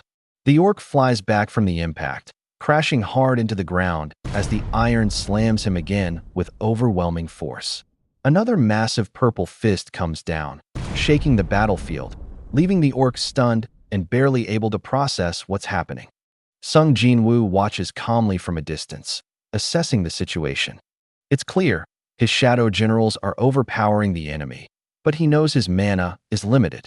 Without potions, every summon drains him. Kargalgan stares in disbelief, unable to understand how the battle is turning against them so quickly. The hunters watching from behind see Jin-Woo struggling and rush forward, shouting that they must help. Then Kargalgan begins chanting, unleashing a series of deadly hymns. Hymn of agony, hymn of blazing fire, hymn of blindness. Then his voice echoed, "The audience must not run my performance." Magic circles flare around him as he prepares a devastating barrage to crush Jin-Woo. "I shall shut that arrogant mouth of yours." Hymn of slumber, hymn of lethargy, hymn of blindness. A boom shakes the stage, the curses vanish instantly, but the shaman freezes in shock. Jin-Woo steps through the light unharmed. "Don't you remember what I said?" Notification echoed. "Immunity has been activated. Any status abnormalities will be removed." None of Kargalgan's magic is working. Jin-Woo brushes his clothes casually and reminds him. He has complete immunity to curses and status effects. He and the shaman were never a good matchup. Notification echoed. Longevity activated. He watches his shadow soldier with the glowing orb of avarice. His voice echoed. "Let me destroy that annoying little shield of yours." A blazing form above the shadow soldier, glowing violently as he channels his magic with desperate rage. The explosion bursts forward, shaking the entire chamber. But through the flames, Kargalgan merges and his shield has been broken. Enraged and humiliated, he trembles, unable to comprehend what just happened. Chaos spreads across the battlefield. A familiar figure steps into view, Cha Hayan, calm and focused. As she surveys the battlefield, she realizes something is off. Summoned beasts fill the hall, far more than any mage-class hunter should be able to control. Confusion deepens. What exactly is happening here? Then she spots the hunters, demanding answers. But even they can't explain what they've witnessed. Suddenly, Kargalgan rises one more time, screeching as he prepares a final barrage of deadly hymns. Rage, reinforcement, giants, combustion, all merging into a violent surge of power. The room erupts with purple energy as he unleashes everything he has left. He appears, slicing through the storm of magic with overwhelming force. The battle rages as Cha Hayan shouts, ordering everyone to get out of here. Kargalgan stomps forward, furious, calling Jin-Woo an insolent insect. Jin-Woo simply sighs, remembering his past fight with giants, clearly annoyed to be dealing with another one. The giants roar in fury. "Don't be cocky, human. I'm just playing with you until now." He unleashes a burst of power, transforming into his massive, true form. He roars proudly, declaring himself the mighty Kargalgan. Jin-Woo leaps straight toward him without fear. Jin-Woo closes the distance in an instant and answers with a precise strike, stabbing directly into his opponent's face. He smirks, explaining that being bigger only made the enemy easier to hit. An assassin always slips past a mage's defenses. A storm of slashes follows, ripping through the Kargalgan in a blur of light.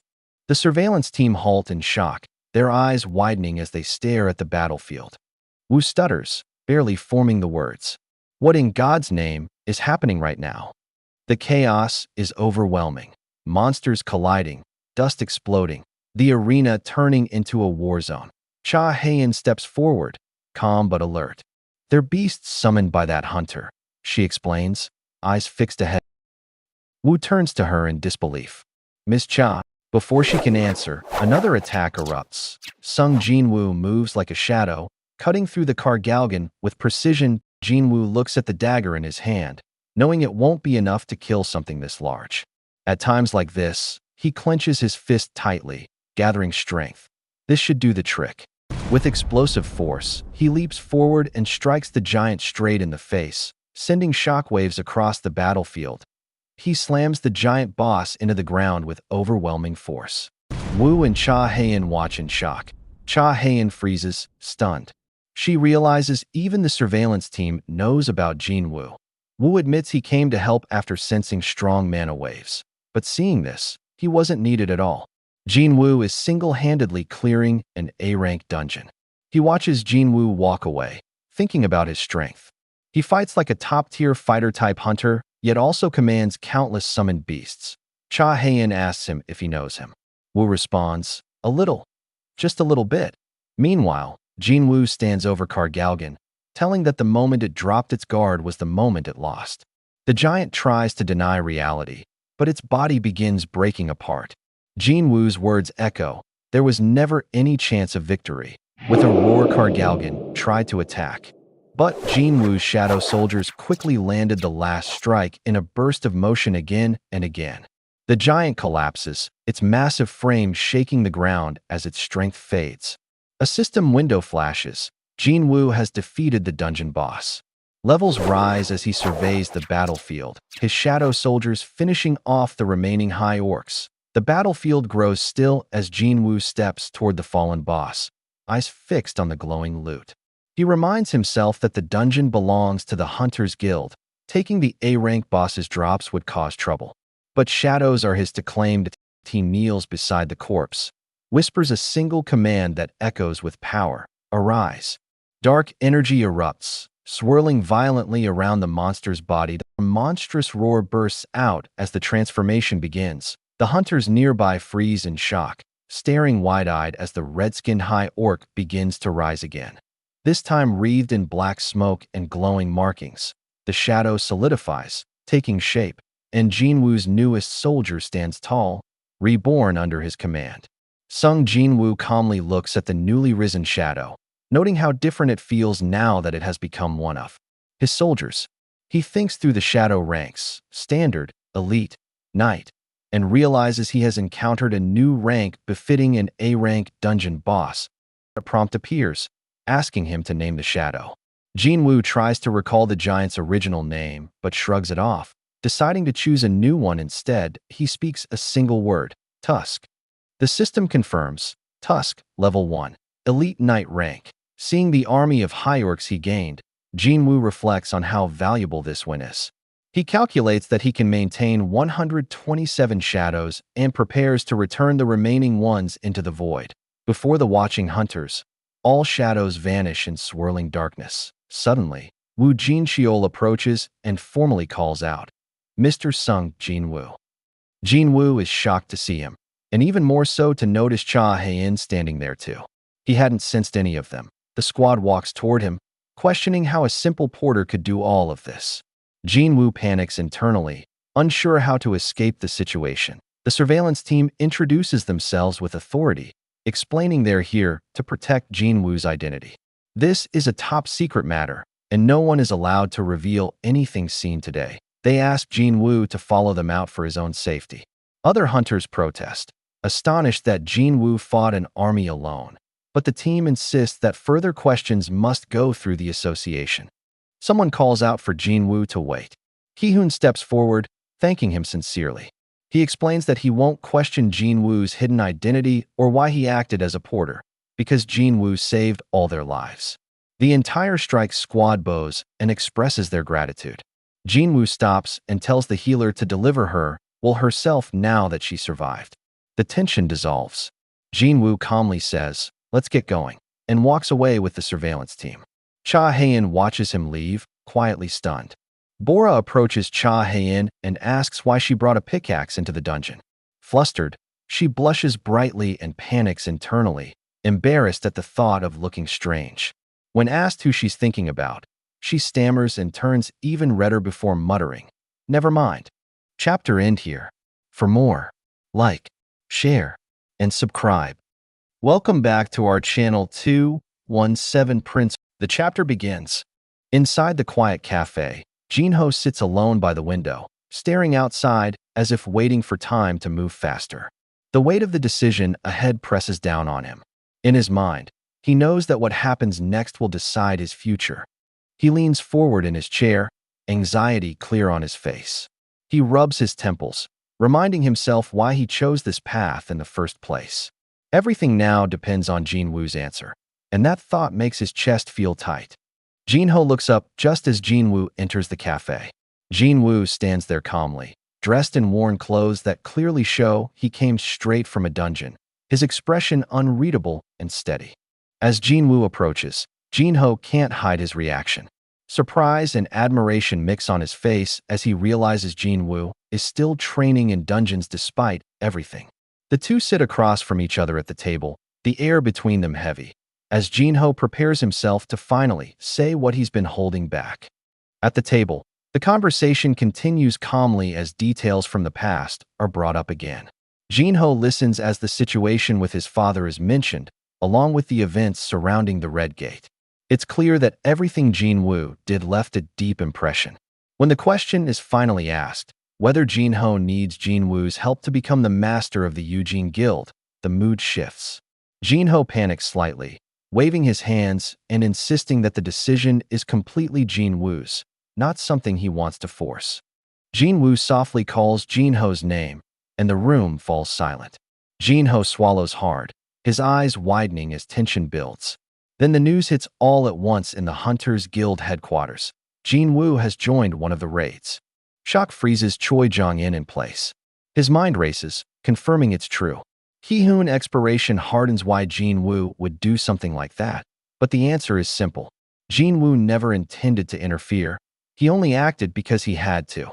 The situation inside the dungeon is explained step by step, making it clear that the boss was too strong and escape was no longer an option. When things escalated, Jin-Woo stepped in without hesitation, changing the outcome completely. As the report continues, the scale of Jin-Woo's abilities becomes clearer. He can summon multiple beasts, move with the speed of an assassin-type hunter, and even revive fallen enemies as his soldiers. These are only the powers that have been confirmed so far, leaving the unsettling thought that he may be hiding even more. The room grows quiet as his strength is compared to other hunters. No matter how powerful someone is, defending alone against a large group is nearly impossible. That logic makes Jin-Woo's feat stand out even more, pushing him far beyond what should be considered normal. Choi thinks, no matter how powerful someone is, defending alone against many enemies at once is almost impossible. That simple truth makes Sung Jin-Woo's actions stand out even more. Choi Jong-in admits it openly. His title as the so-called Ultimate Hunter feels meaningless now. With a serious expression, Hee-hoon speaks honestly. He says he has no right to tell others how to run their guild, but there is one thing he believes without doubt. Sung Jin-Woo must be recruited, no matter the cost. Elsewhere, cameras click, reporters gather, and the scene shifts outside. Media crews line up, adjusting their equipment, ready to capture the moment. News vans wait nearby, engines idling, as excitement spreads through the area. Inside a comfortable vehicle, Min-sung leans back with a relaxed smile. The situation has turned out exactly as expected. He has become the center of attention. Inside the moving vehicle, the mood is relaxed but focused. Papers are flipped through as tomorrow's headline is casually discussed, the words bold and attention-grabbing. The name Lee Min-sung is already being shaped into a story meant to impress the public. Suddenly, the two cars screech to a stop. Outside, movement and noise break the calm. People rush forward, and the doors open to reveal a crowd waiting ahead. Confused faces turn toward the scene as cameras and microphones come into view. At the entrance, Baek Yoon-ho and Choi Jong-in step out, immediately surrounded by reporters.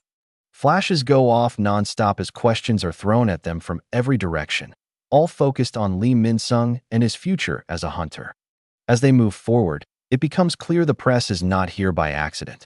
The attention is intense, but the two guild leaders stay calm, pushing through the noise. Behind the scenes, tension builds quietly, because this gathering is only the beginning of a much bigger clash of interests. Around the scene, reporters whisper among themselves, disappointed that things didn't turn out as dramatically as they hoped. Some lower their cameras, others sigh, realizing the scoop they expected has slipped away. Nearby, Baek Yoon-ho walks forward with a confident grin, fully aware of the situation. He mentions that the Hunters Guild already had a closed meeting about this, making it clear that nothing happening here is a coincidence. Choi Jong-in responds sharply, clearly irritated. He admits they don't have an A rank like the White Tiger Guild, but his tone makes it obvious he isn't backing down. The tension between them thickens as they walk side by side. Baek Yoon-ho states the truth plainly. Both guilds survived only because of Hunter Sung's help. Without Sung Jin-Woo, their elite second teams would have been wiped out. That is why the conclusion is unavoidable. Recruiting Sung Jin-Woo is the right thing to do. But the argument doesn't end there. Choi Jong-in pushes back, questioning whether bringing in an S-rank hunter is necessary, warning that it could spark something far bigger. As the two continue forward, footsteps echo behind them. A calm, confident voice cuts through the tension. Lim Tae-gyu of the Fiend Guild appears, smiling lightly as he asks if the two of them are arguing over Min Sung again. His presence signals that the real competition has only just begun. Baek Yoon-ho and Choi Jong-in explode at each other, faces twisted with anger as they shout without holding back. The argument is loud and heated, sparks flying as neither side is willing Lee Min Sung. Between them, Lim Tae-gyu watches with a bored, confused look, clearly unimpressed by the outburst. He wonders what could possibly make two top guild masters act like this. Min Sung observes everything quietly. A faint, almost amused smile crosses his face as he realizes the truth. The country's strongest guilds are fighting over him. The moment passes as Min Sung calmly decides to leave. Camera flashes fill the air, surrounding Lee Min Sung from every direction. The crowd grows thicker, the attention heavier, as if the situation has already slipped out of control. Sung Jin-Woo watches the scene quietly, clearly confused. He looks around at the flashing lights and the crowd pressing in, wondering why so many people are gathered here and why all of this chaos is happening around him. He stays calm, thinking that none of them seem to recognize him yet, even though the atmosphere feels tense. Still, one question bothers him: how he's supposed to get inside the Hunter Association building like this. He steps forward and politely tries to pass through the crowd. The reporters react instantly, shoving back and blocking his path. Annoyed voices rise as they complain, clearly not interested in letting anyone through so easily. A security guard quickly confronts Jin-Woo, raising his voice and demanding to know who he is. He points out the reporters surrounding them and insists Jin-Woo can't just walk past everyone.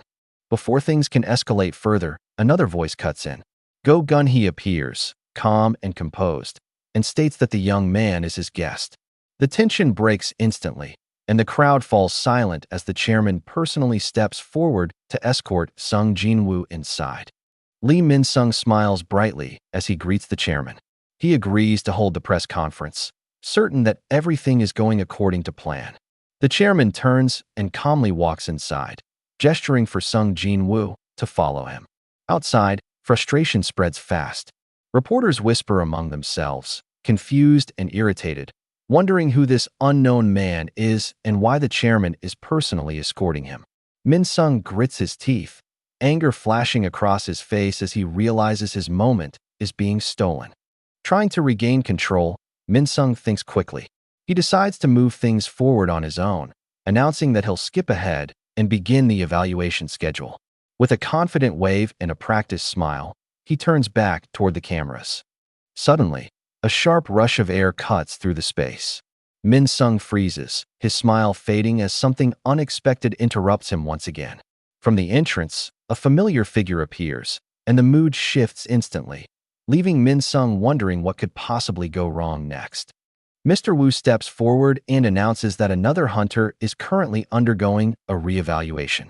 Until it ends, no one else is allowed inside the building. His tone is firm and leaves no room for argument. Lee Min Sung reacts instantly, shocked and angry. He checks the time and realizes he's being told to wait a full 30 minutes. even though reporters are already gathered and his schedule is supposed to start soon. Frustration builds as he feels ignored and disrespected.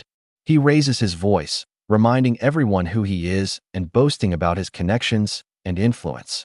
In front of the cameras and the crowd, he demands special treatment, insisting that someone like him shouldn't be kept waiting outside. Mr. Woo finally responds calmly. If Min-sung wants an answer, he asks a single question. Can Lee Min-sung handle the consequences? The pressure in his gaze is overwhelming, and Min-sung freezes, his confidence cracking as the weight of those words sinks in. Inside the association, Sung Jin-Woo walks away alongside Chairman Go Gun-hee. Their footsteps echo through the wide hallway as they move forward together, leaving the tension behind them. The two S-rank hunters greet them with calm expressions. As they walk, the chairman speaks calmly, noting how long it has been since an S-rank hunter last appeared. He explains that the Hunter Guild has grown far too powerful, and that balance is needed again. They arrive at the evaluation area, where officials wait to begin. Sung Jin-Woo is greeted politely, and the process is explained. Before the reevaluation starts, he is asked a simple question about the kind of abilities he can use, marking the beginning of a test that will change everything. A dark shape spreads across the floor as Sung Jin-Woo calmly releases his power. He speaks, as something unnatural takes shape right in front of everyone. I can do stuff like this. The officials freeze in shock. Their eyes widen as the shadow solidifies into a towering armored figure, glowing with blue energy. Standing beside it, Jin-Woo looks completely calm, as if this is nothing unusual. The officer asked, eyes wide, has this beast summoned? The chairman asked simply that this is only a part of what he can summon. Jin-Woo hesitates for a moment, clearly uncomfortable. He admits that many people have already seen him fight, and he lets out a quiet sigh. Still, he explains that he recently created several shadow soldiers using high rank or corpses. As his words sink in, dark energy begins to move again. Shadows ripple and rise, spreading across the floor. Go Gun-hee's eyes widen in pure shock as the overwhelming presence returns, far greater than before. Baek Yoon-ho and Choi Jong-in are left speechless. The difference in strength is obvious now. The number keeps increasing until the space feels crowded with dark soldiers. This is the real Sung Jin-Woo, and the power he's showing is far beyond anything they imagined. Baek Yoon-ho stares ahead in disbelief, his teeth clenched as he finally understands what he's witnessing. The magic power pouring out is on a completely different level. This is no exaggeration. This is the real Sung Jin-Woo, far stronger than the man he faced before. The difference is overwhelming. Even someone like Baek Yoon-ho feels crushed just by sensing Jin-Woo's presence, realizing how small the gap between them truly is. Unaware of the shock he's causing, Sung Jin-Woo walks forward calmly, his energy still faintly trailing behind him. He moves with quiet confidence, holding his hunter license as if it means nothing special. At the counter, the truth is laid bare. The Korean Hunters Association license clearly displays his name and rank. Sung Jin-Woo, S rank. Baek asked Jin-Woo for a moment, but Sung Jin-Woo politely declines the request to stay, saying he still has unfinished business to take care of. Without hesitation, he reaches for the door and quietly slips away, leaving the others behind in surprise. As he steps forward, flashes suddenly explode in front of him. Cameras go wild, lights flooding the space as reporters swarm from every direction. Jin-Woo freezes for a moment, staring ahead in shock, completely unprepared for the attention. The realization hits instantly. He has walked straight into a live broadcast. The quiet exit he expected turns into a spotlight, and in that moment, Sung Jin-Woo becomes the center of the entire scene. A classmate rushes up to Jina's desk, shoving a phone right in front of her face. On the screen, a live broadcast shows Sung Jin-Woo surrounded by cameras. Jina stares at the phone, asking why Jin-Woo would be on television at all. None of it makes sense to them as they struggle to process what they're seeing. The scene shifts to the Hunter Association building from a short time earlier. A large crowd has gathered, watching Lee Min-sung standing confidently at the front, delivering his speech. He raises his fist and declares that whatever rank he gets today, he promises to be a hunter who serves the people. The cameras flash non-stop as the crowd reacts, fully focused on him. unaware that this announcement is only the beginning of a much bigger revelation. Lee Min-sung stands before the crowd with his arms spread wide. His thoughts echo confidently as he demands everyone's focus. Reporters shout questions from below, stunned by his declaration. Min-sung smiles calmly, unfazed.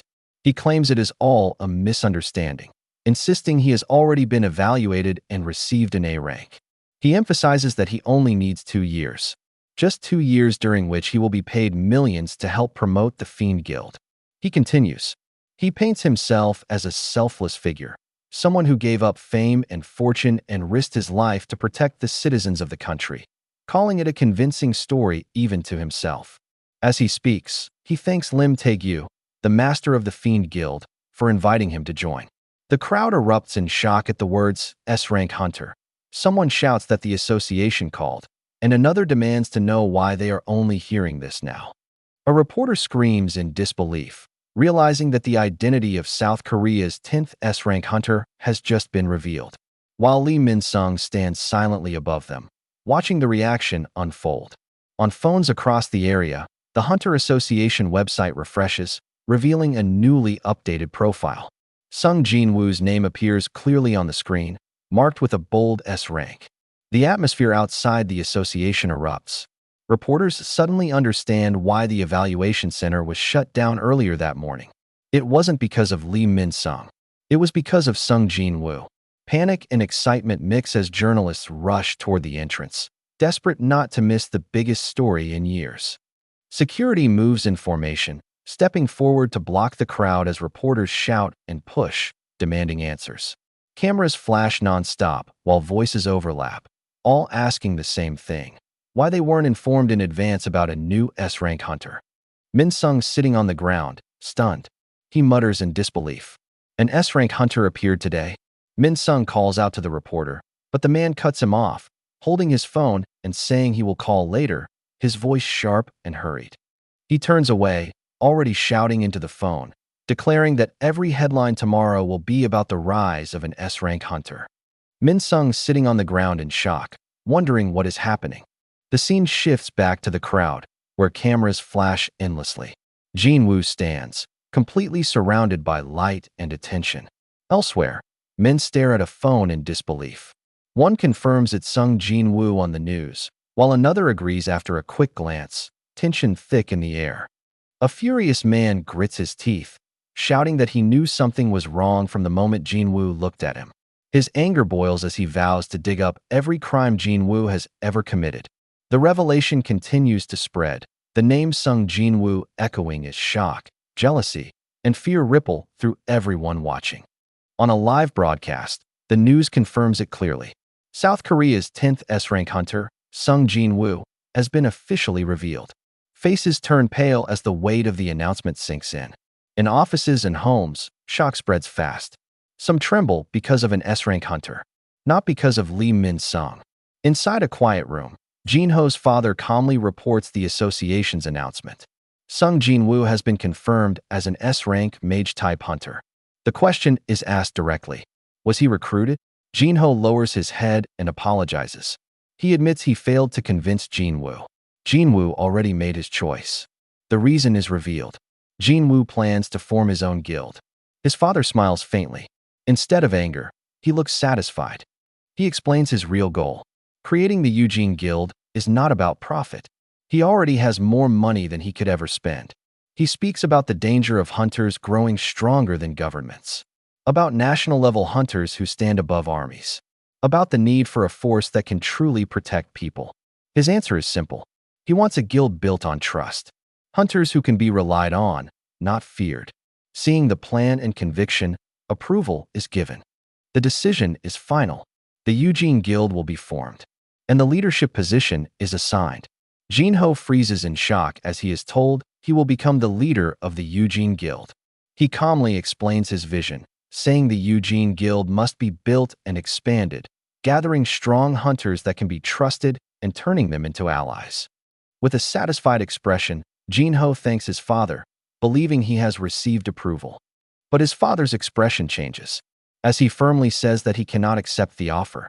Jin-ho lifts his head, declares with determination that he will join Jin-Woo's guild. In the Hunters Association, reporters swarm the front of the building. From above, the crowd looks chaotic, all cameras aimed at him instead of Lee Min-sung. They push closer, yelling that he was once an E-rank hunter, asking how he feels after reawakening into something unheard of. Baek Yoon-ho steps in, shielding Jin-Woo as the reporters press harder. He calmly warns that dealing with the media will only drain him and tells Jin-Woo they'll take him home. In a blink, Jin-Woo vanishes. The air distorts where he stood, leaving shocked faces frozen in place. Jin-Woo refuses. His voice is steady as he says he's fine. People stare around wildly, unable to understand what just happened. From the entrance above, Baek Yoon-ho and Choi Jong-in watch the crowd react in confusion. Choi notes that Jin-Woo is a mage-type hunter, yet his physical abilities are exceptional. He narrows his eyes, realizing something is wrong. Baek stiffens, shocked by his speed, so fast that even his eyes can't follow. He clenches his teeth, admitting inwardly that this isn't just strength. Jin-Woo's movement, his presence, the pressure he gives off, everything is different. Stronger than before. Far stronger. As Jin-Woo walks away, Baek realizes the truth. Sung Jin-Woo has grown to a level beyond them. And for the first time, even top-ranked hunters feel left behind. The television broadcasts breaking news. A banner flashes across the screen, announcing the first S-rank hunter appearance in 2 years. A man reaches toward the screen. He mutters his name in disbelief, recognizing him instantly. In a hospital room, Dong-soo with a hardened expression glares at the broadcast. His jaw tightens. How is Sung Jin-Woo still alive? His thoughts spiral into rage. He can't tolerate the filth of the world any longer. In the auction hall, an auction official examines a glowing red crystal ball. He admits he has seen many artifacts before, but never something like this. He studies it carefully and realizes its magic amplification rate is far beyond normal limits. The man asked where the item came from. Jin-Woo calmly answered that he found it inside a dungeon. The man is stunned, wondering if such powerful artifacts are really lying around in dungeons now. He quickly suggests putting it up for auction, promising to sell it at a premium price. Jin-Woo simply says he will think about it. His thoughts echoed. He wants to clear the demon's castle as soon as possible to create the holy water of life. To do that, he needs an artifact that can protect him from fire. He asks directly if such an item is available.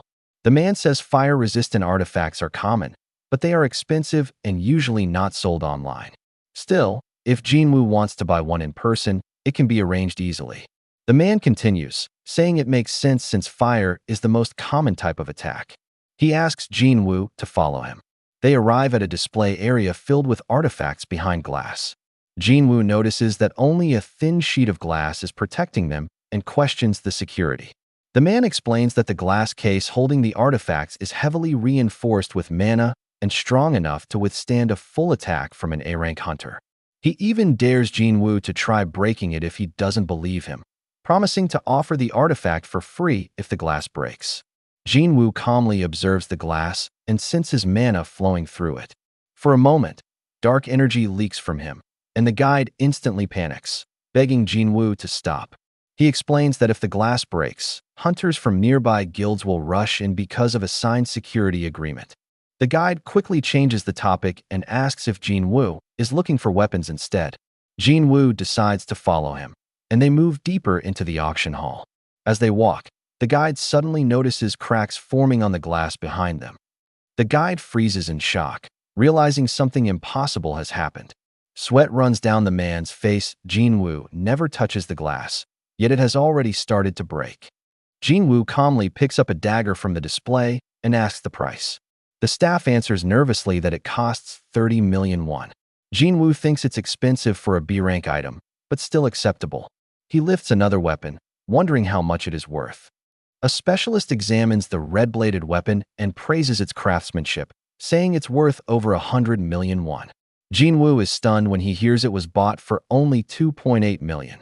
He recalls how even famous hunters paid far more for weaker gear, realizing how absurd this price difference is. Inside the White Tiger Guild, the thought crosses Baek's mind. Is that even truly possible? He sits alone by the window, a hunter who continues to grow stronger without stopping. He remembers clearly that Jin-Woo was a weak E-rank mage during the Red Gate incident, barely worth noticing at the time. But that is no longer the case. He admits to himself that he was wrong. He leans back in his chair, frustrated, questioning how someone so powerful could choose to walk alone instead of joining a major guild. Still, he realizes it doesn't matter whether Jin-Woo leads the best guild or the second best. If Jin-Woo keeps growing at this pace, he will inevitably become number one. Outside the building, reporters crowd the entrance, shouting Jin-Woo's name and snapping photos nonstop. Cameras flash as people point upward, excited and shocked by the sudden appearance of an S-rank hunter. Inside the apartment, Jin-Woo's sister peeks through the window and panics when she sees the reporters below. She stumbles back in fear, clearly overwhelmed by the attention. Jin-Woo stays calm, asking to go outside. But she tells him not to go outside and not to make things worse.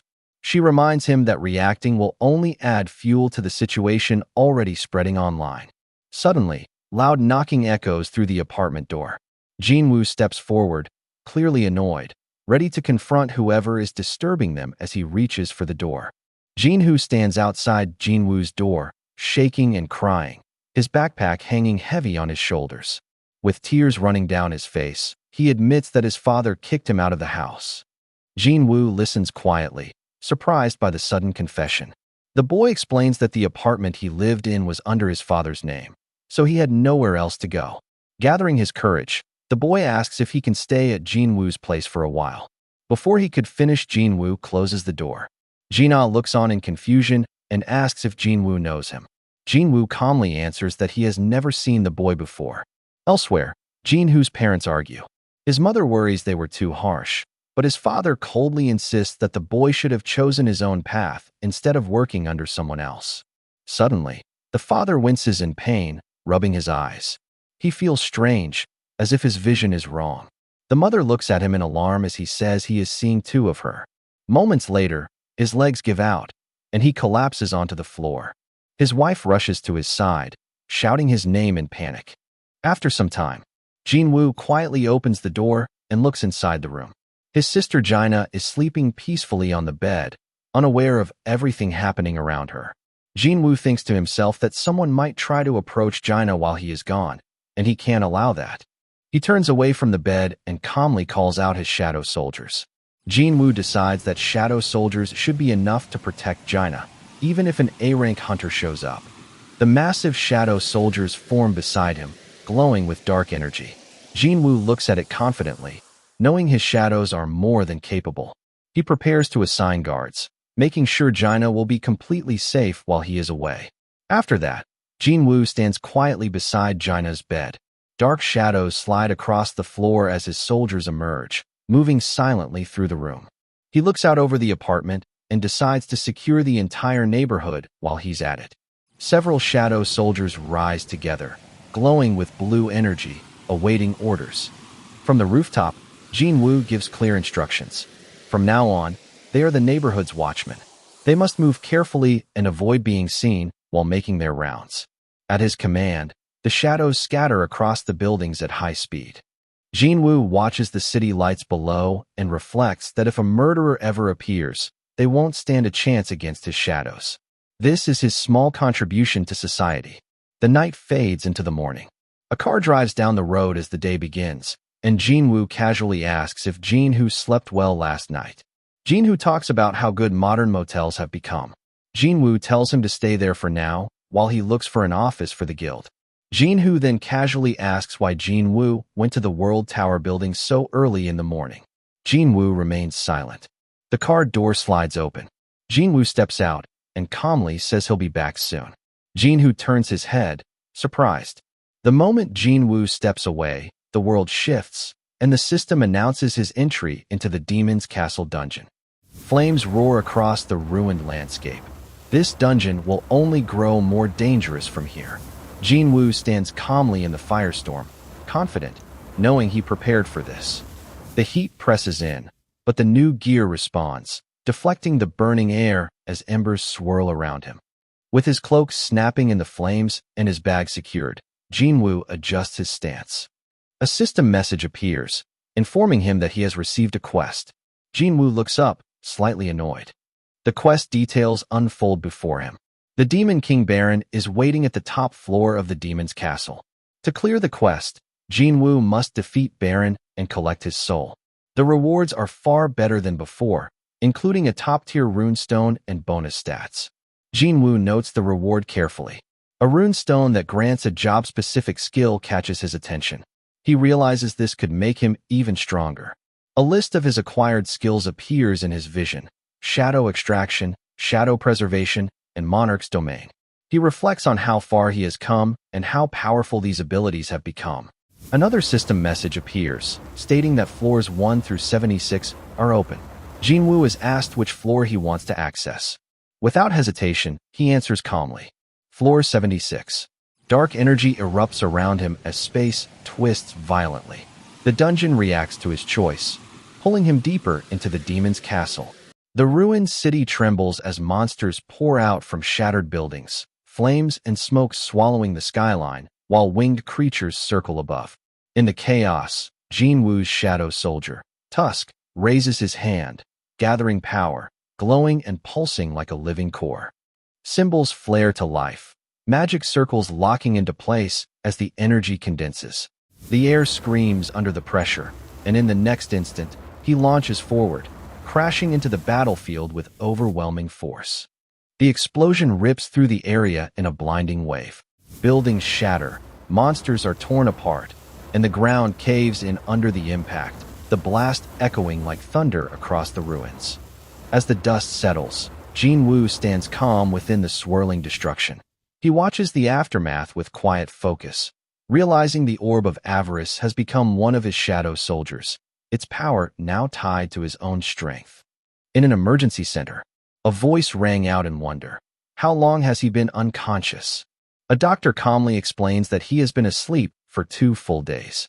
Jin-Woo's father feels weak and realizes how exhausted his body must have been. The doctor asks if he has been near hunters or awakened beings recently. He then mentions a condition called eternal slumber, a state where people fall into deep sleep and cannot wake up on their own. As the explanation continues, Jin-Woo's father learns that eternal slumber is linked to mana. People who are naturally intolerant to mana can develop severe symptoms after long exposure. The doctor warns that mana crystals, essence stones, and hunters constantly release mana. Prolonged exposure can trigger this condition suddenly. Hearing this, he clenches his fist. He understands the truth now. In a world overflowing with mana, those who cannot endure it are simply left behind. He realizes he has become a victim of natural selection. The man clenches his jaw, anger and disbelief burning in his eyes. He refuses to accept the idea that he, Yumi Young-han, has become a victim. No matter the situation, he believes he is not lost yet. As long as he is breathing, he will not admit defeat. Far away from Korea, on a quiet island off the coast of Japan, gentle waves roll toward the shore. Something red breaks through the water and crawls onto land. It moves slowly but steadily, alive and purposeful. In the darkness of the island, a living ant has successfully reached the shore, marking the beginning of a new and dangerous presence. Chapter end here. For more, like, share, and subscribe. Welcome back to our channel 217 Prince. The chapter begins. The island rests in rare calm, waves brushing the shore under a warm sky, giving the illusion of peace. 2 hunters walk the quiet road, talking lightly, unaware that danger is already closing in. The villagers thank them, trusting that familiarity and quick action are the only things that can save the town if a gate appears. But peace breaks in an instant. A presence reveals itself, hostile and unmistakable, stepping forward without fear.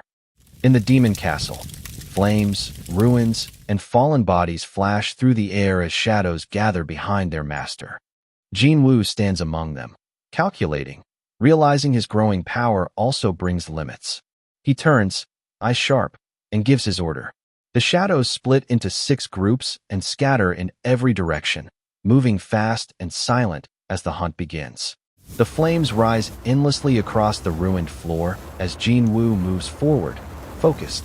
Every item he finds is ignored unless it grants entry to the next level. His only goal is speed, reaching the top floor as fast as possible.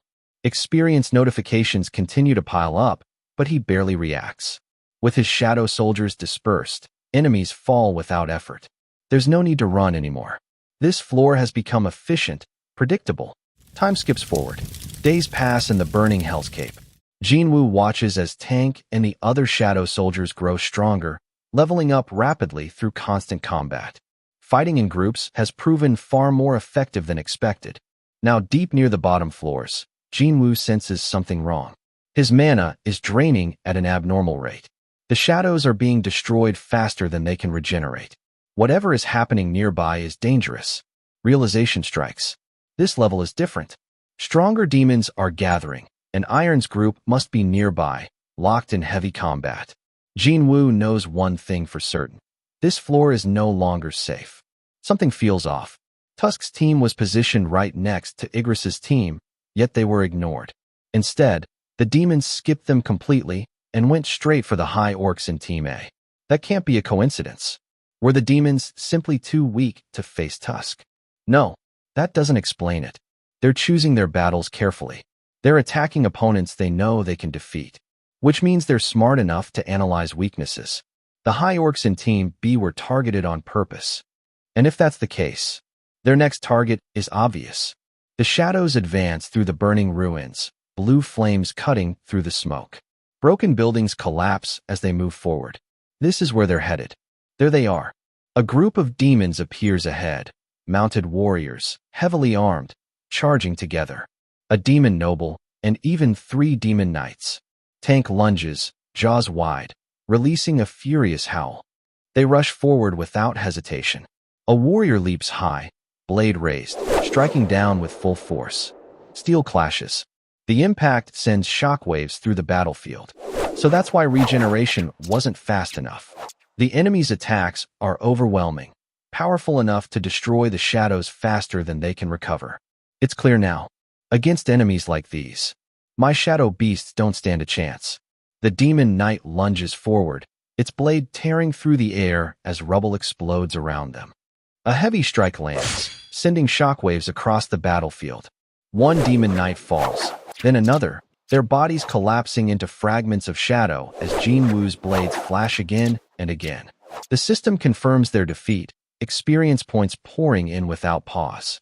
The remaining enemy freezes for a split second. Its body trembles. Fear has reached it. Jin-Woo watches closely. He's seen it now. Monsters can feel fear. And with that realization, he tightens his grip on his daggers, ready to end what remains. The demon knight lunges again and again. It strikes sharp, desperate, frantic. Jin-Woo moves through them like a shadow slipping between raindrops. His daggers flash in precise arcs. The battlefield erupts in bursts of fire as Jin-Woo twists past a final strike and counters, driving the enemy back. He exhales slowly, gaze flicking across the demon ranks ahead. Forehead, neck, and the vital points, his vision sharpens. Demons of varying ranks line his sight, from low-grade fodder to mid-ranked threats. Their levels are clear now. Predictable. Manageable. Then the demon charges from the side, blade raised in blind fury. Jin-Woo pivots, closing the distance in a single step. His hand clamps around the demon's face, fingers crushing armor. The creature freezes, trembling. "I give up," the demon cries, voice cracking. "I give up." Jin-Woo's grip doesn't loosen. The voice is wrong. He pauses, sensing it clearly now. Fear, raw and genuine, unlike the hollow terror of beasts. This voice. Before him, the demon knight stumbles back, revealing a face not twisted by monstrous rage, but frozen in panic. Smaller, lighter, feminine. A girl. She gasps for breath. "I'm sorry. We were wrong. Please, please spare my life." The shadows behind Jin-Woo loom silently, their blue flames flickering as they wait for his command. "You slaughtered my soldiers," Jin-Woo says, his voice calm. "And now you ask for forgiveness?" She bows her head violently, shaking. "I committed a grave sin." Her words tumble out in desperation. If their clan were in danger, they had no choice. If they hadn't fought, they would have been wiped out. She claims she would run now, run and hunt other demons instead, anything to survive. "Is it acceptable?" he asks softly. To beg the one who killed your men for mercy? She swallows hard. A knight's duty is to protect their master. If I'm alive, then my knights will be satisfied. Jin-Woo feels something unfamiliar settle in his chest. He has never met a demon like this. Selfish, honest, afraid, almost human. And that hesitation, that single moment of doubt, creates an opening. She strikes, but before the strike can land, a voice cuts through the chaos. What do you think you're doing? The space between them distorts. A heavy pressure slams down, pinning everything in place. Tusk steps forward. He uses the skill, hymn of protection. The demon drops to her knees. Her voice trembles, promising everything she owns if only her life is spared. Jin-Woo watches in silence, unable to tell whether it's blind optimism or sheer lack of dignity driving her words. The answer comes not with mercy, but with a demand. The entry pass. His shadow stretches as a red hand rises, gravity tightening around her body. Jin-Woo's gaze never wavers as he asks calmly if she can't get it, the weight of his presence making escape impossible. She floats helplessly as she hurriedly explains. It's protected by her clan. Her voice cracks as she spills everything, revealing what she knows about the higher floors, about secret routes. She offers herself as a guide, swearing loyalty if only her life and her clans are spared. Jin-Woo turns slightly, eyes narrowed. It's tempting, too tempting. And that's the problem. He steps closer, the distance between them shrinking. Fear blooms across her face as his cold eyes meet hers. And then his voice cuts through her completely. Can I trust you? The shadows behind him stir, their presence deepening, waiting for his decision. The air trembles. She's telling the truth. Finally, he nods. Okay, if she can give him the entry pass, he'll let her leave this place quietly. Relief crashes over her. Thank you. He turns away before she can say anything else. But first, just who the hell are you guys? The world is calm for just a moment. Then the calm shatters. A massive shadow looms at the entrance of the building, its presence crushing the air itself. Beside it, a man freezes. His body locks in place, eyes wide, sweat pouring down his face as terror claws its way up his spine. The silhouette shifts slightly. The man's pupils shrink. Fear explodes inside his chest. And he has already been noticed. A shadow stretches across the burning sky, long and sharp, slicing through drifting embers as the world below falls silent. And then the ground comes into view. Streets torn apart, bodies scattered, vehicles crushed. In the demon castle, Essel steps forward. She introduces herself as the eldest daughter of the Raider clan. Before she can continue, he cuts her off. He wasn't asking about her clan. He asks the question, do you hear voices in your head, telling you to kill humans? Essel freezes. For a moment, confusion flashes across her face. No, she explains that demons hear something else. A different voice. Protection of the land they reside in. The sky answers her words. He listens silently as understanding takes shape. Gate monsters exist to kill humans. Dungeon monsters exist to protect the dungeon. He asks when the voices began. Essel's answer hits like a crack of thunder. The moment we opened our eyes here. His thoughts race. They open their eyes. Not born.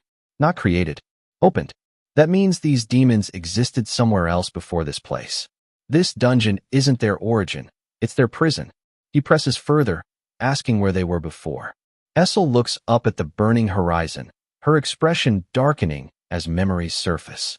She speaks of the demon world, of a time before this land, of being dragged here without warning.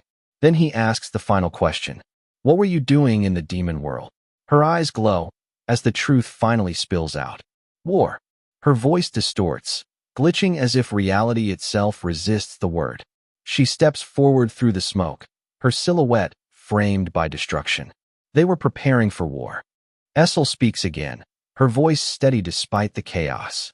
It was a war against an enemy so overwhelming that every demon was forced to unite just to survive. Jin-Woo stiffens. His eyes narrow as the weight of her words sinks in.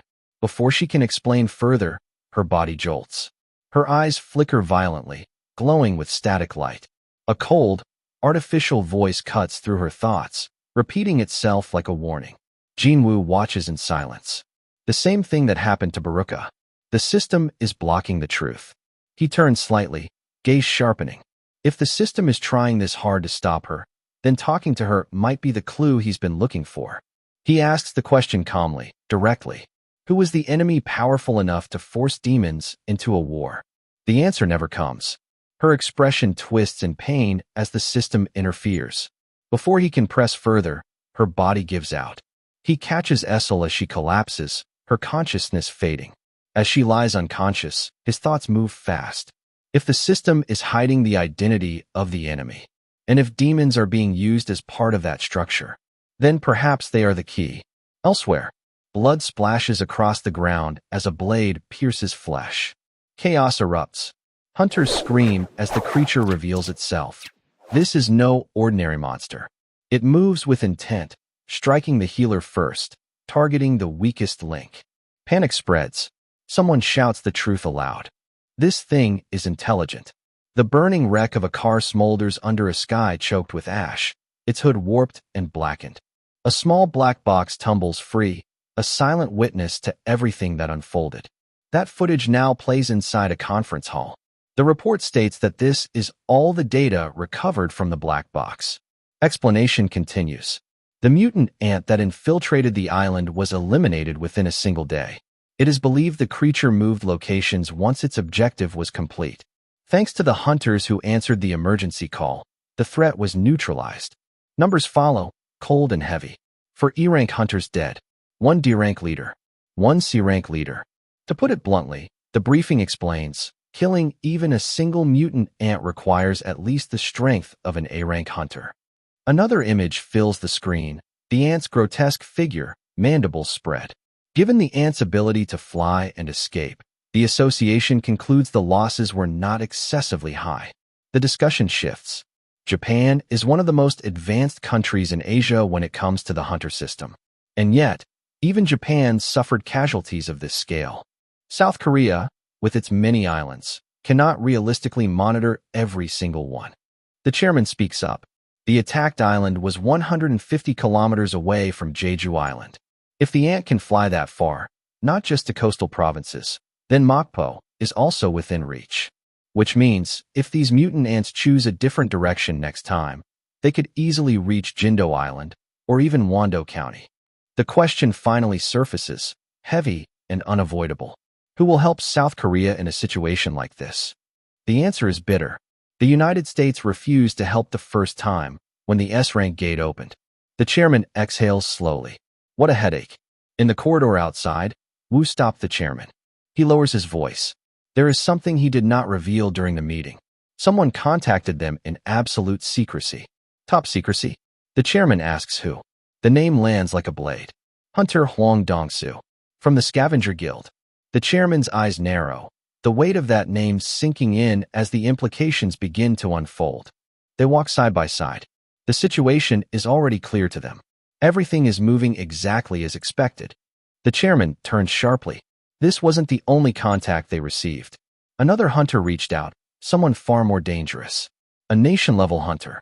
Elsewhere, a towering figure stands casually, his presence overwhelming the space around him. Even at rest, his power is unmistakable. Back in the demon realm, a single crimson eye snaps open. Essel jolts upright, confusion washing over her face. Firelight flickers nearby, and standing calmly in front of her is Jin-Woo. He looks down at her, composed and uninjured. And while she slept, he was watching over her. Ash drifts through the air like dying embers as Jin-Woo lowers his hand, the battlefield behind him reduced to broken stone and mangled bodies. Essel stares at the carnage in silence. She asks the question in confusion. He protected her, even while she slept.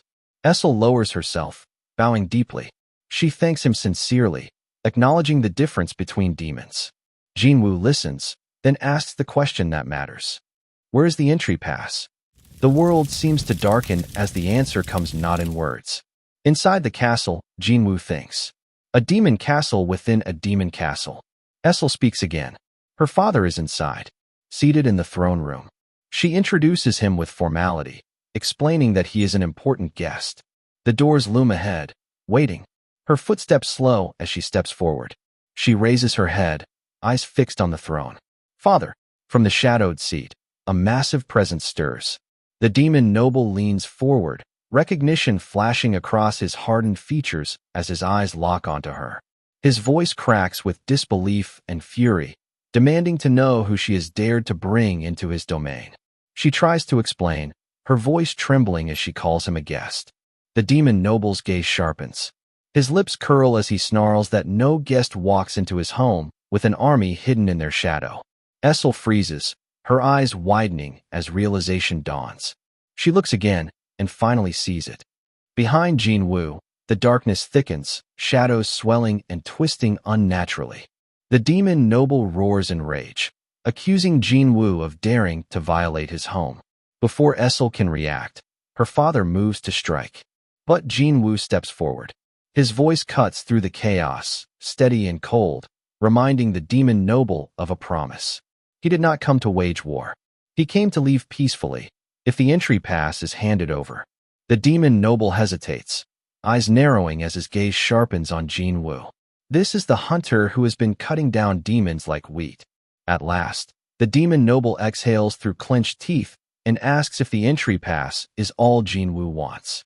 Jin-Woo nods once, but then his hand moves. Without warning, he reaches out and grips Essel by the wrist, pulling her gently but firmly to his side. Her eyes widen in shock. He says he needs to borrow her for a moment. Essel stiffens, heart racing, as Jin-Woo's gaze remains fixed ahead. She knows where every entry pass is hidden, and to reach them all, he will need her guidance. From the throne, a low, amused chuckle begins to rise. A large table is covered with carefully prepared dishes, showing that a formal meal has been arranged. Someone calmly cuts into a piece of meat while eating, showing no tension despite the situation. Jin-Woo sits at the table with Essel, listening quietly as the demon lord speaks. The atmosphere is cautious, but controlled. The demon lord looks troubled and admits that making a deal with a human hurts his pride. He reflects that if he had known Jin-Woo commanded those black soldiers, he would never have fought him. He then asks directly if Jin-Woo intends to put his daughter in danger. With a calm expression, he promises that he will keep his word. The demon noble raises his hand and agrees. A servant steps forward, carrying the permit. Jin-Woo reaches out and receives the permit. A system window appears, confirming the item as an entry pass. Jin-Woo looks at Essel asking if she will be able to leave right away. Essel answers confidently that she will be fine. A system message appears. The demon noble has requested a party. Jin-Woo reacts with curiosity as another window explains the party system and shared experience. Jin-Woo considers the condition carefully and tells Essel that if a battle happens, she should not interfere. He assures her he will handle it alone. Essel hesitates for a moment, then softly agrees. The scene shifts to a massive tower surrounded by fire and destruction, standing tall in the demon world. Jin-Woo and Essel walk forward together through the glowing path. He asks if she's okay without riding her horse. Essel explains that only party members can access the magic circle, so she had to leave it behind. Essel asks Jin-Woo to hold on for a moment. She explains that the alcohol she brought is something the head of the Garsh clan loves. Jin-Woo calmly asks why that's necessary. She says they aren't friendly, but they aren't enemies either. Jin-Woo decides that's good enough and tells her to wait. Essel answers honestly, saying the demon clans constantly fight over rankings in the demon world, but they are not enemies they are hostile with. Jin-Woo accepts this and says it's fine. With a steady look, Jin-Woo tells Essel to wait there. Jin-Woo walks forward alone toward the castle, saying it won't take long. The scene shifts to the Hunter Association building. Inside, Thomas speaks with calm, noting that despite being an S-rank hunter, very little is known about Jin-Woo. They explain that Jin-Woo is difficult to track because he often moves alone. This makes locating him harder than expected. Thomas speaks calmly, explaining that Huang Dongsu's status as an S-rank hunter makes punishment impossible, even after causing international trouble. The chairman reflects that Huang Dongsu has completely fallen under America's control. Thomas then shifts the topic to Sung Jin-Woo. He admits that Jin-Woo is different, but reminds them that South Korea already resolved the issue of Huang Dongsu's entry. The chairman stands and ends the meeting early. He offers a handshake, signaling there's nothing more to discuss for now. Facing Thomas, The chairman feels small by comparison. He asks whether coming here made the hunter reconsider his stance. The blonde hunter answers honestly. He wants to help with Jeju Island, but the situation is already too dangerous. As he leaves, he says things would be different if South Korea had asked him earlier. He heads for the door, saying he's leaving to catch a plane, while noting that what Woo knows won't leak outside. The chairman wonders if Chief Woo Jin-Chul's expectations about Jeju Island were just an illusion. Woo reassures the chairman not to worry. Japan's cooperation has already been confirmed. A hunter from Japan's enormous guild is scheduled to arrive in South Korea today. The massive demon castle burns as flames rise. System messages appear as demons fall one after another, confirming their defeat and rewarding experience. Jin-Woo's level rises as stronger enemies are eliminated. Igris stands before Jin-Woo, surrounded by dark energy. A promotion notice appears, stating that Igris has reached the maximum level for his rank and is eligible for advancement with permission. Tank also reaches its limit. Multiple promotion requests appear at once, asking Jin-Woo whether he will allow their ranks to increase. The black shadows twist violently, spiraling upward as power gathers in the air. From the darkness, Igris emerges, fully transformed. Blue flames surge again as Tank follows, his massive shadow form expanding with overwhelming force. Both shadows now stand on a completely different level, their strength visibly amplified. Beside Jin-Woo, Essel asks how many clans have been destroyed so far. Jin-Woo calmly replies that this is the 8th floor, so the number should be 9. Essel explains that from the 8th floor onward, each floor is supervised by high-ranking demon nobles. She says that if Jin-Woo can persuade them, they might hand over the entry passes willingly. Then he asks if I was weaker than your clan, would you have negotiated with me? Essel pauses, thinking silently. Jin-Woo answers calmly, saying that's simply how it works. He openly declares that he will push the Raider clan to first place. Before she can react, he turns back and simply says it's because he likes them.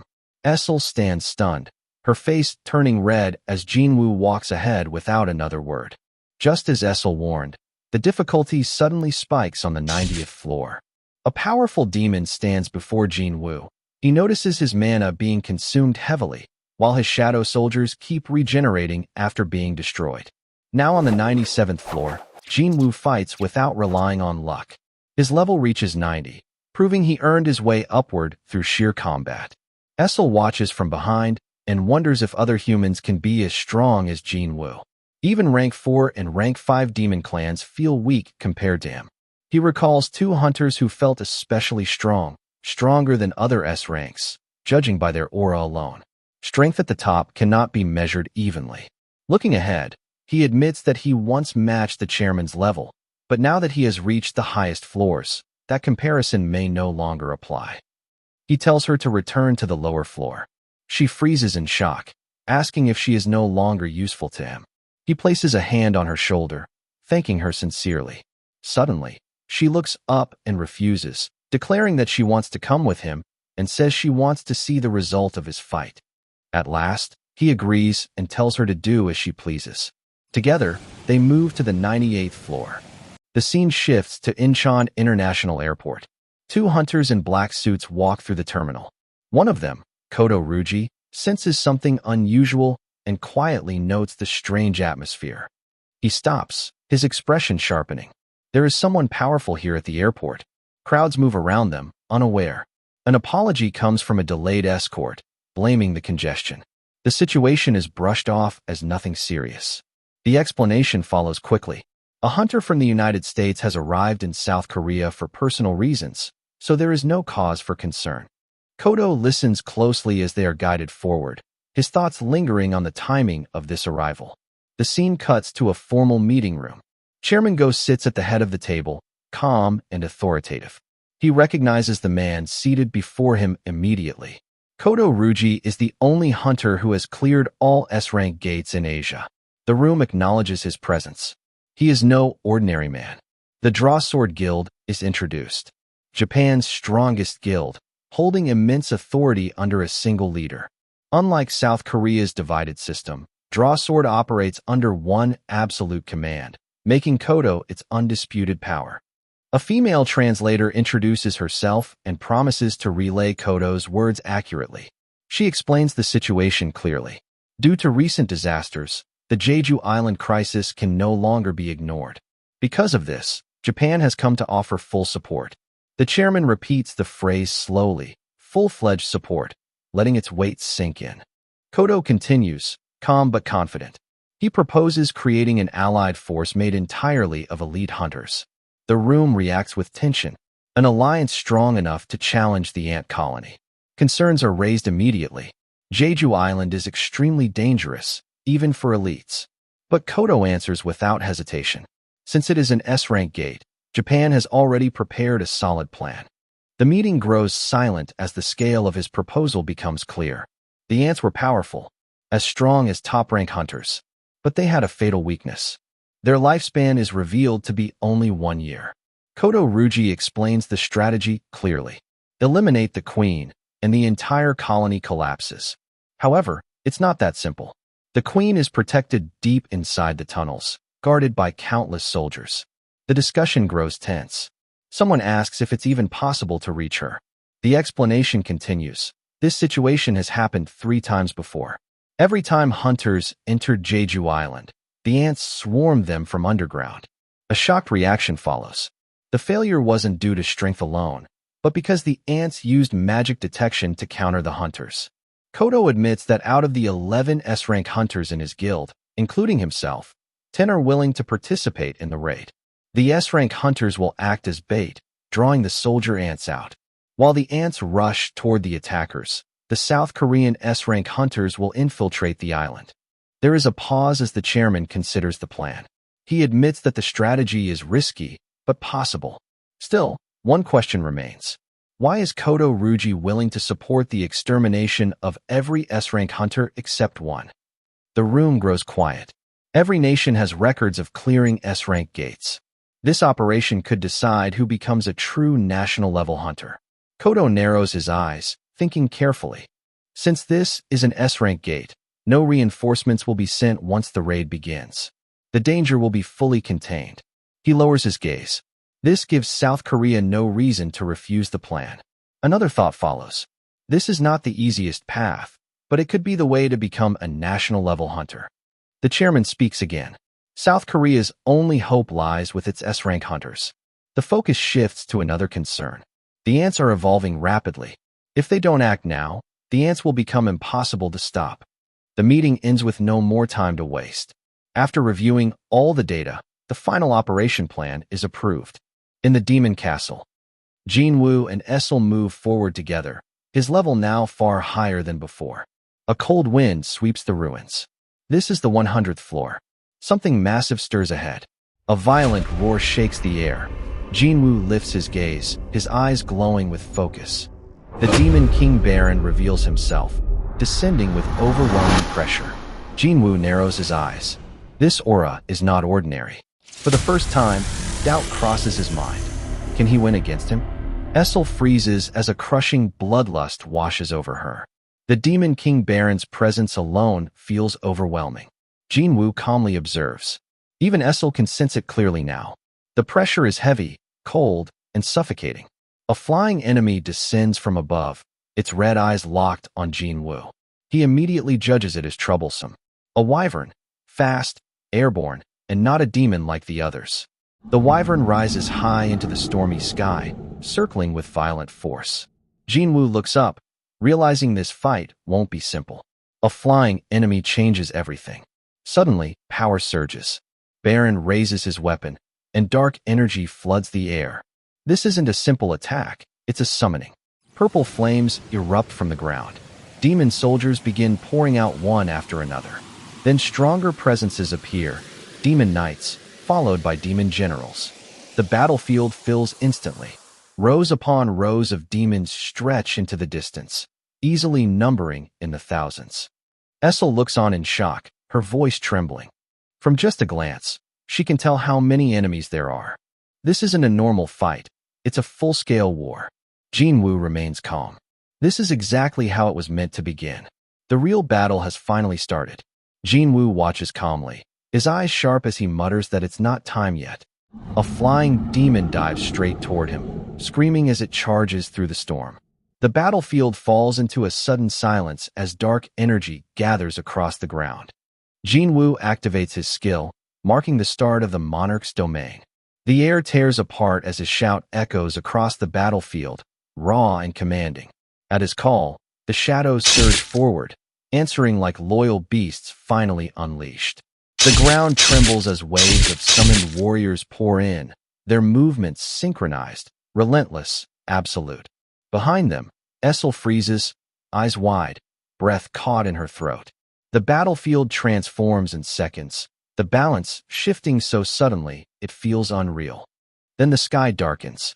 Massive silhouettes descend from above, wings cutting through the snow-filled air. Demon knights land with earth-shaking force. Tusk steps forward, his body wrapped in violent crimson and violet energy. The spell ignites, roaring into existence, and the battlefield is swallowed by fire and shock waves. Lightning answers next. Not ordinary lightning. This is dense, controlled, suffocating with intent. Blue-white arcs snapping and twisting like living chains. Even Essel can feel it. This lightning is infused with mana so concentrated it distorts the air itself. Power surges around him and Essel as the lighting spreads across the area. Essel crouches, overwhelmed by the pressure and the destructive energy above. Jin-Woo moves fast, deciding he must deal with the flying threat first.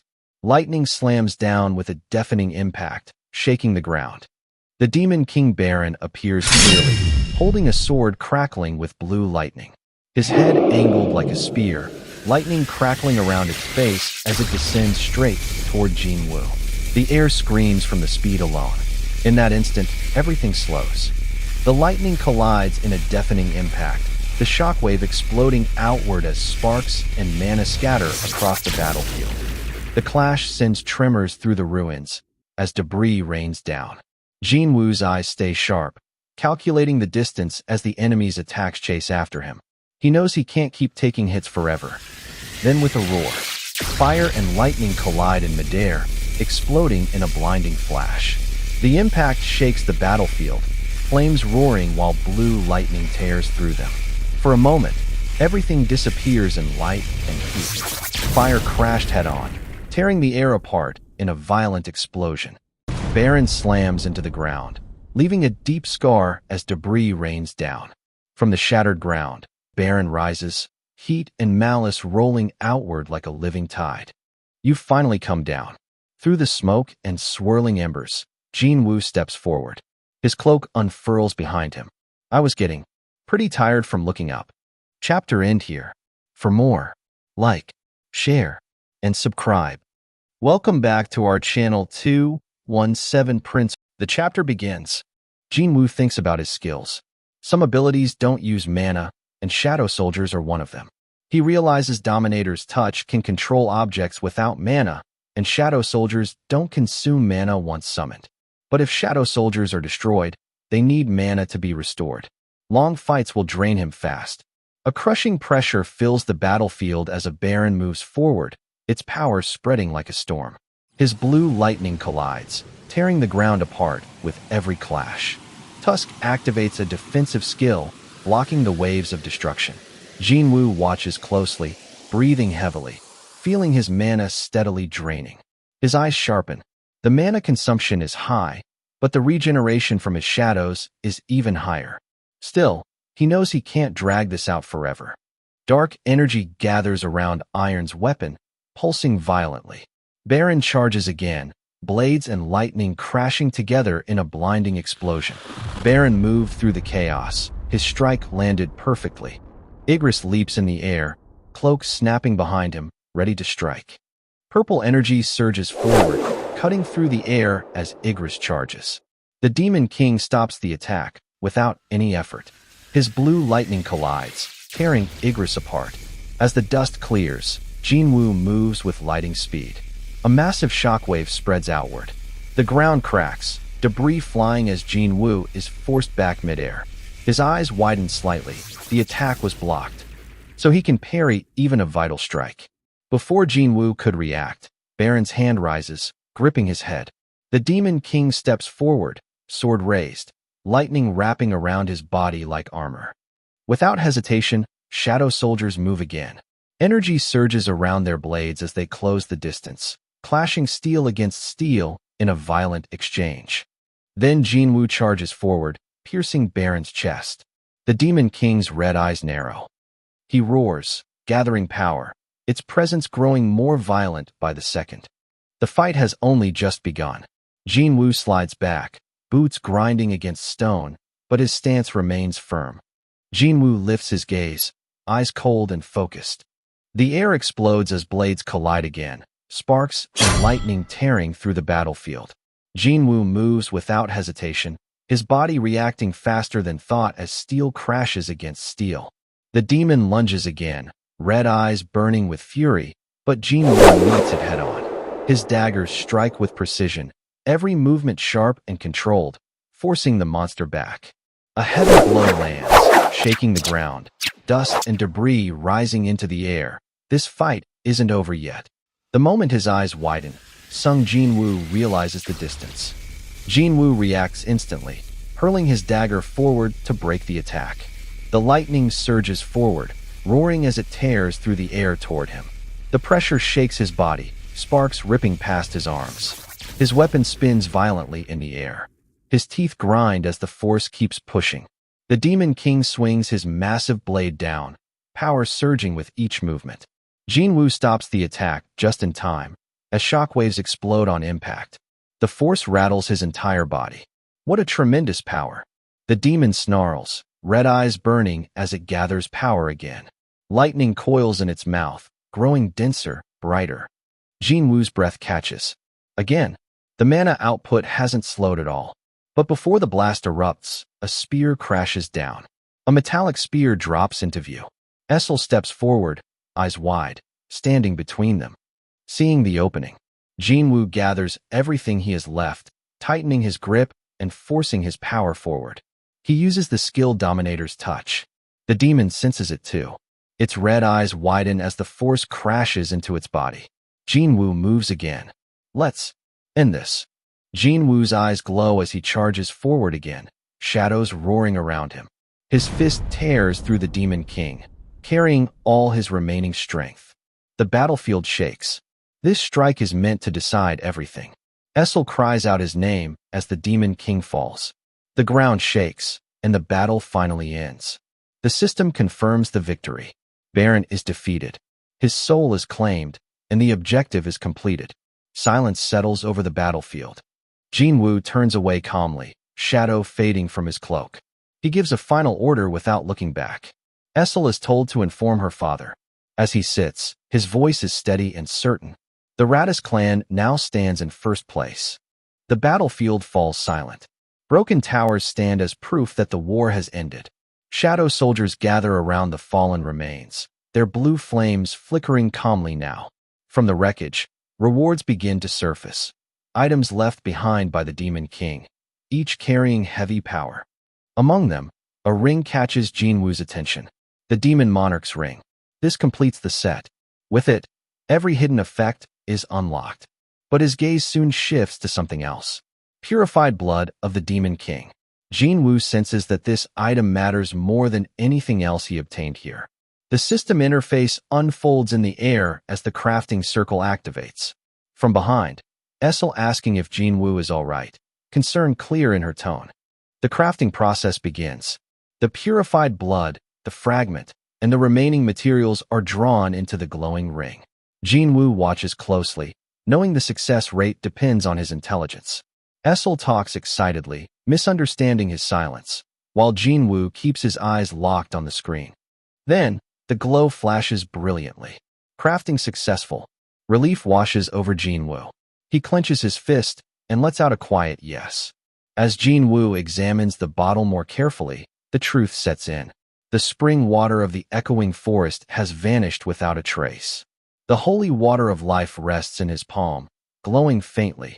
This item might finally change everything. His expression hardens as a quiet hope rises. If this works, his mother can be saved. There's no reason to wait any longer. Behind him, Iron stands with the corpse of the wyvern. A calm voice cuts through the air. Arise. The shadows surge violently. Essel gasps, her eyes widening as the enormous figure stands once more, no longer an enemy, but a servant. The system notification appears, demanding the soldier's name. The creature lowers its head, shadow flames burning steadily, awaiting its command. The name is spoken, and the massive wyvern stirs. Blue flames surge along its body as it spreads its wings, answering the call. Essel speaks with calm. With this wyvern, we'll be able to return to Raider at once. Still, Jin-Woo thinks about efficiency. If there's a faster way, he wants to take it. Essel speaks excitedly, imagining the banquet waiting for her clan. Jin-Woo, however, stays silent, wondering if there are still any rewards left to collect. A new item appears in his hand, a shadow exchange runestone. Dark purple light pulses from its surface as the symbol activates. Information floods in. Shadow exchange allows him to switch places with any of his shadow soldiers, no matter the distance. The realization hits instantly. This isn't just movement, it's teleportation. Jin-Woo praises the shadows for their work and tells Essel he did not come with her. She eagerly asks about the banquet. Jin-Woo turns slightly, already deciding. If he gets the chance, they'll meet again. For now, this is faster. He tells her to take care. Before she can finish speaking, the skill activates. Shadow exchange.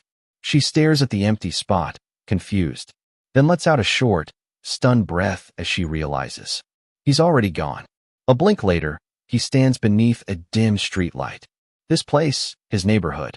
The shadow exchange worked perfectly. High above, Kaisel glides through the night sky, wings cutting across the moonlight as the city stretches endlessly below.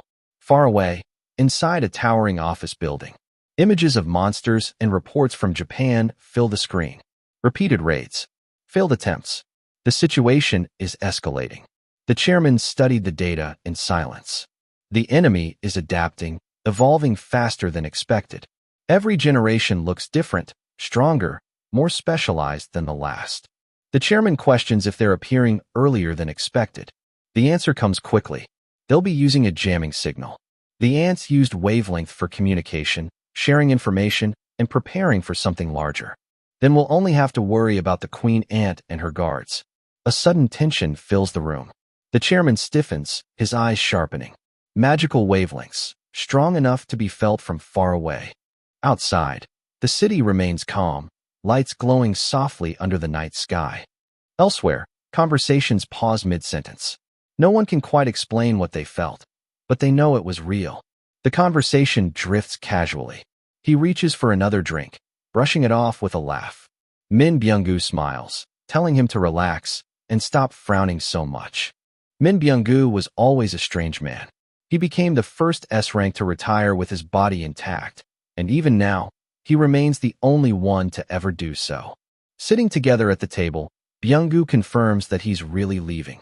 The memory of Eun-suk's death still lingers between them.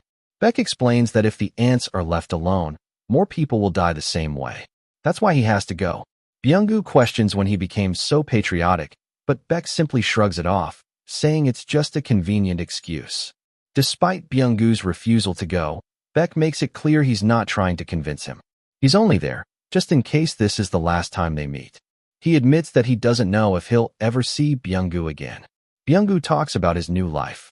He's preparing for a teaching certification exam and plans to live as an ordinary civil servant. Still, he feels that places stained with blood were never meant for him. As they drink together, Beck remarks that subjects like Korean history won't suit him.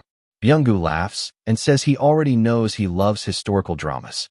Beck calls him weird, but there's no real bitterness in his voice, only quiet respect. Byung-gu calmly says that this life is normal to him. Beck smiles and agrees, saying Byung-gu is the normal one. He offers Byung-gu another glass, keeping the mood light. The hospital lights glow quietly in the night, steady and cold. The curtain moves, and Jin-Woo steps inside, his shadow slipping in after him like a second heartbeat. A tight breath leaves his chest. If he makes a mistake here, no reset. He has seen miracles created by the system, things no one would ever believe. An E-rank hunter like him surviving this far, that alone was proof of its power. Still, fear grips him. The holy water of life trembles in his fingers. Even this item is not guaranteed. but he cannot turn back. He lowers the vial, carefully guiding it to her lips. Please. Sweat runs down his face as he watches her, as he remembers something. That scar. Memory flickers in his mind. Jin-Woo as a child stands, panic grips him. His mother's hands clutch his shoulders, her voice trembling as she asks if he's hurt. He can barely answer. His eyes shake as guilt floods in, heavy and suffocating. It's his fault. The scar she carries exists because of him. His mother's breathing steadies. Slowly, color returns to her face. Jin-Woo watches desperately. She doesn't wake.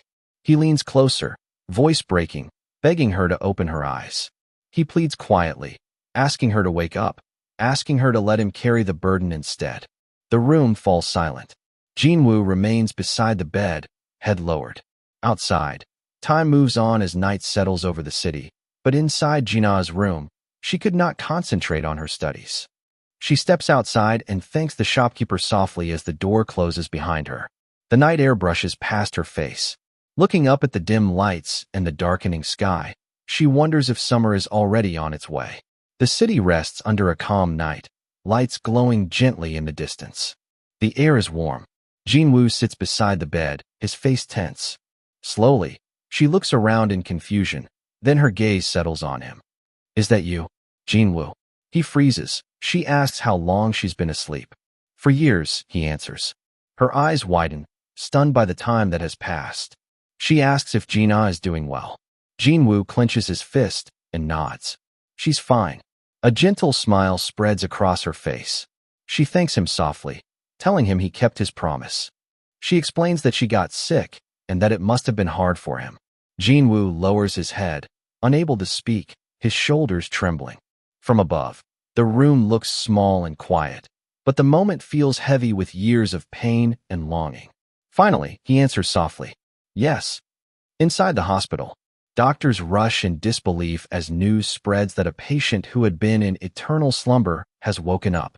Inside the office, confusion turns into urgency. Discharging the patient makes no sense. Yet every test says the same thing. Her health is normal. She can even walk on her own. The doctors struggle to explain it. For years of sleep, yet no damage, no weakness. The guardian insists on taking her home, and despite their doubts, the hospital has no right to stop him. Reluctantly, they agree. Back in the quiet hospital room, sunlight filters through the curtains. A mother smiles softly, realizing time has moved on without her. Her daughter, now grown, stands before her with trembling tears, proof that the years truly passed. Jin-Woo stands quietly at the edge of the room, watching from a distance. Thought echoes in his mind. Everything he endured was not meaningless. Every hardship, every painful moment, led to this exact scene. But his expression tightens. While working as a hunter, he realizes something. He wonders if, along the way, he had pushed himself too far away from the people who mattered most. The scene shifts. Jin-Woo sits alone on a bench. He checks his phone. There are many missed calls, but he doesn't feel worried. As he scrolls, news catches his eye. Even now, the incident related to Kaisel is still spreading everywhere. The phone suddenly rings. He answers calmly. It's the association. They tell him the chairman is calling. Jin-Woo listens, slightly confused, wondering what the issue could be. Later in the Hunter Association, the chairman explains the situation clearly. The Jeju Island raid will begin in 4 days.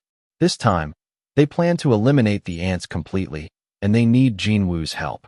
The entire nation is hoping for Jeju Island to be reclaimed. Jin-Woo remains silent. Normally, he would agree without hesitation. But something holds him back. Suddenly, his expression changes. A sharp pressure washes over him. His eyes glow faintly as he senses it. Magical energy. From across the room, the chairman asks if something is wrong. He answers that it's nothing. There seems to be hunters fighting somewhere nearby. The chairman praises the sharpness of that perception, noting how impressive it is to detect such movements from this distance. S-rank hunters are currently warming up in the gym. He pauses. S-rank hunters. Then the question is asked calmly. Does he want to go and see it for himself? The training hall erupts with pressure. With a thunderous roar, Beck launches forward, muscles surging as he charges like a beast unleashed. Their fists collide midair. Shockwaves spiral outward, twisting the space around them. A hand snaps shut around a wrist, stopping a strike at the last second. With a violent twist, the momentum shifts. Hunter Beck is lifted and spun through the air, the world blurring as raw strength overwhelms technique. The man grins.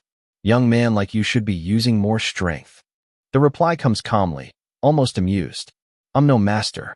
Master Ma. The next impact detonates like an explosion. Faces inches apart, both smiling. One wild and eager, the other sharp and focused. A violent shockwave tears through the building as two overwhelming forces collide. The walls crack, the air screams. From above, the chairman speaks. He senses the massive magical energy flooding the area. Sung Jin-Woo calmly observes. Baek Yoon-ho is slowly being pushed back. Then another voice erupts. But if Baek truly unleashed everything he had, Ma Dong-wook wouldn't stand a chance. Choi Jong-in steps forward, greeting Jin-Woo after a long time. He identifies the fighter Ma Dong-wook, the S-rank guild master of the Fame Guild. Below them, Ma Dong-wook roars with wild excitement, demanding more strength from his opponent. His power explodes outward as he attacks again, grinning like a beast finally enjoying himself. Jin-Woo realizes the rumors were true. Baek Yoon-ho really does transform into a monster when he fights. Still, Baek is holding back. Too many eyes are watching. Jin-Woo's gaze shifts. Nearby, a group of powerful figures stands together. One by one, the Japanese S-rank hunters come into view. Ippei Izawa, silent and hidden beneath his hood. Mari Ishida, calm and observant.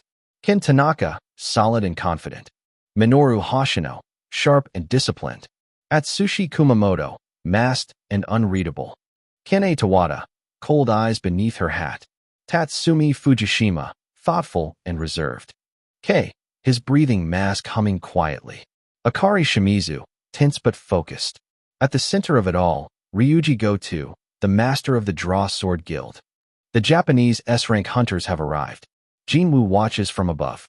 He recognizes the man Goto, Japan's S-rank hunter. Nearby, hunters whisper among themselves, curious about Jin-Woo. Some wonder who he is. Ryuji studies him closely. Jin-Woo's presence is strong, yet strangely controlled, as if he's deliberately holding something back. A translator corrects the assumption.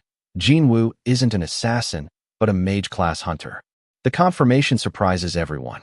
The realization spreads quickly. The group turns as a sharp voice cuts in, demanding to know who he is. Hunter Cha recognized him immediately, so he's the reason the atmosphere feels different. Whispers spread. A newly promoted S-rank hunter. It finally makes sense. Among the Japanese hunters, Kei senses something unusual. Someone in South Korea can feel magical energy almost as sharply as he can. If he spoke carelessly, it might turn into trouble.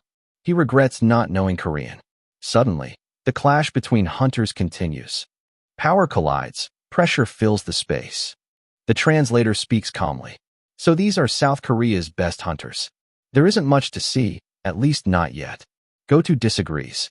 There is one hunter worth watching. Cha Hae-in, one of their strongest assets. The comment doesn't go unnoticed. Tension rises as words cross the line. But the message is clear. This gathering isn't ordinary anymore. A man steps forward confidently, introducing himself as Park Jong-soo, the guild master of the Knights Guild. He speaks proudly, reminding everyone that the Knights Guild stands among South Korea's strongest. The discussion shifts to the upcoming Jeju Island raid.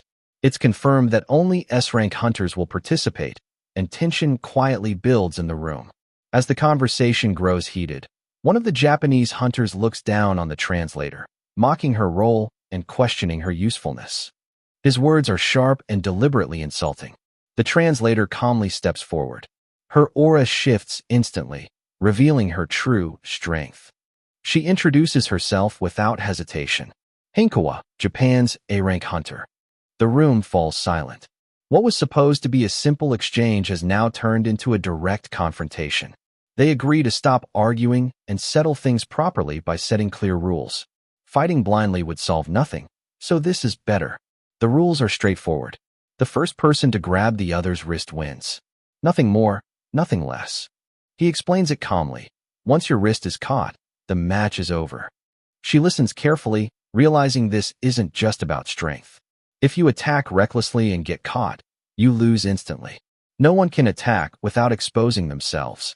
It's a rule built around timing, control, and mind games.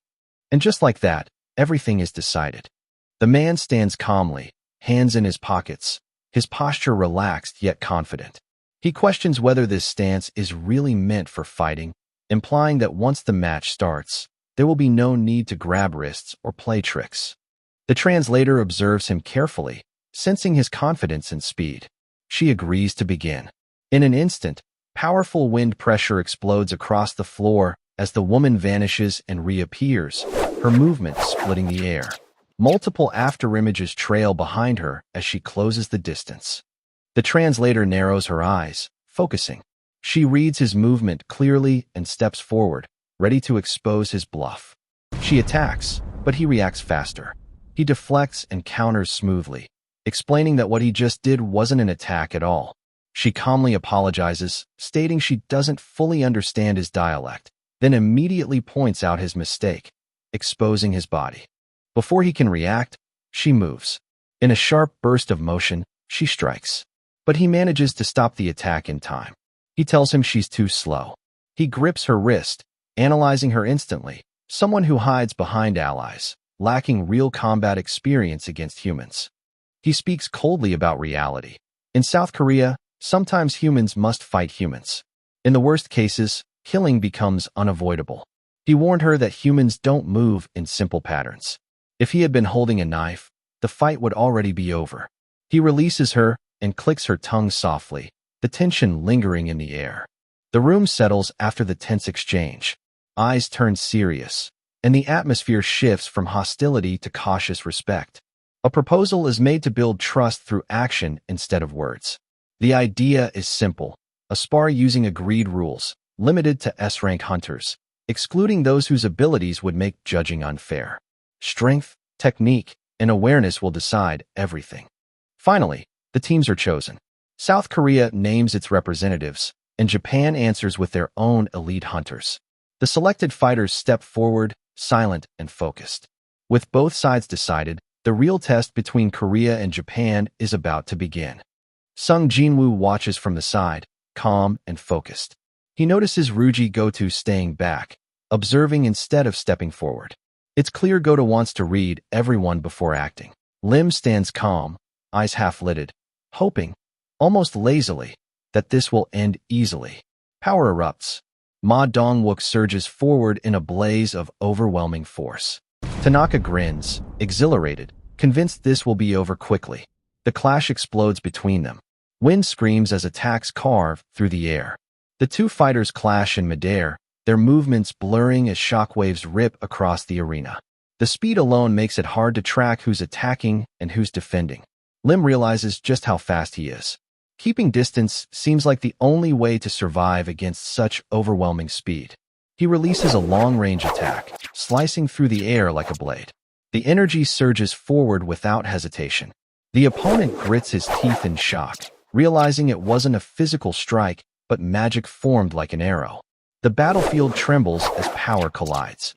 The intensity rises, forcing everyone watching to acknowledge the danger of this fight. The association chairman notes how absurd the training facility is for a battle like this. Ordinary hunters wouldn't last even a few seconds here. He narrows his eyes, realizing how reckless it is to let such monsters fight freely. As the clash continues to escalate, Beck moves with a wild grin. His power is overwhelming. Anyone caught by his arms would have them crushed without mercy. Kumamoto clicks his tongue, unimpressed. He realizes the rules force them to target arms only. In a sudden burst of speed, Hunter Beck lunges forward, sending the masked hunter flying backward with sheer force. The floor cracks as the impact echoes across the arena. Beck pauses, narrowing his glowing eyes. He felt bloodlust a moment ago, but now it's gone. Did his opponent retreat out of fear? Kumamoto steadies his breathing, hand pressed to his chest. His heart pounds, nerves screaming at him to back away. Doubt creeps in as he admits to himself that he may not be cut out to be a hunter after all. Hunter Beck studies him calmly, recalling the name Kumamoto. He wonders if the hesitation comes from fear or weakness. Deciding his opponent isn't aggressive enough, He turns his attention back to the center of the arena. He smirks. It seems his opponent, Kumamoto, wants to test his skills instead of trading raw blows. If that's the case, he's ready.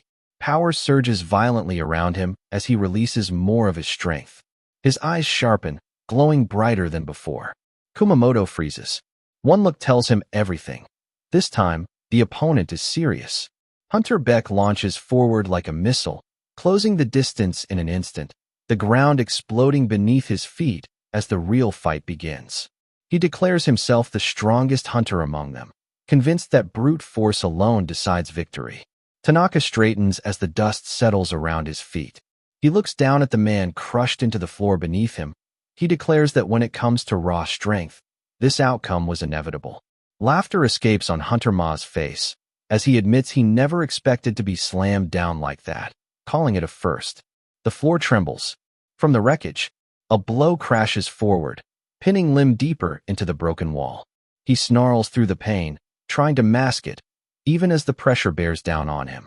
The white-haired man tilts his head, eyes glowing with interest. A low sound escapes him, half surprise, half delight, as he studies the resistance. Who's next? He asks, voice echoing across the arena. He mocks the others openly, wondering if they truly believe facing him will be easier than facing Cha Han. His gaze sweeps across the gathered hunters, daring them to move. A shadow stirs. From beneath a wide-brimmed hat, Kane's eyes widened. In a heartbeat, golden light explodes into motion. Cha Han steps forward, her body flowing like a blade through air. She moves too fast to follow, her strikes weaving in unpredictable arcs. Kane's expression tightens as she searches for patterns, finding none, realizing why they call her the dancer. Her arms cut through the space between them, each motion precise, relentless.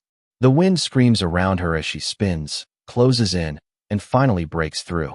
A single word slips from her lips as her fingers brush past her opponent. Touch.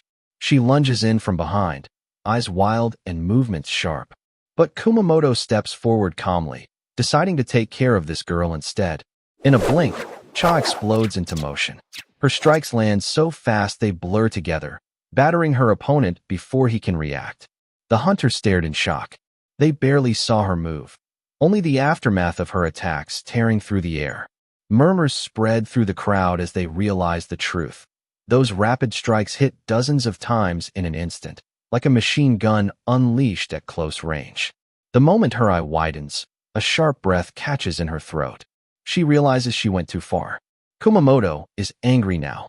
Blood streaks his face, one eye glowing with a feral, crimson light as his expression twists beyond reason. When a bastard gets this angry, personality disappears. Thought disappears. What remains is raw instinct. He doesn't remember how the fight started, and he won't remember how it ends. From the sidelines, the danger becomes obvious. If this keeps going, it's possible he won't just injure someone. He could kill them.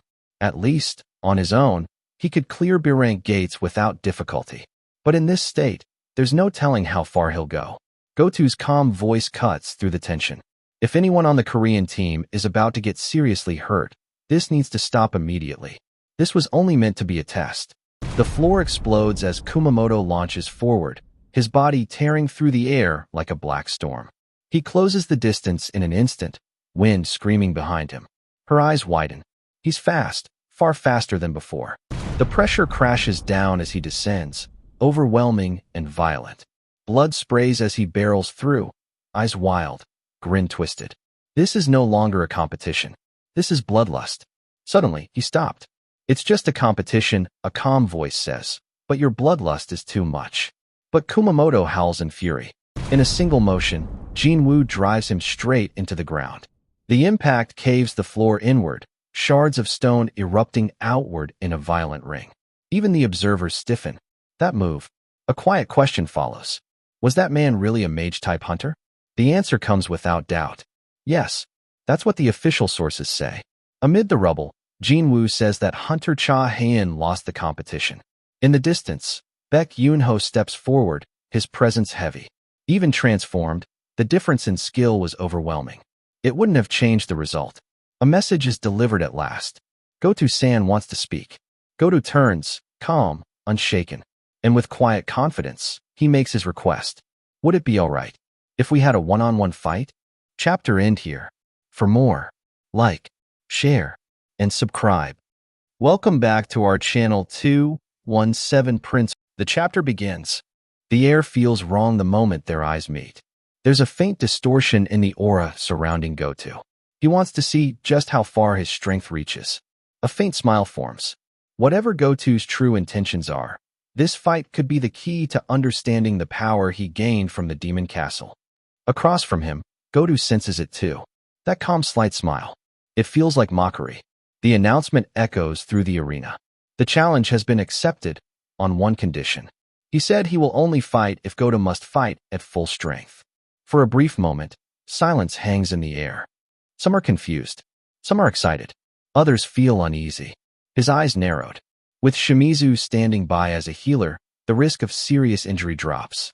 He agrees and orders Shimizu to tend to the wounded, then gestures toward Jin-Woo as well. From above, the observers watch closely. It's clear now he's challenging Goto Ruji, the man who took down Japan's S-rank dungeon boss alone. As the conversation continues, doubts surface. Should this match even be allowed? If logic ruled, it should be stopped, but the answer is simple. Goto's reasoning matches theirs. Growth only comes through challenges. Hunter Cha exhales, startled by the intensity, while Hunter Beck speaks. Jin-Woo doesn't look worried. If anything, he looks excited. Sung Jin-Woo lowers his head slightly, then agrees without hesitation. The match begins. In a blink, the ground erupts. Goto moves first, faster than expected. Jin-Woo barely reacts in time, shock flashing across his face as the attack reaches him before he can finish his talk. Goto scoffs. He convinces himself Jin-Woo is a mage, relying on cheap speed and illusions. But as the exchange continues, doubt creeps in. Jin-Woo's movements are clean and efficient. Blows clash. Wind howls. Jin-Woo weaves through attacks effortlessly, his calm expression never breaking. Goto realizes these aren't random dodges. Jin-Woo is reading him. From the sidelines, the spectators grow tense. Even hunters struggle to follow the fight. Jin-Woo isn't retreating. He's testing, measuring, adapting in real time. A violent slash tears through the air, forcing him to twist aside. Was that luck or calculation? The force behind the strike crashes, exploding in a spiral of wind and shattered floor. Jin-Woo's eye sharpens. He can't afford to misstep, not even for a second. If he drags this out, he will get the emergency quest, and the fight will be over. Stopping the attack, he speaks. If he were any slower, he would have lost his eye right there. Goto's eyes widened. What is this insane strength? Does he really think he can play with me? Jin-Woo's voice cuts through the tension. The match is already decided. If I truly wanted it to end, dragging this out wouldn't satisfy either of us. Then their eyes meet.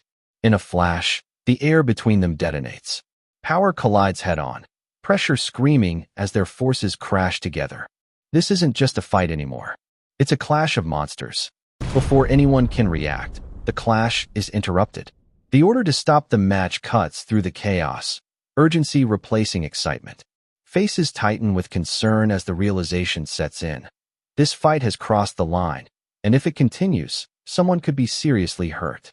Hunter Beck steps in and calls for the match to stop. This isn't something that can be taken lightly anymore. Hunter Cha speaks. We won't be able to take responsibility if he gets injured here. Beck continues. Since the fight has escalated beyond a simple spar, the practice match for the day. From above, Cho casually drops a bombshell. Sung Jin-Woo is revealed to be a mage-type hunter. Shock ripples through the room. Jin-Woo exhales slowly, admitting to himself that he may have gone a bit too far. As he looks around at the gathered hunters, a quiet realization settles in. He now understands the strength of everyone present. And more than that, he's learned something else entirely. The moment Goto locks eyes with Sung Jin-Woo, a chill crawls down his spine. Sweat beads across his face as a single thought cuts through the noise. If he doesn't use his full strength, he might actually lose to this kid. Baek Yun-ho asks, is he interfering? But Jin-Woo's voice is steady as he reassures him that it's fine. Hunter Ma laughs, impressed. Jin-Woo not only held his ground, he walked away with nothing more than a scratch. That alone makes him interesting. Looking down at Jin-Woo with open excitement, He praises his hardened body and powerful physique. The emblem of the white tiger glows quietly against the building. Inside, Hunter Beck sits alone behind a desk, lost in thought. He stares ahead. The thought that someone could continue growing stronger without limit troubles him deeply. With a slow breath, he reaches for his phone. Recruiting Sung Jin-Woo directly may be impossible, but there are still other ways to move forward. His eyes narrow with resolve. As he checks his phone, the list confirms it. This is the participation roster for the Ant Raid, for days away. The screen fills his vision, then his eye tightens. Hunter Sung Jin-Woo isn't listed. Night settles over the city, lights glowing against steel and glass. Far away, in a quiet room, Go-To sits alone. There's a talented hunter in South Korea, he says. Sugimoto laughs and answers. They're still beneath him, still below Go-To. Reiji Sugimoto, S-rank, Drawsword Guild Vice Master. He asks the hunter's name. Go-To replies. Sung Jin-Woo. Recently reawakened. S-rank. A pause follows. Then confusion. How strange. His name isn't on the list. But the realization comes too late. South Korea has already submitted their final participants.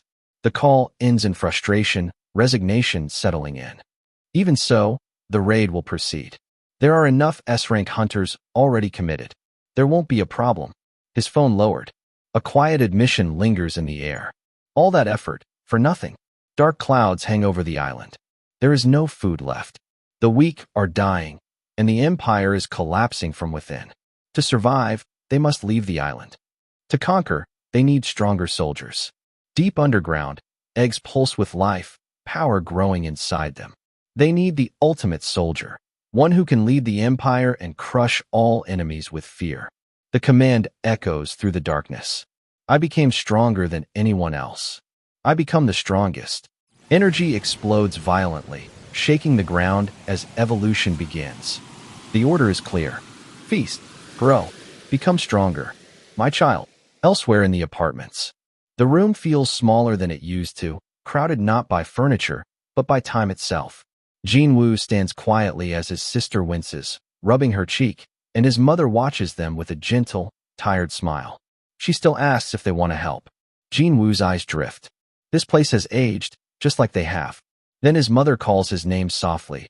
There's hesitation in her voice. She asks if he heard anything at all. About his father. She asks if there was news while she slept. Jin-Woo lowers his gaze and answers quietly that there was nothing. If he told her the truth, if he told her he was a hunter, just like his father once was, what would she say? The thought lingers. His mother is still waiting for his father. He looks around the old apartment. This place isn't just a home, it's a promise. A place his mother still believes her husband might return to one day. Elsewhere, detailed footage plays on a screen. The ants are evolving at an alarming rate, smarter, stronger, more organized. What were once simple monsters have become something far more dangerous. The message is clear. The enemy is changing fast. And if humanity doesn't change faster, the next battle may be their last. The meeting room buzzes with tension as officials debate the growing threat. The ant-type monsters are evolving rapidly, gaining flight and intelligence. Even Japan alone may not be enough to stop them this time. The briefing hall buzzes with tension as images of flying ants are projected onto the screen. Murmurs spread through the crowd as the realization sinks in. These creatures are no longer bound to the ground. Even Japan couldn't defeat them. The atmosphere grows heavier with every word. News spreads fast. People whisper about one name missing from the participation list. Sung Jin-Woo. Some scoff, others criticize, calling him reckless and irresponsible for staying out of such a critical battle. Walking alone, Jin-Woo checks his phone. The comments don't bother him, but something else does. A call comes in. On the line, Jin-Ho speaks excitedly, explaining that he's found a place, an office building, perfect for starting a guild. Jin-Woo pauses, surprised. An office? The building is huge, far more than they need right now. Jin-Ho laughs and explains his reasoning. If they're going to build a guild, they'll need space for a vice guild master, staff, and future members.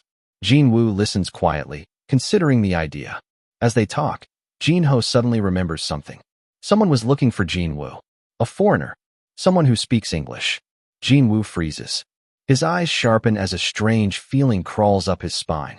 He tells Jin-Ho he needs to leave immediately.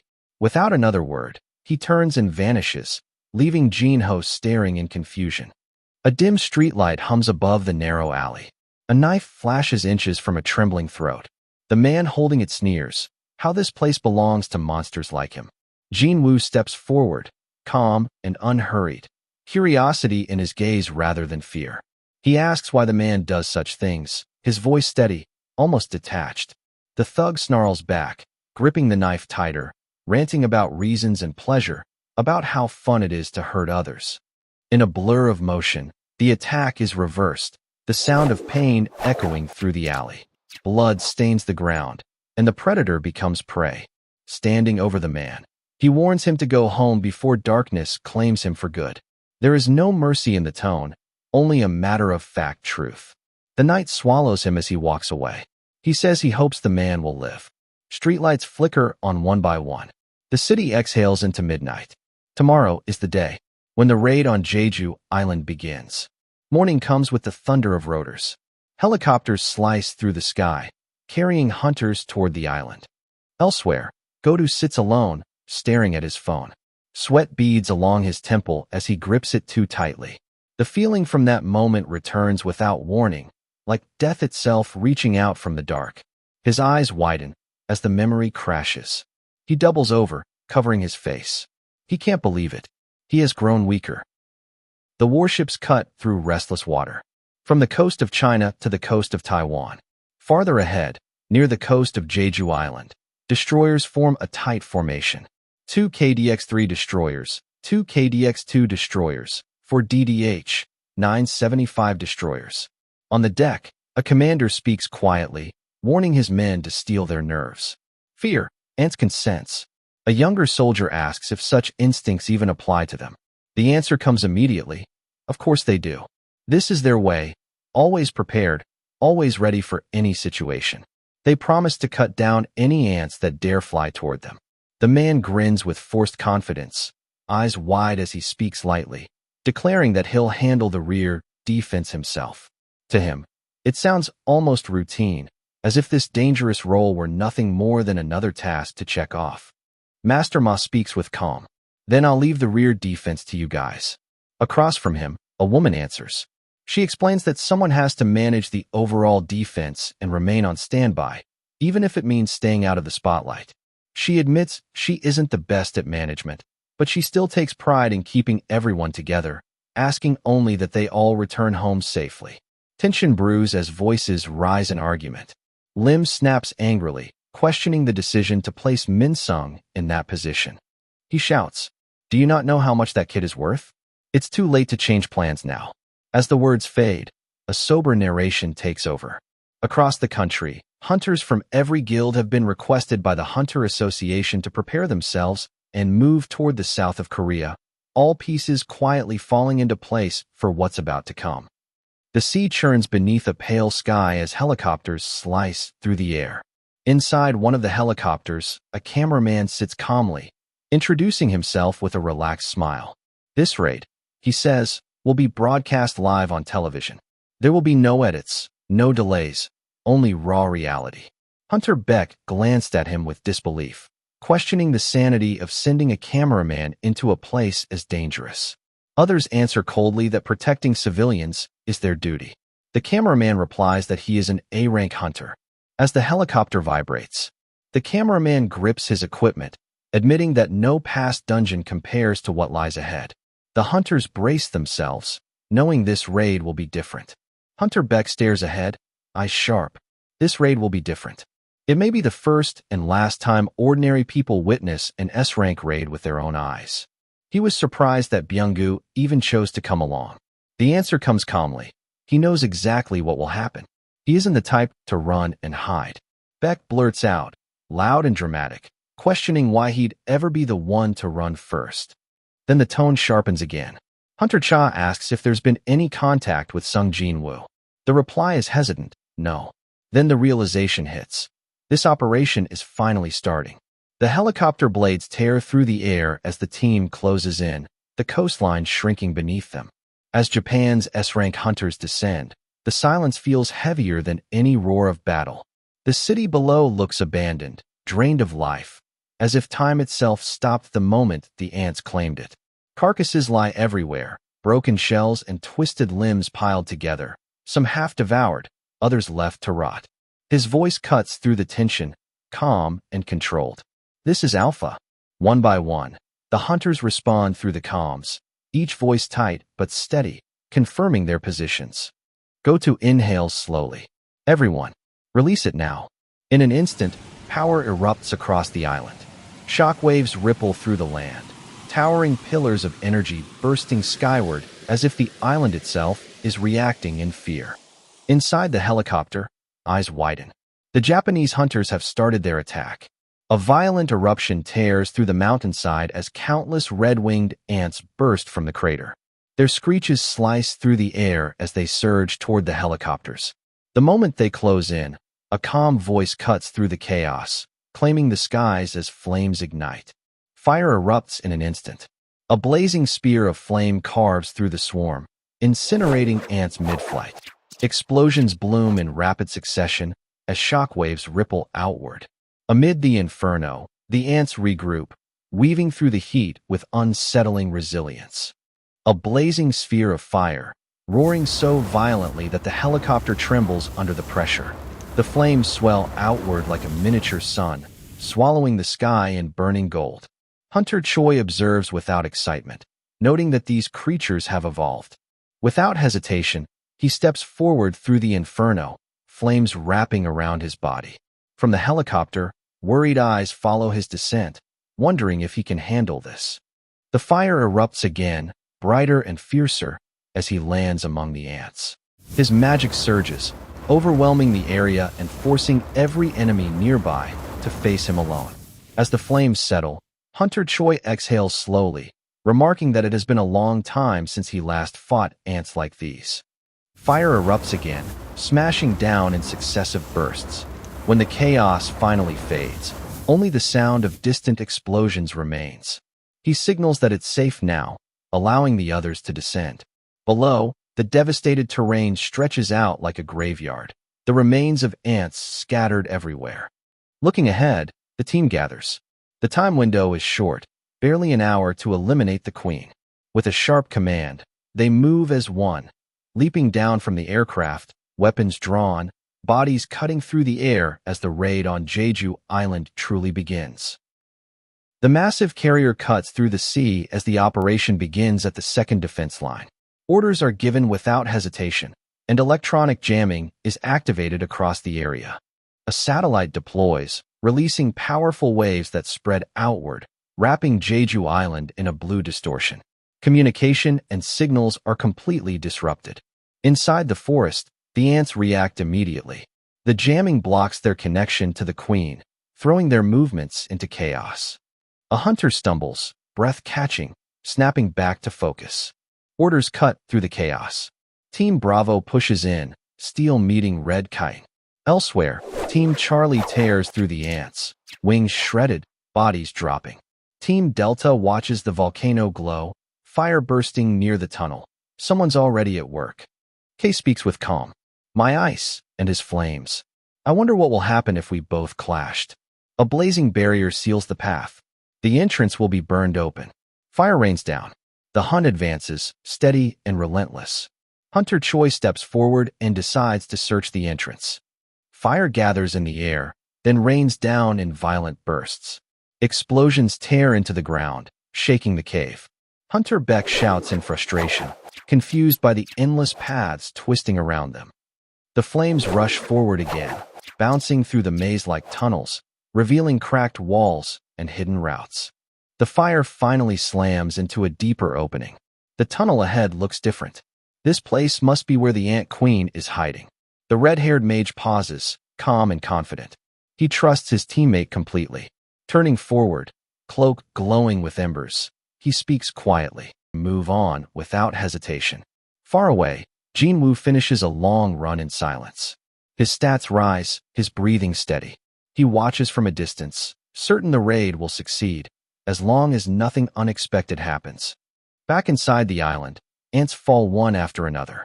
Most are weak, exactly as expected. Their eyes are useless, evolved only to guard the tunnels. Still, doubt lingers. If the queen is truly here, there's nowhere for her to run. This island is a cage. The darkness deepens as the team advances. From above, the nest reveals itself, a massive hollow, packed with eggs. This place isn't just a nest, it's the breeding ground. He raises his flames, ready to burn everything down, but stops when something catches his eye. Among the broken shells, one egg stands out, far larger than the rest, pulsing with an ominous presence. Shock spreads through the group. This isn't an ordinary egg. Something powerful was born here. Hunter Beck tightens their focus. There's no need to panic. Only the queen matters now. Hunter Beck narrows his eyes. Looking over the sea of eggs and shadows, one thought becomes clear. These monsters are far more dangerous than expected. Nearby, another hunter scoffs, annoyed by how troublesome the ants are. Despite the injuries, he remains confident, brushing it off as nothing serious. A brief exchange follows, an offer to heal, quickly rejected with impatience. There's no time to waste, no need for sympathy. Jokes are made, but the mood shifts fast. The hunter suddenly looks up, eyes wide, sensing it instantly. His voice sharpens as he shouts a warning. The ants are coming. The attack comes without warning. A blur of motion, blood spraying as someone is struck mid-sentence. Shock freezes the air. Eyes widen. Breath catches. Something dangerous is close, too close. A presence rises from the darkness. Burning eyes glare with pure killing intent. Rage explodes. Energy whips through the air in a violent arc. The ground shatters as a body is slammed down hard. A heavy blow lands, followed by another, raw power tearing through the space. Dust and debris rain over the battlefield. Silence follows, brief, heavy, and ominous, before the next clash. A massive ant blocks the path, towering over the hunter. Hunter Ma clenches his jaw, realizing these ants are no ordinary monsters. Each one is strong. The ant roars and lunges forward, sharp claws and mandibles flashing as it attacks head-on. With a burst of force, the clash begins, steel and power colliding. Hunter Cha tears through the air behind him. As Cha drops from above like a falling blade, driving a spear straight down into the monster below. Purple blood bursts as the impact shatters the ground, the creature screeching in agony. The ant reels back, as Cha twists midair and lands. Another ant lunges, but a sharp arc of motion sends it skidding away. These ants are tougher than expected, she mutters. The royal guards are on a different level, but there aren't too many of them. Nearby, Byung-gu steps forward. Don't worry, guys. I've got your backs. Hunter Beck scoffs. So you're not completely useless after all. Before the words even settle, Byung-gu vanishes in a blur and reappears above his target, slamming down with brutal force. He explains calmly that cutting off heads isn't enough. Even without their heads, the ants can survive for minutes. To kill them cleanly, their arms and legs must be destroyed too. As they move deeper, Hunter Beck notes they still haven't reached the queen's chamber. From here on, he warns, stronger ants will appear. Byung-gu opens a spell book, light bursting out as magic flows into the group. Power spreads through them, boosting their strength and readiness for what's coming next.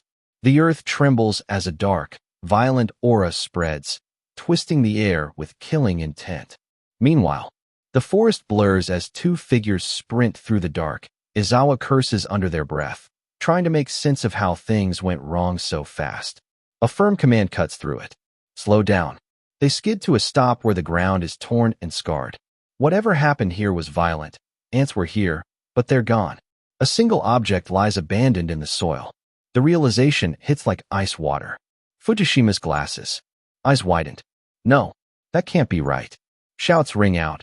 Panic spreads as Kei drops to his knees beside Izawa. Kei teeth clenched, horror etched across his face. It's vile. Worse than anything he's ever smelled before. Something powerful passed through here, and it's still close. A sudden crash erupts as ice explodes outward. The pressure is overwhelming. Panic ripples through the frozen battlefield. A strike tears through the ice, raw and urgent. Without warning, an ant explodes forward, but Hunter Lim meets it head-on, as sparks and fragments fly. Then the realization hits hard. There's no need to hold back. Then the air trembles.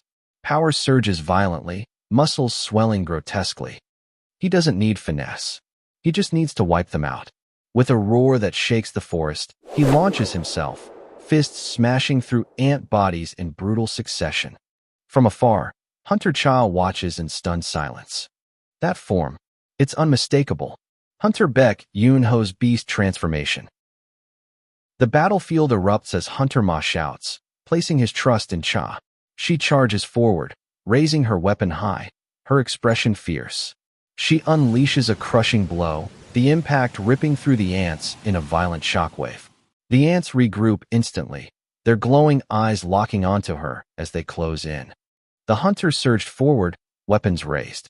Hunter Ma grits his teeth, declaring that he won't stop until every last bodyguard is dead.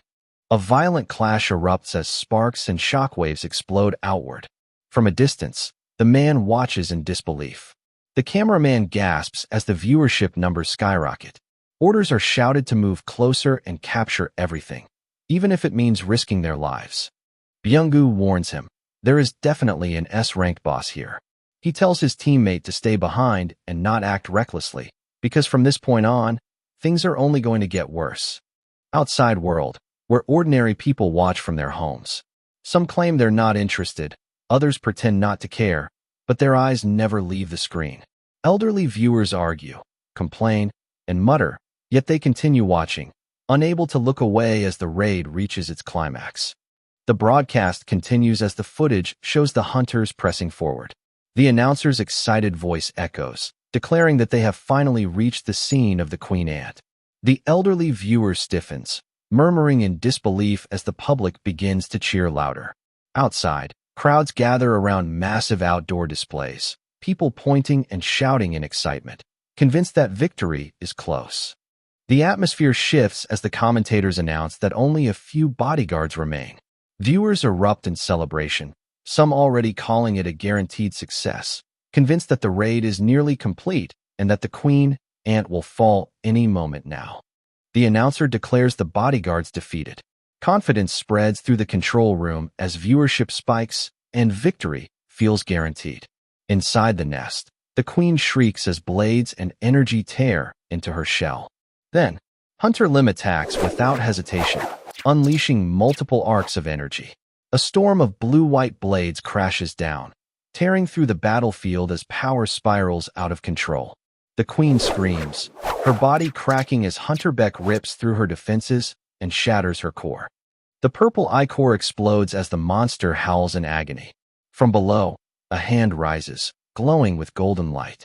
A violent green healing energy erupts as power surges through the battlefield. A calm voice cuts in, drawing the enemy's attention. The Queen lunges forward in a sudden, brutal charge. A heavy blow lands, shaking the ground and forcing the Queen back. A confident grin follows, refusing to let the enemy reach their target. A sharp command rings out, ordering everyone to retreat. Flames explode outward, slamming into the Queen with overwhelming force. Fire spirals higher, swallowing the battlefield in heat and light. A final strike pierces through, her body collapsing in flames. Victory feels certain, but something feels wrong. Then the Queen Ant unleashes a violent counterattack, her power tearing through the air. The hunters are forced to brace themselves. Hunter Beck freezes as realization hits hard. The Queen isn't dying. She's calling for something. Reports come in fast. Something is wrong. The interference wave has stopped working, and confusion spreads among the hunters. From afar, the mountain trembles, its peak glowing as countless ants swarm around it. Back on the battlefield, weapons clash as the Queen Ant lashes out one last time. The ground trembles as the massive ant collapses, its huge body crashing down in a cloud of dust. She lowers her guard slightly, eyes wide, wondering if it's finally over. Hunter Beck senses something strange in the air. Something is wrong. A warning comes through. The ants are heading back. They need to retreat, now. Confusion spreads as the team looks around, realizing time is running out. He turns toward the mountain, eyes narrowing. The flame net surrounding the nest has been breached. A heavy shadow descends, each step shaking the ground. Disbelief flashes across Beck's face. This shouldn't be possible. A terrifying aura erupts, power exploding outward like a shockwave. His eyes widen in horror. This overwhelming power, it's coming from a single beast. Chapter end here. For more, like, share, and subscribe. Welcome back to our channel 217 Prince YT. Hunter Cha struggles to stay upright, pain clearly overwhelming her as she drops to one knee. From the smoke and swirling darkness, a terrifying black-armored figure steps forward, the ground trembling beneath each step. Sweat runs down her face as she feels the monster's aura pressing down on her. The air turns heavy as a towering black figure steps forward, red aura rolling off its body. Its presence alone crushes the will to move, sending fear straight down their spines. The beast passes right by them, as if they don't even exist. Hearts pound, breath catches. No one dares to turn around. Claws open. In the next instant, chaos explodes, the ground cracks, and screams cut through the air. They crash down hard. Another collapses beside them. Ahead, the monster looms again, its glowing eyes pulsing with killing intent. Hunter Cha struggles to stand, forcing himself upright despite the pain. Then, the shadow shifts behind him. The danger isn't over. It's only just begun. The ant monster lunges without warning, its speed overwhelming as he strikes Hunter Cha. Shockwaves tear through the ground, her body sent flying as the air itself explodes around her. She crashes hard, blood spraying as the impact tears through her defenses, her scream swallowed by the roar of destruction. The hunter barely has time to react before the black-armored monster lunges forward, its speed overwhelming. A shout escapes him as he twists his body, but the creature is already there, smashing into him with crushing force. He swings back with everything he has, but the beast doesn't slow down. Its blade crashes through, snapping bone with a sickening crack. Blood sprays as the hunter's body is torn apart midair. A roar erupts from Hunter Beck nearby as another slash cuts across the battlefield in a blinding arc. In the chaos, Hunter Choi charges in, eyes blazing, unleashing his power in a desperate counterattack. The black monster twists, deflects, and strikes again, its movements sharp and merciless. It becomes clear that this enemy isn't just strong. It's hunting them. Hunter Lim flung backward through the air, barely keeping balance as the shot is released, the arrow slicing forward with all his remaining strength. The projectile detonates in a blinding burst, light and force exploding outward. But before the strike connects, the beast emerges unharmed, grabbing the arrow, eyes glowing red. He realizes his attack was blocked, shock flashing in his eyes as the enemy shatters the arrow with raw strength. In a blur, the monster counterattacks and sends him flying through the air. A violent shockwave rips through the air as the black beast is hurled sideways. The ground screams beneath it, tearing as it struggles to regain balance. A faint, confident smile curls at Master Ma's mouth. His arm may be severed, but his expression doesn't waver. Green light pulses across his body, flesh knitting together under the healer's gift. Behind him, Byung-gu stands firm, calmly explaining. As long as healing continues, the fighter can keep standing. With a roar of effort, Hunter Ma launches himself forward again, fist cutting through the air. But the beast charges without hesitation, hammering the hunter again and again, each blow echoing like thunder. Teeth grit, breath stutters as the relentless assault continues. Byung-gu stands calmly. His expression hardens despite the chaos around him. The black beast snaps forward, its red eye blazing. His widened eyes show pure shock. This shouldn't be possible. Hunter Beck lets out a furious roar that shakes the ground. Byung-gu tilts his head as he senses something. Blood drips as the beast moves again, tearing his body. Hunter Beck collapses to his knees, his scream echoing as the battlefield falls into stunned silence. The creature looms directly behind him, its glowing eyes burning through the darkness. His lips tremble as he forces out a warning, begging the others to run. The monster's face fills the frame, the air itself seeming to scream under its pressure. Shock ripples across the hunters' faces in rapid flashes. Wide eyes, clenched teeth, frozen breath. Hunter Beck violently lunges forward, his jaws wide, shaking the battlefield with raw dominance. But the creature lunges, grabbing Hunter Bale at close range, overwhelming him instantly. He grits his teeth, panic flooding his eyes as the creature shouts for run. Its red eyes glowing, as it repeats Byung-gu's words. Please run, Hyung. Sweat runs down Beck's face as rage boils over. This monster is beyond reason. The creature speaks coldly, declaring that consuming prey gave it strength, knowledge, and superiority. It mocks them, calling them weak, explaining that even killing guards was effortless.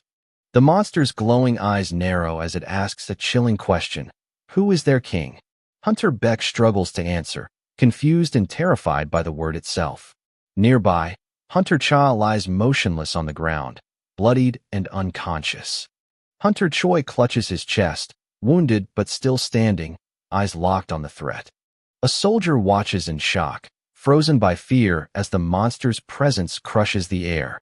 The monster reacts instantly, its gaze sharpening as it confirms what lies beyond the tunnel. It knows. The strong one is there. A violent rush of wind erupts as the creature launches itself forward, vanishing in a blur of motion, tearing through the darkness with terrifying speed. Hunter Beck struggles to stand, breathing heavy as fear and urgency collide. His expression twists with panic as he realizes escape may no longer be possible, and that time is running out fast. The man's jaw tightens, teeth grinding as his eyes widen in alarm. The cavern ahead suddenly churns, the air filling with skittering echoes as countless red ants, swarming in overwhelming numbers, closing in from every direction. Far from the cavern, the hunters sprint through a forest path, as urgency drives them forward without pause. Ishida's eyes narrowed, her voice tight with unease as he notes how strange it is that communication with Charlie Team is gone, and now Delta Team as well. Go-To answers calmly, explaining that there was likely a problem with the signal. He orders the Bravo team to respond. The reply comes back, Bravo is alive. Relief flickers, but it doesn't last. Instructions are given quickly. The situation is worsening. They're to finish up their task immediately and prepare to regroup with Alpha Team. No delays. A sharp electronic beep cuts through the tension. The voice on the other end identifies himself, followed by a heavier title that carries weight and authority. President Matsumoto. The scene shifts far from the battlefield, out at sea, near the coast of China. Inside, officials calmly discuss the situation, noting that the ants shouldn't be able to reach China. They talk about Go-To Ruji, acknowledging that he was the only hunter capable of clearing an S-rank gate alone. As the conversation continues, it becomes clear that this raid could benefit certain parties greatly. The captain's eyes flick sideways, narrowing as a subtle tension ripples through the bridge. The captain's expression hardens. This raid, he realizes, will shift the balance. Politically, strategically, on the battlefield, the president shouted with raw urgency, demanding an answer, demanding the truth. He asked what's wrong. The reply comes low and grim. There have been some casualties. Hunters lost while fighting the soldier ants. Confirmation follows immediately. It wasn't clean. It wasn't easy. The mood shifts again. The enemies were weak. He reassures him there's no need to worry. Inside a room, the president asks, the Korean team did fight the queen? The answer came quickly. Yes, sir. He stands calmly. What matters now is probability, not pride. After testing the limits of their strength, the conclusion became clear. They cannot win the fight. The final number is spoken, 0% chance of survival. The decision is made. Japan will be removed from the battlefield due to the failure of the Korean team. The final order is delivered. Everyone is to withdraw immediately. Back on the forest path. Go-To order others coldly. Pull out. The fallen will be retrieved later. Time is no longer on their side. Suddenly, the air splits. Suddenly, a violent force cuts through the air. The ground splits as a powerful strike lands. One hunter shouts a name in alarm as the strike lands, sparks and force tearing through the space between them. This enemy is different. Stronger. The order is given instantly. Leave this one to him. The others are told to run, to regroup with the Bravo team. There's no argument. Only urgency. Go-To steps forward alone, dark aura spilling outward, crushing the air around him. He mutters, sensing it now, This presence is monstrous. From the shadows, a creature descends, crimson energy coiling. It asks the question, "Are you the king?" The answer comes without hesitation. "Yes, I am the king." Power detonates outward in a blinding surge. The pressure so intense it feels like the world itself is screaming. Even from afar, the sensation is overwhelming, an ancient, familiar dread. A memory surfaces. This feeling, it has been experienced before. Then impact. A blade flashes. The ground splits. Something is severed. Silence follows. The cave burns with violent motion as destruction rains down, glowing embers and shattered forms filling the frame. Flames flicker weakly as the hunters huddle together, bloodied and barely standing. Beck shouts desperately, urging Choi to increase the strength of his fire. Sweat runs down his face as the truth sinks in. Everyone is critically injured. Fighting feels impossible. At this point, there is only one option left. All their hope rests on Choi Jong-in's flames. Then the fire erupts. For a brief moment, the nest is drowned in fire, but the ants advance continuously. Then suddenly something shifts. The battlefield freezes as a strange, shadow soldier forms at the center of the chaos. Everyone stares, stunned, unable to understand what they're seeing. In a distant city, the space itself seems to ripple. A lone figure stands calmly on a rooftop. Jin-Woo lifts his gaze slightly. With a single thought, the command echoes through the darkness, "Return," and the unseen force responds. The soldier grits his teeth, forcing himself to stay conscious. Above him, monstrous ants descend, their wings screaming through the air. As death closes in, regret floods his mind. Thoughts of his father, words left unsaid, time he can never get back. Just as the ants strike, a violent surge of power cuts through the battlefield, crashing into them with overwhelming force and changing everything in an instant. Far away, the KMS building stands under the storm, lights blazing. Inside the control room, chaos erupts. A man clutches his head. All S-rank hunters, dying because of a single ant.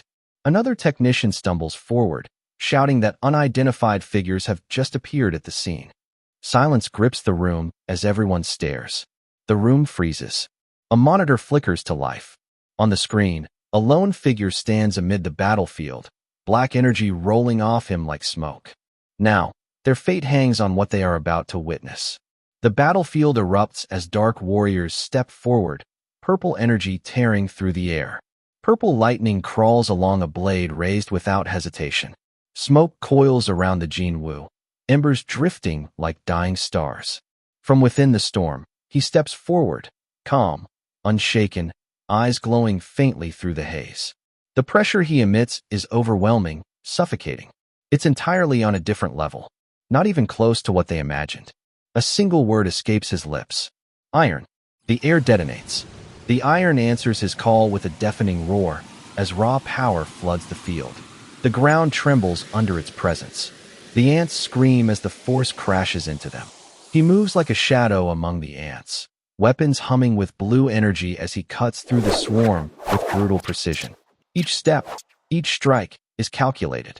From above, the battlefield looks annihilated, purple lightning crackling through the air. Below, Master Ma stares in disbelief. What just happened? Who is fighting right now?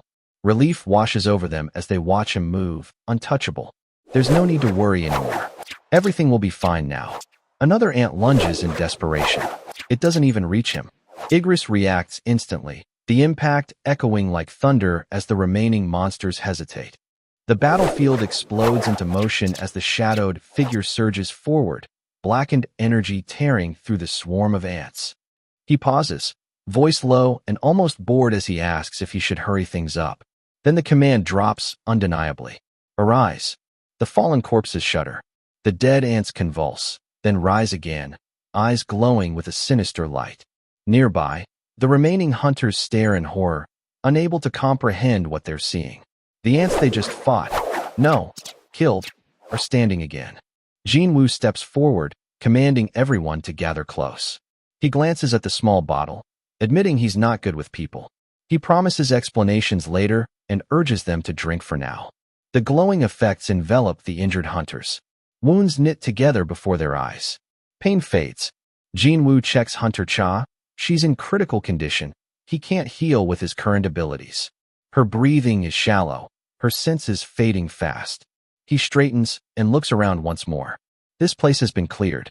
They need to move now, before the creature arrives. Jin-Woo pauses. His eyes narrow. Power surges from the depths like a violent pulse. There is no king outside. It's something else entirely, taller, heavier, wrapped in a suffocating aura that twists the light itself. It speaks. Is there a king? The creature stands, its form radiating menace. One hunter stares, eyes shaking. That bastard came back. Jin-Woo steps forward instead, his shadow stretching behind him. Master Ma shouts Jin-Woo's name, warning him to be careful. He studies the figure calmly, curiosity flickering in his eyes. So this is what was hiding beyond the battlefield. The monster's gaze locks onto him, and its voice rolls out, heavy and mocking. Are you the king of humans? Jin-Woo lifts his chin slightly, blue light gathering around his hand as the shadows answer his call. A faint smile forms on his lips. Wow, a bug is talking to me. Dark energy coils around Jin-Woo, rising and falling like a living breath. Across from him, the Ant King stands tall, its glowing eyes fixed forward, acknowledging the danger in his aura. The ant lunges forward, releasing a violent scream as it crashes through the air. He turns his head slightly, a faint smile forming. Now you seem more like a bug. Rain pours over the city as lightning flashes across the skyline. A phone screen lights up. The message says the broadcast will resume soon. Hunters stare at their phones in shock. Something is clearly wrong. The ant raid was supposed to be under control, yet everything has gone silent. At the news station, the anchors return to the screen, trying to stay calm. They report grim updates. Min Byung-gu is confirmed dead, and the status of the remaining hunters inside the ant tunnel is unknown. Then another announcement drops. An unidentified hunter has appeared at the scene. The broadcast will continue. People everywhere react in disbelief. The signal cuts off with a sudden beep, and silence fills the room. They realize this is the exact moment communication was severed. Fear creeps in as the truth becomes clear. That ant is far more dangerous. The president slammed his hand on the desk. He demanded to know where the monster had gone. The report came in quickly. The monster had reappeared at the Queen's lair. Hearing that, he asked if the Korean team was still alive. After a brief pause, the answer came back that they were. At the same time, a new alert appeared on the radar. An unknown entity with an insane level of strength had just shown up. Without hesitation, he ordered the broadcast to be turned back on. Elsewhere, Gina peeked out from her room and asked her mother what was going on. Her mother apologized for turning off the TV earlier. When asked where her brother was, she said he had stepped outside. She called out to her mother and rushed toward the door, only to pause when she heard a sound from the other side. Inside the room, she sat at her desk. Her face went pale in shock. In the Hunter Association, the chairman shouted in disbelief. Is that the person was Sung Jin-Woo? On the screen, the battle resumed. Dark power clashed violently as the monster lunged forward. The ground shattered as the impact sent debris flying in every direction. The explosion rips through the ground, rocks shattering outward as the shockwave tears the battlefield apart. Massive chunks of stone are thrown into the air. The surviving hunters brace themselves. Even they can tell instantly, this magic is on a completely different level. From the smoke, the black ant steps forward, red eyes glowing with cold contempt. To it, the hunters are nothing more than weak prey, unworthy of standing there. Before anyone can react, the ground freezes beneath Sung Jin-Woo's feet as he moves. His eyes sharpen, blue light flickering as power gathers in his hand. The ant lunges, claws flashing, but Jin-Woo meets it head-on. His frozen fist slams forward, colliding with the monster in a violent burst of force. The impact detonates outward, sending shockwaves ripping through the battlefield. The pressure explodes outward, crushing the ground. The hunters brace themselves as the overwhelming force slams into them. Their body is driven back, feet carving deep cracks into the earth. The monster steps closer, its aura growing thicker, darker. A cold calm settles over the battlefield as his eyes narrow, glowing faintly blue. Energy gathers around his hand, crackling softly. From the swirling dust, the ant monster emerges. Its massive form lunges forward, tearing through the air. He raises his arm and moves, fast. The impact shakes the entire area. Before it can recover, he closes the distance again. A blur of motion. A crushing strike. The A-rank hunter thoughts. Even standing nearby becomes unbearable, as if the pressure alone could snap bones. His vision blurs. His thoughts stagger. As the monster's eyes glow brighter, an unfamiliar sensation spreads through the battlefield. And in that moment, a single thought echoes in its mind. What is this? The impact detonates like an explosion, shockwaves ripping across the battlefield as the ground shatters beneath them. The Ant King is hurled back as the realization hits him. His exoskeleton has been damaged. Its glowing red eye widens in shock. In a blur, Jin-Woo dashes forward. His fist collided midair with a violent impact. The ant twists its body, sliding away and counterattacking. Jin-Woo flips back and lands lightly on the cracked ground. Pain surges through his body. Poison. Blood trickles from his ear as realization hits. The ant used paralysis poison, one of nature's deadliest toxins, refined inside the ant's body. The ant straightens, towering over him. You tried your best, human. A killing blow comes crashing down. Now die. Meanwhile, rain pours down as Kane lifts her head, red eyes glowing. She explains that Mr. Sugimoto called. The answer was clear. They can't win. Fear tightens Minoru's face. That creature was never meant for S-ranks. Kane grabs him by the collar. But he insists, no one can stop that thing. In the next instant, Kane shoves him, calling him pathetic. High above, a helicopter cuts through the storm. This is where the real problem begins. On the battlefield, Jin-Woo stops the attack, without effort. The ant's eyes widened. What is that? Then Jin-Woo strikes. A brutal blow lands. The ant sent flying, crashing through concrete and debris. Smoke and rain mix as the creature lets out a screech. He straightens up calmly, as if he's already measured the outcome. He can clearly feel the ant's emotions. The ant is starting to get nervous. But my teammates are getting nervous as well. He looks ahead, realizing this fight has to end now. Without hesitation, he leaps forward again, closing the distance. The clash detonates, the explosion echoing across the ruins, but the ant disappears into smoke and flying debris. Baek Yoon-ho and Choi Jong-in stare in shock, shouting as the ant suddenly disappears from sight. Jin-Woo narrows his eyes, sensing movement below. The cracked ground trembles as something begins to rise. The ant emerges from the crater, thinking he resists the poison. It straightens itself, killing intent flooding the area, signaling that the real fight has only just begun. The ant straightens its body midair, muscles tightening as it pours everything into speed. Power surges through its frame as it accelerates, confident that raw velocity will overwhelm its enemy. It lunges. The strike slices through the air where the target stood a moment ago. In the next instant, the human vanishes from that spot. A blur passes by the ant's side, too fast to track. Metal screeches as the blade collides. Sparks fly as attacks meet again and again, neither side giving ground. Jin-Woo twists in mid-motion, slipping past another lethal swing.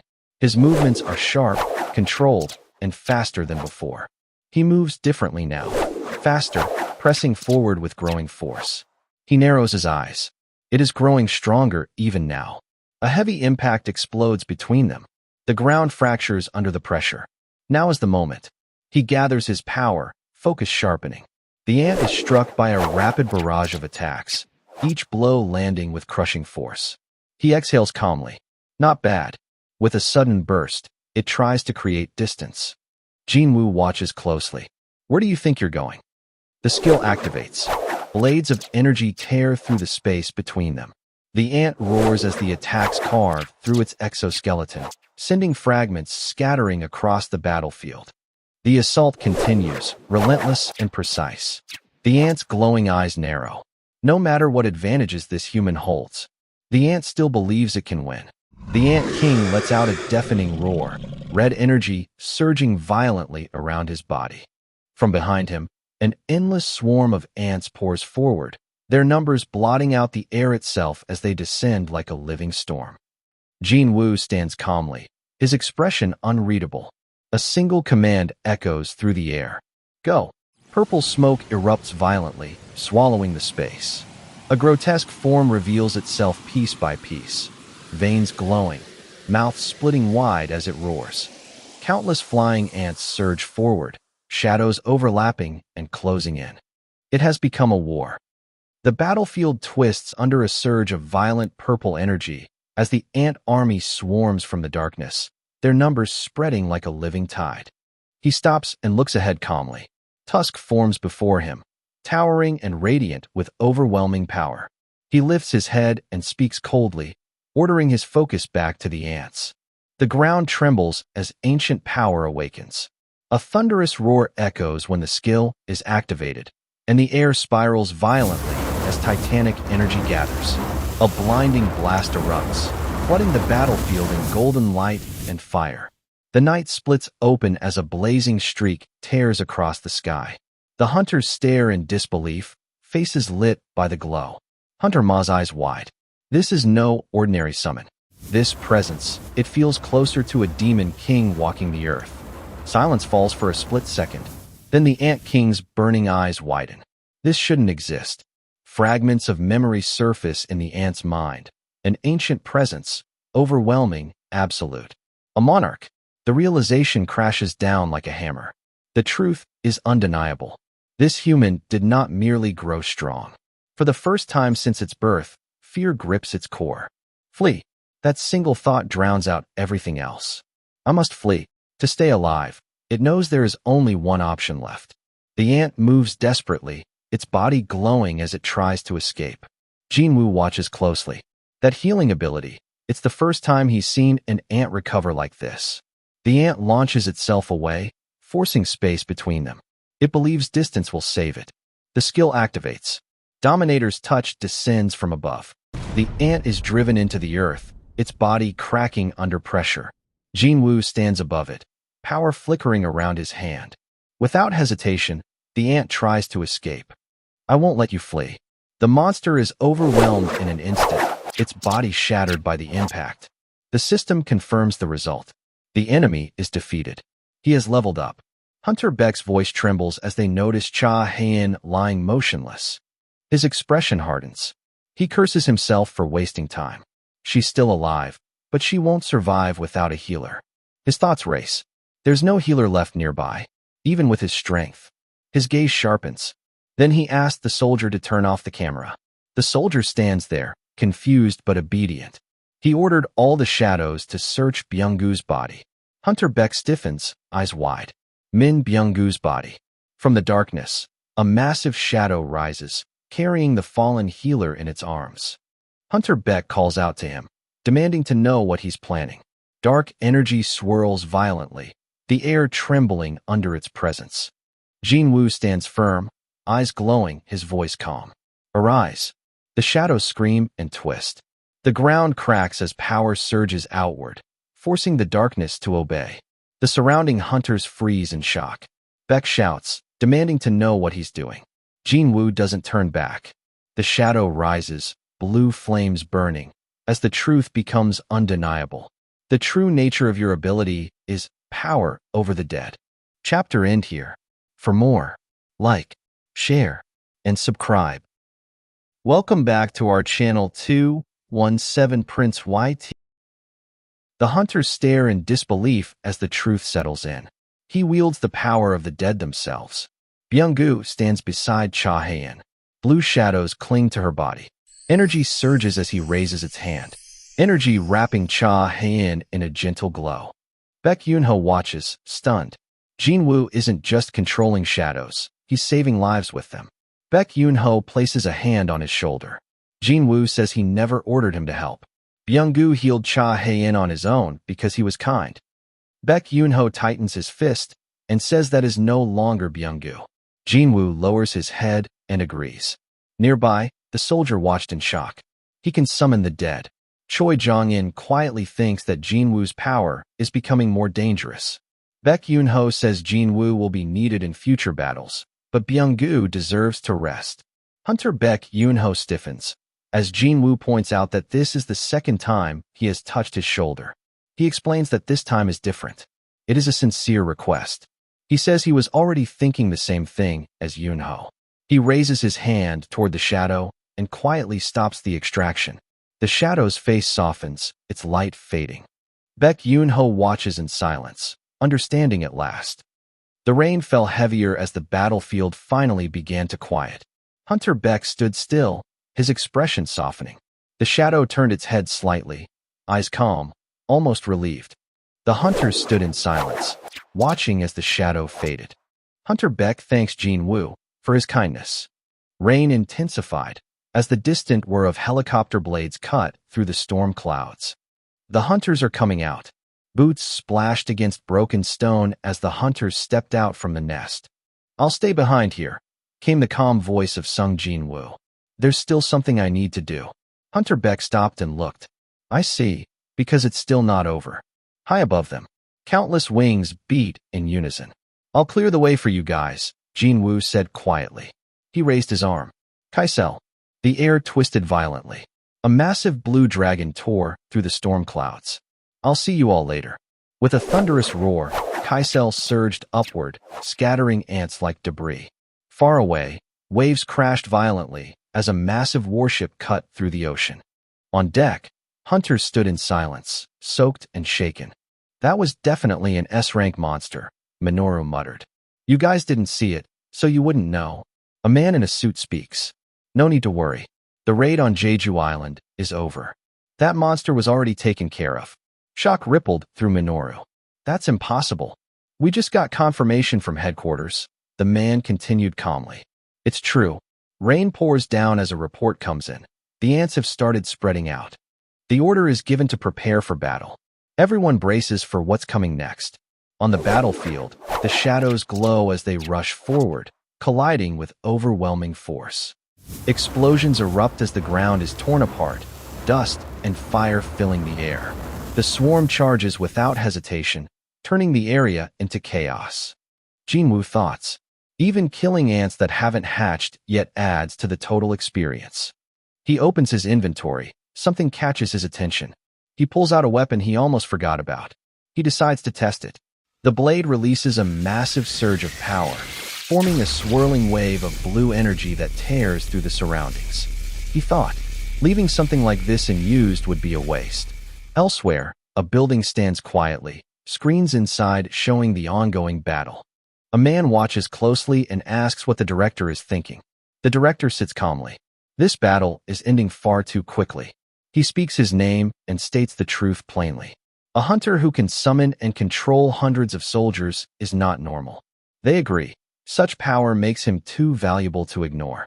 Information from months ago is brought up, files placed on the desk as the discussion turns serious.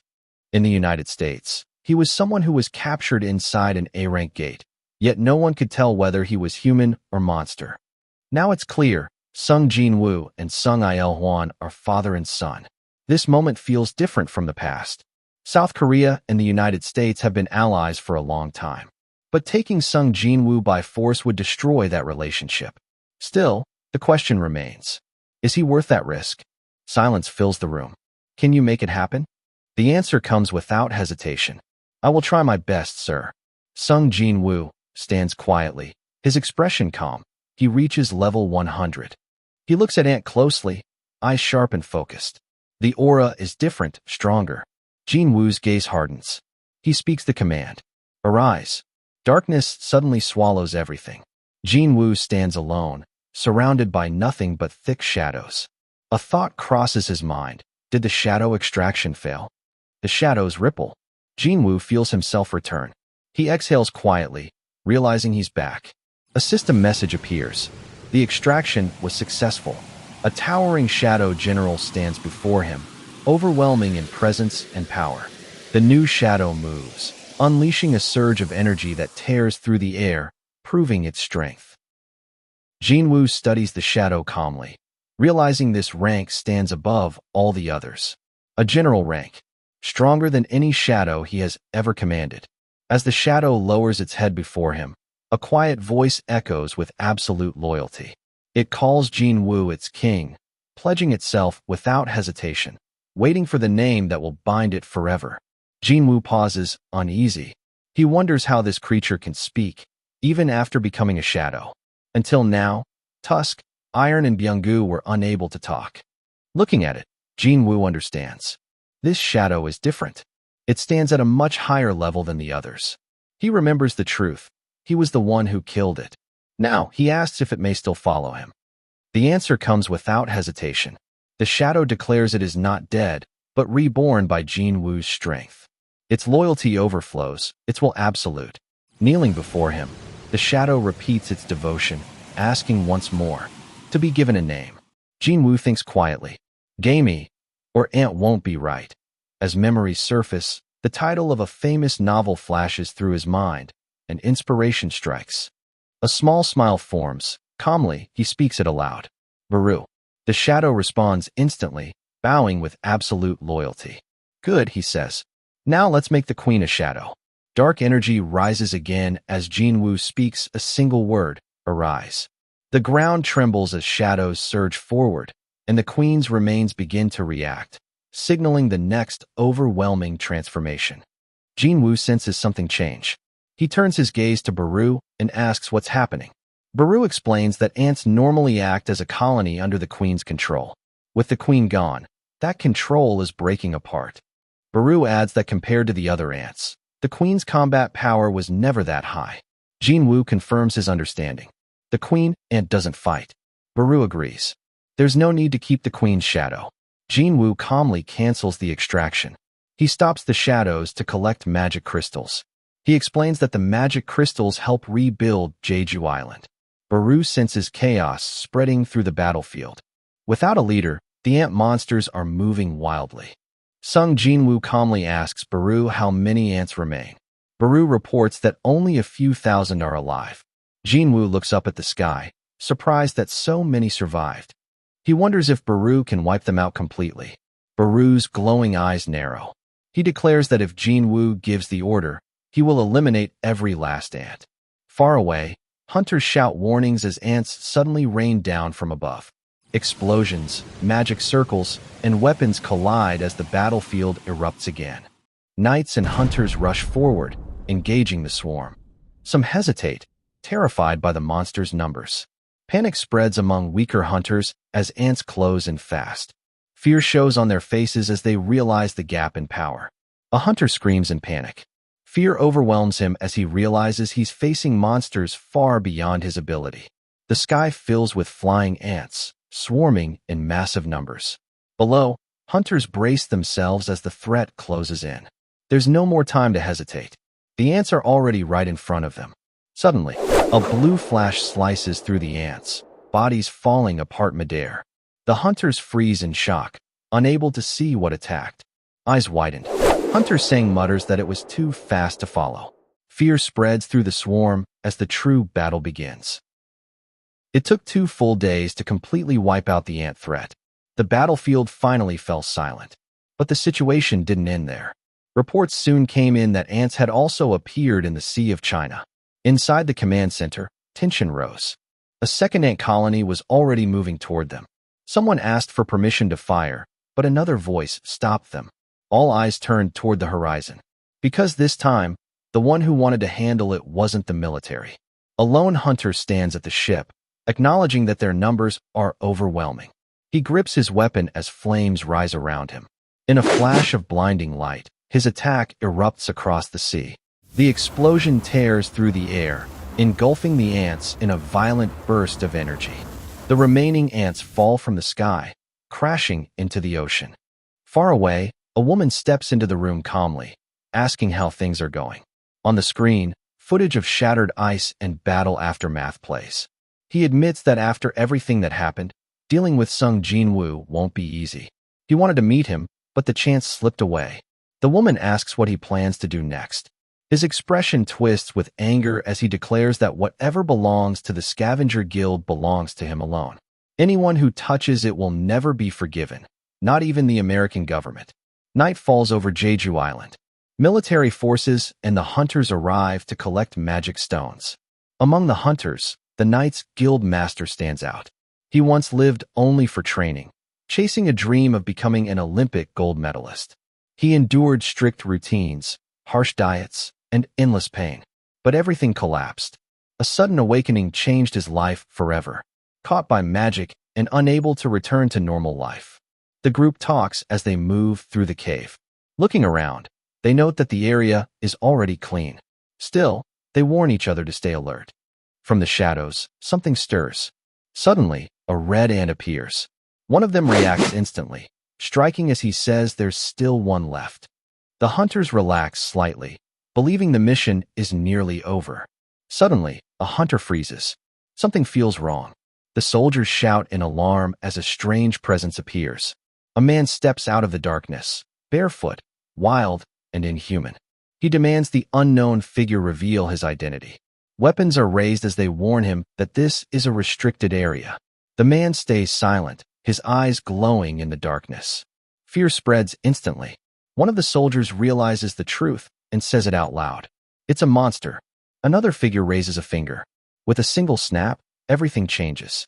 In an instant, hunters collapse to the ground. They fall asleep where they stand. A calm voice breaks the silence, saying there's no need to make a scene. The situation is already under control. The figure turns slightly, offering to check the area. The ants nearby are already dead, their bodies piled together, rotting in the open. He states that the hunt went exactly as planned. Nothing has changed. Blue lightning gathers as power surges outward, the air trembling from the force. The man looks around and realizes someone else had been here earlier. The other wonders why that person is in Korea. He speaks calmly. The matter will be left in his hands. He disappears through a glowing gate, warning him not to get involved. The man's eyes narrow, but he decides again not to cause unnecessary trouble. In the end, only claw marks remain carved into the sky, fading slowly as silence returns to the battlefield. A few days later, the clicking of camera shutters tears through the air in sharp, relentless bursts. At the center of it all, Jin-Woo walks forward in silence, dressed in black, his posture straight, his presence heavy. After the conclusion of the Jeju Island raid, chaos erupted both online and offline. News spread faster than truth, opinions collided, and the world struggled to process what had happened. The criticism followed just as closely. Many questioned his actions during the raid. Some claimed he arrived too late. Others insisted the losses could have been reduced, because the truth was carved in blood.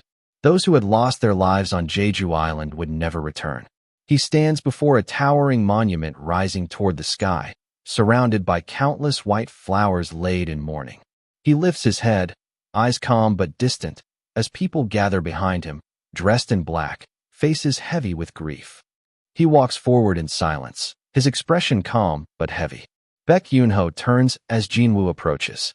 He speaks calmly, saying that he believed that it takes more than one hero to end a war. As the crowd continues to move, Baek admits that after everything that happened, he come to believe that is not necessarily.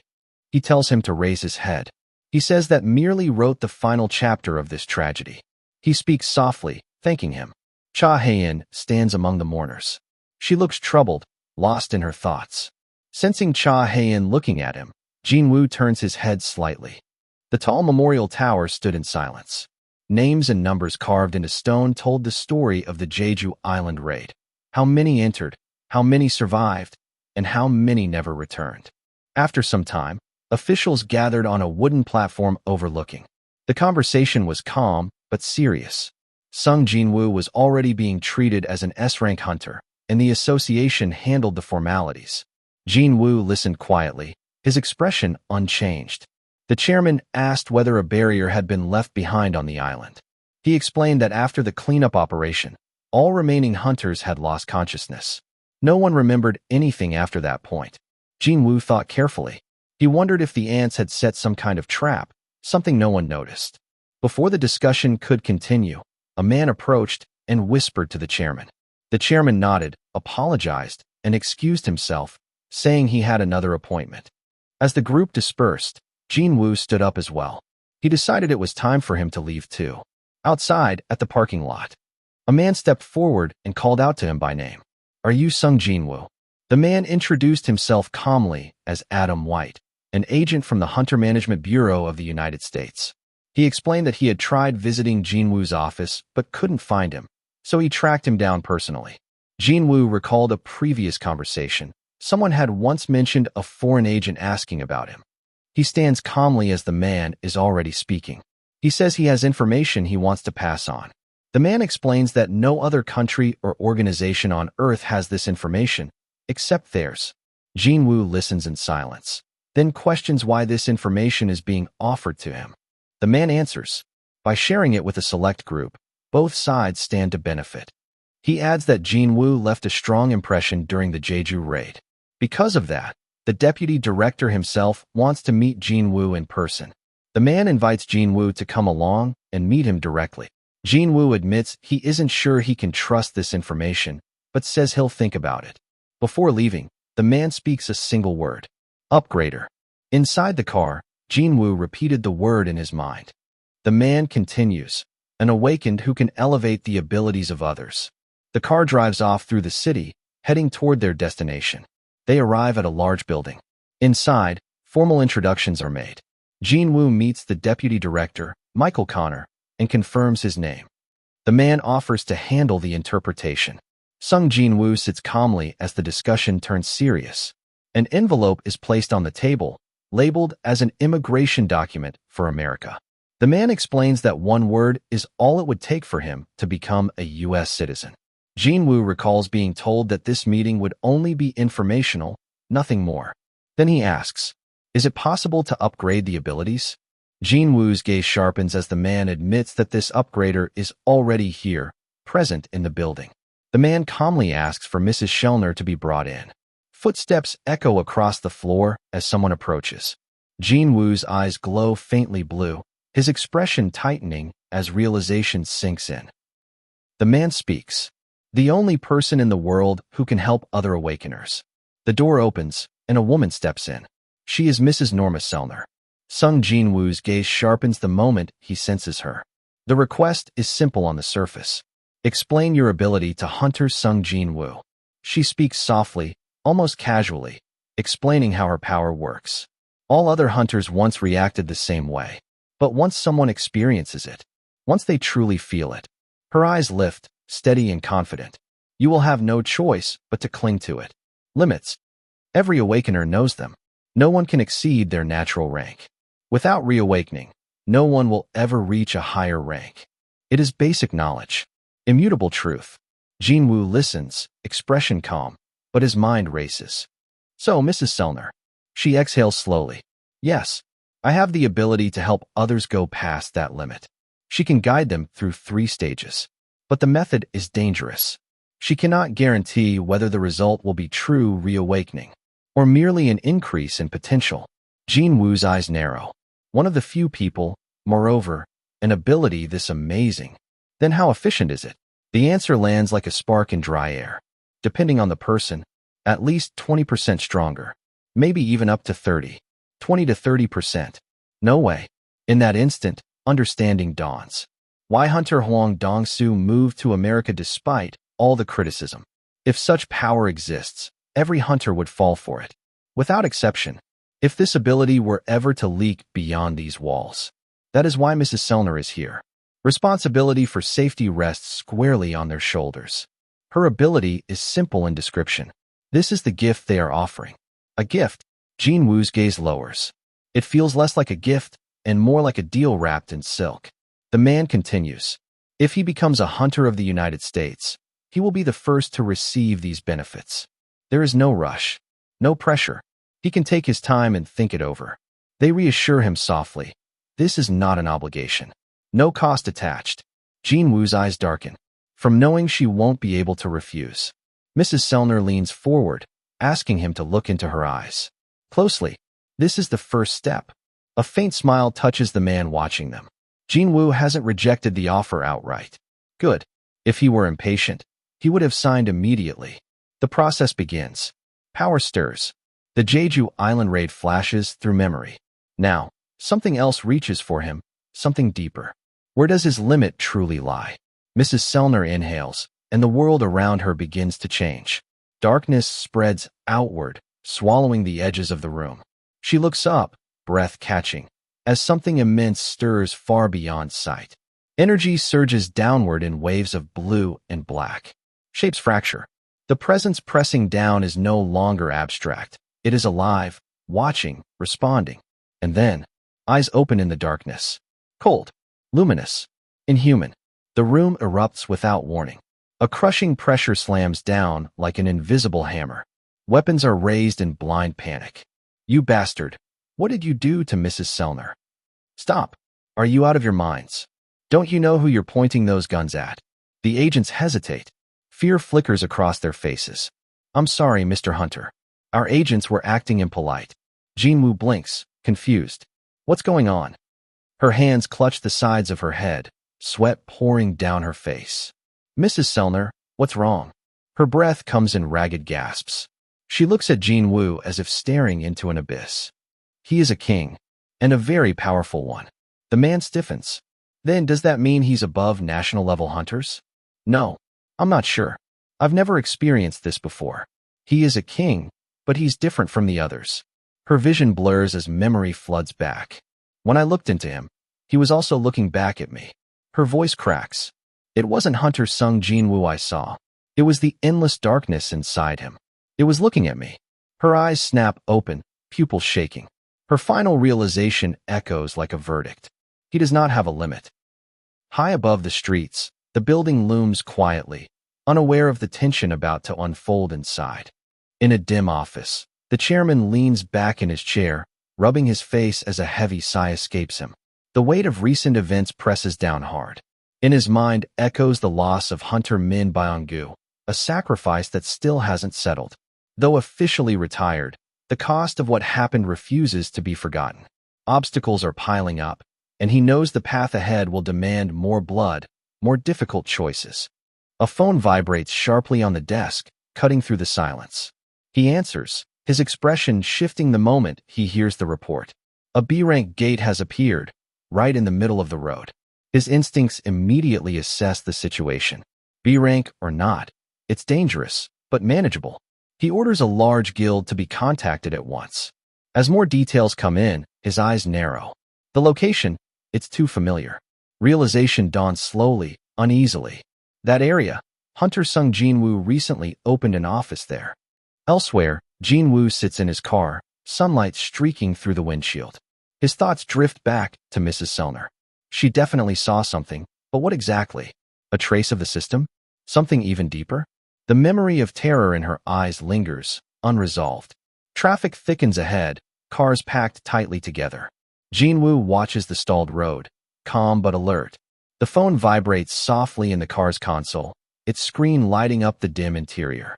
An incoming call. Jin-Woo's hand moves without hesitation, fingers steady as he taps to answer. A calm voice comes through the speaker, formal but tense. A gate, right in the middle of traffic. It's no wonder traffic has ground to a halt. Jin-Woo exhales quietly, understanding settling in almost instantly. The chairman speaks again, voice even, asking if he can handle it himself. He reminded that permission is required. A beat passes. Then the question lands, calm and undeniable. And who am I? Sung Jin-Woo lowers his gaze inside the car as he speaks calmly. The chairman. Meanwhile, the world erupts. A vast blue vortex blossoms in the middle of the highway, swallowing the air itself. Mana surges violently, cracking the space above the asphalt as hunters and officials scramble in shock. From above, the scene looks unreal, civilians frozen in disbelief, and the gate expanding like a living storm. Orders are shouted, regulations repeated. A hunter screams for everyone to follow procedure, to wait, to stop. Jin-Woo walks past them all. Eyes widen as hunters recognize him. Sung Jin-Woo. The name alone ripples through the crowd. Some stare in awe, others in disbelief, as it becomes clear that he intends to handle the gate himself. The hunter rushes forward, voice cracking, demanding explanations, demanding permission. Jin-Woo pauses, lifts his phone, and listens briefly before handing it back with a faint smile. The call is for the chairman, someone they cannot ignore. Panic turns to obedience. With their blessing secured, Jin-Woo turns toward the gate. Blue lightning arcs violently, the mana density spiking far beyond normal parameters.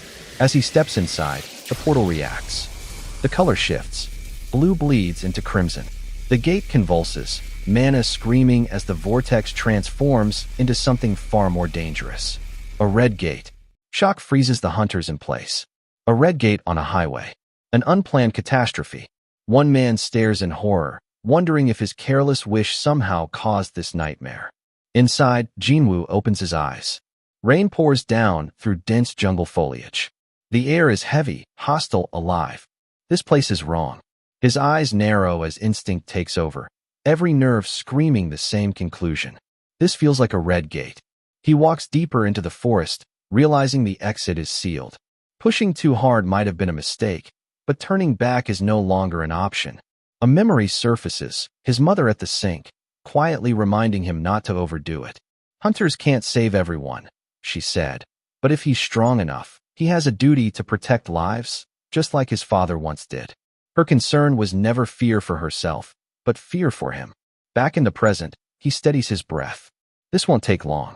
He'll finish it today. Lightning explodes through the forest as monsters rush him. He moves without hesitation, striking, tearing through them in a blur of speed and power. Fire, steel, and magic collide as the enemies are crushed one after another. A hunter was born to hunt. Monsters aren't the only threat in this world. Even the strongest hunters can become targets. Carelessness is fatal. Deep in the battlefield, a massive creature rises, crackling with energy and rage, staring down its prey as the fight escalates to something far more dangerous. The beast roars, its massive form crashing forward, eyes burning with a savage, crimson glow. From the shadows, iron erupts, dark, fluid, and alive with crackling blue energy. Its howl tears through the air. Positions are never fixed in this world. Power moves. Threats evolve. That is why even first-rate hunters can never afford to relax. Not for a second. The ground explodes as a towering shadow monster emerges in full, its body wreathed in black smoke and searing blue light. Faces pass through the frame. Hunters laughing, arguing, living ordinary moments. Yet none of it feels permanent. Even if there are hundreds, even if there are thousands of hunters standing in the world, the truth remains unchanged. The hunt does not end. It only changes shape. Steel flashes through the storm as monsters fall. Blue lightning coils around Baru, moving without hesitation, cutting through beasts as if the rain itself parts for him. Power surges, shadows scatter, and the battlefield becomes silent once more. A quiet place replaces the chaos. A market aisle, fluorescent lights, people smiling over trivial things. Jin-Woo walks forward, rain tracing lines down his face, eyes lowered but focused. Still, not one person exists who can end the hunt. In the forest, the battle rages again, darkness clashing with blue light, bodies thrown aside, trees split, the night screaming under the weight of violence. He adjusts his collar calmly, as if the carnage behind him were nothing more than routine. The hunt continues, and so does he. No matter how many hunters exist, no matter how fierce the battles become, not a single one of them intends to stop the hunt. Chapter end here. For more, like, share, and subscribe.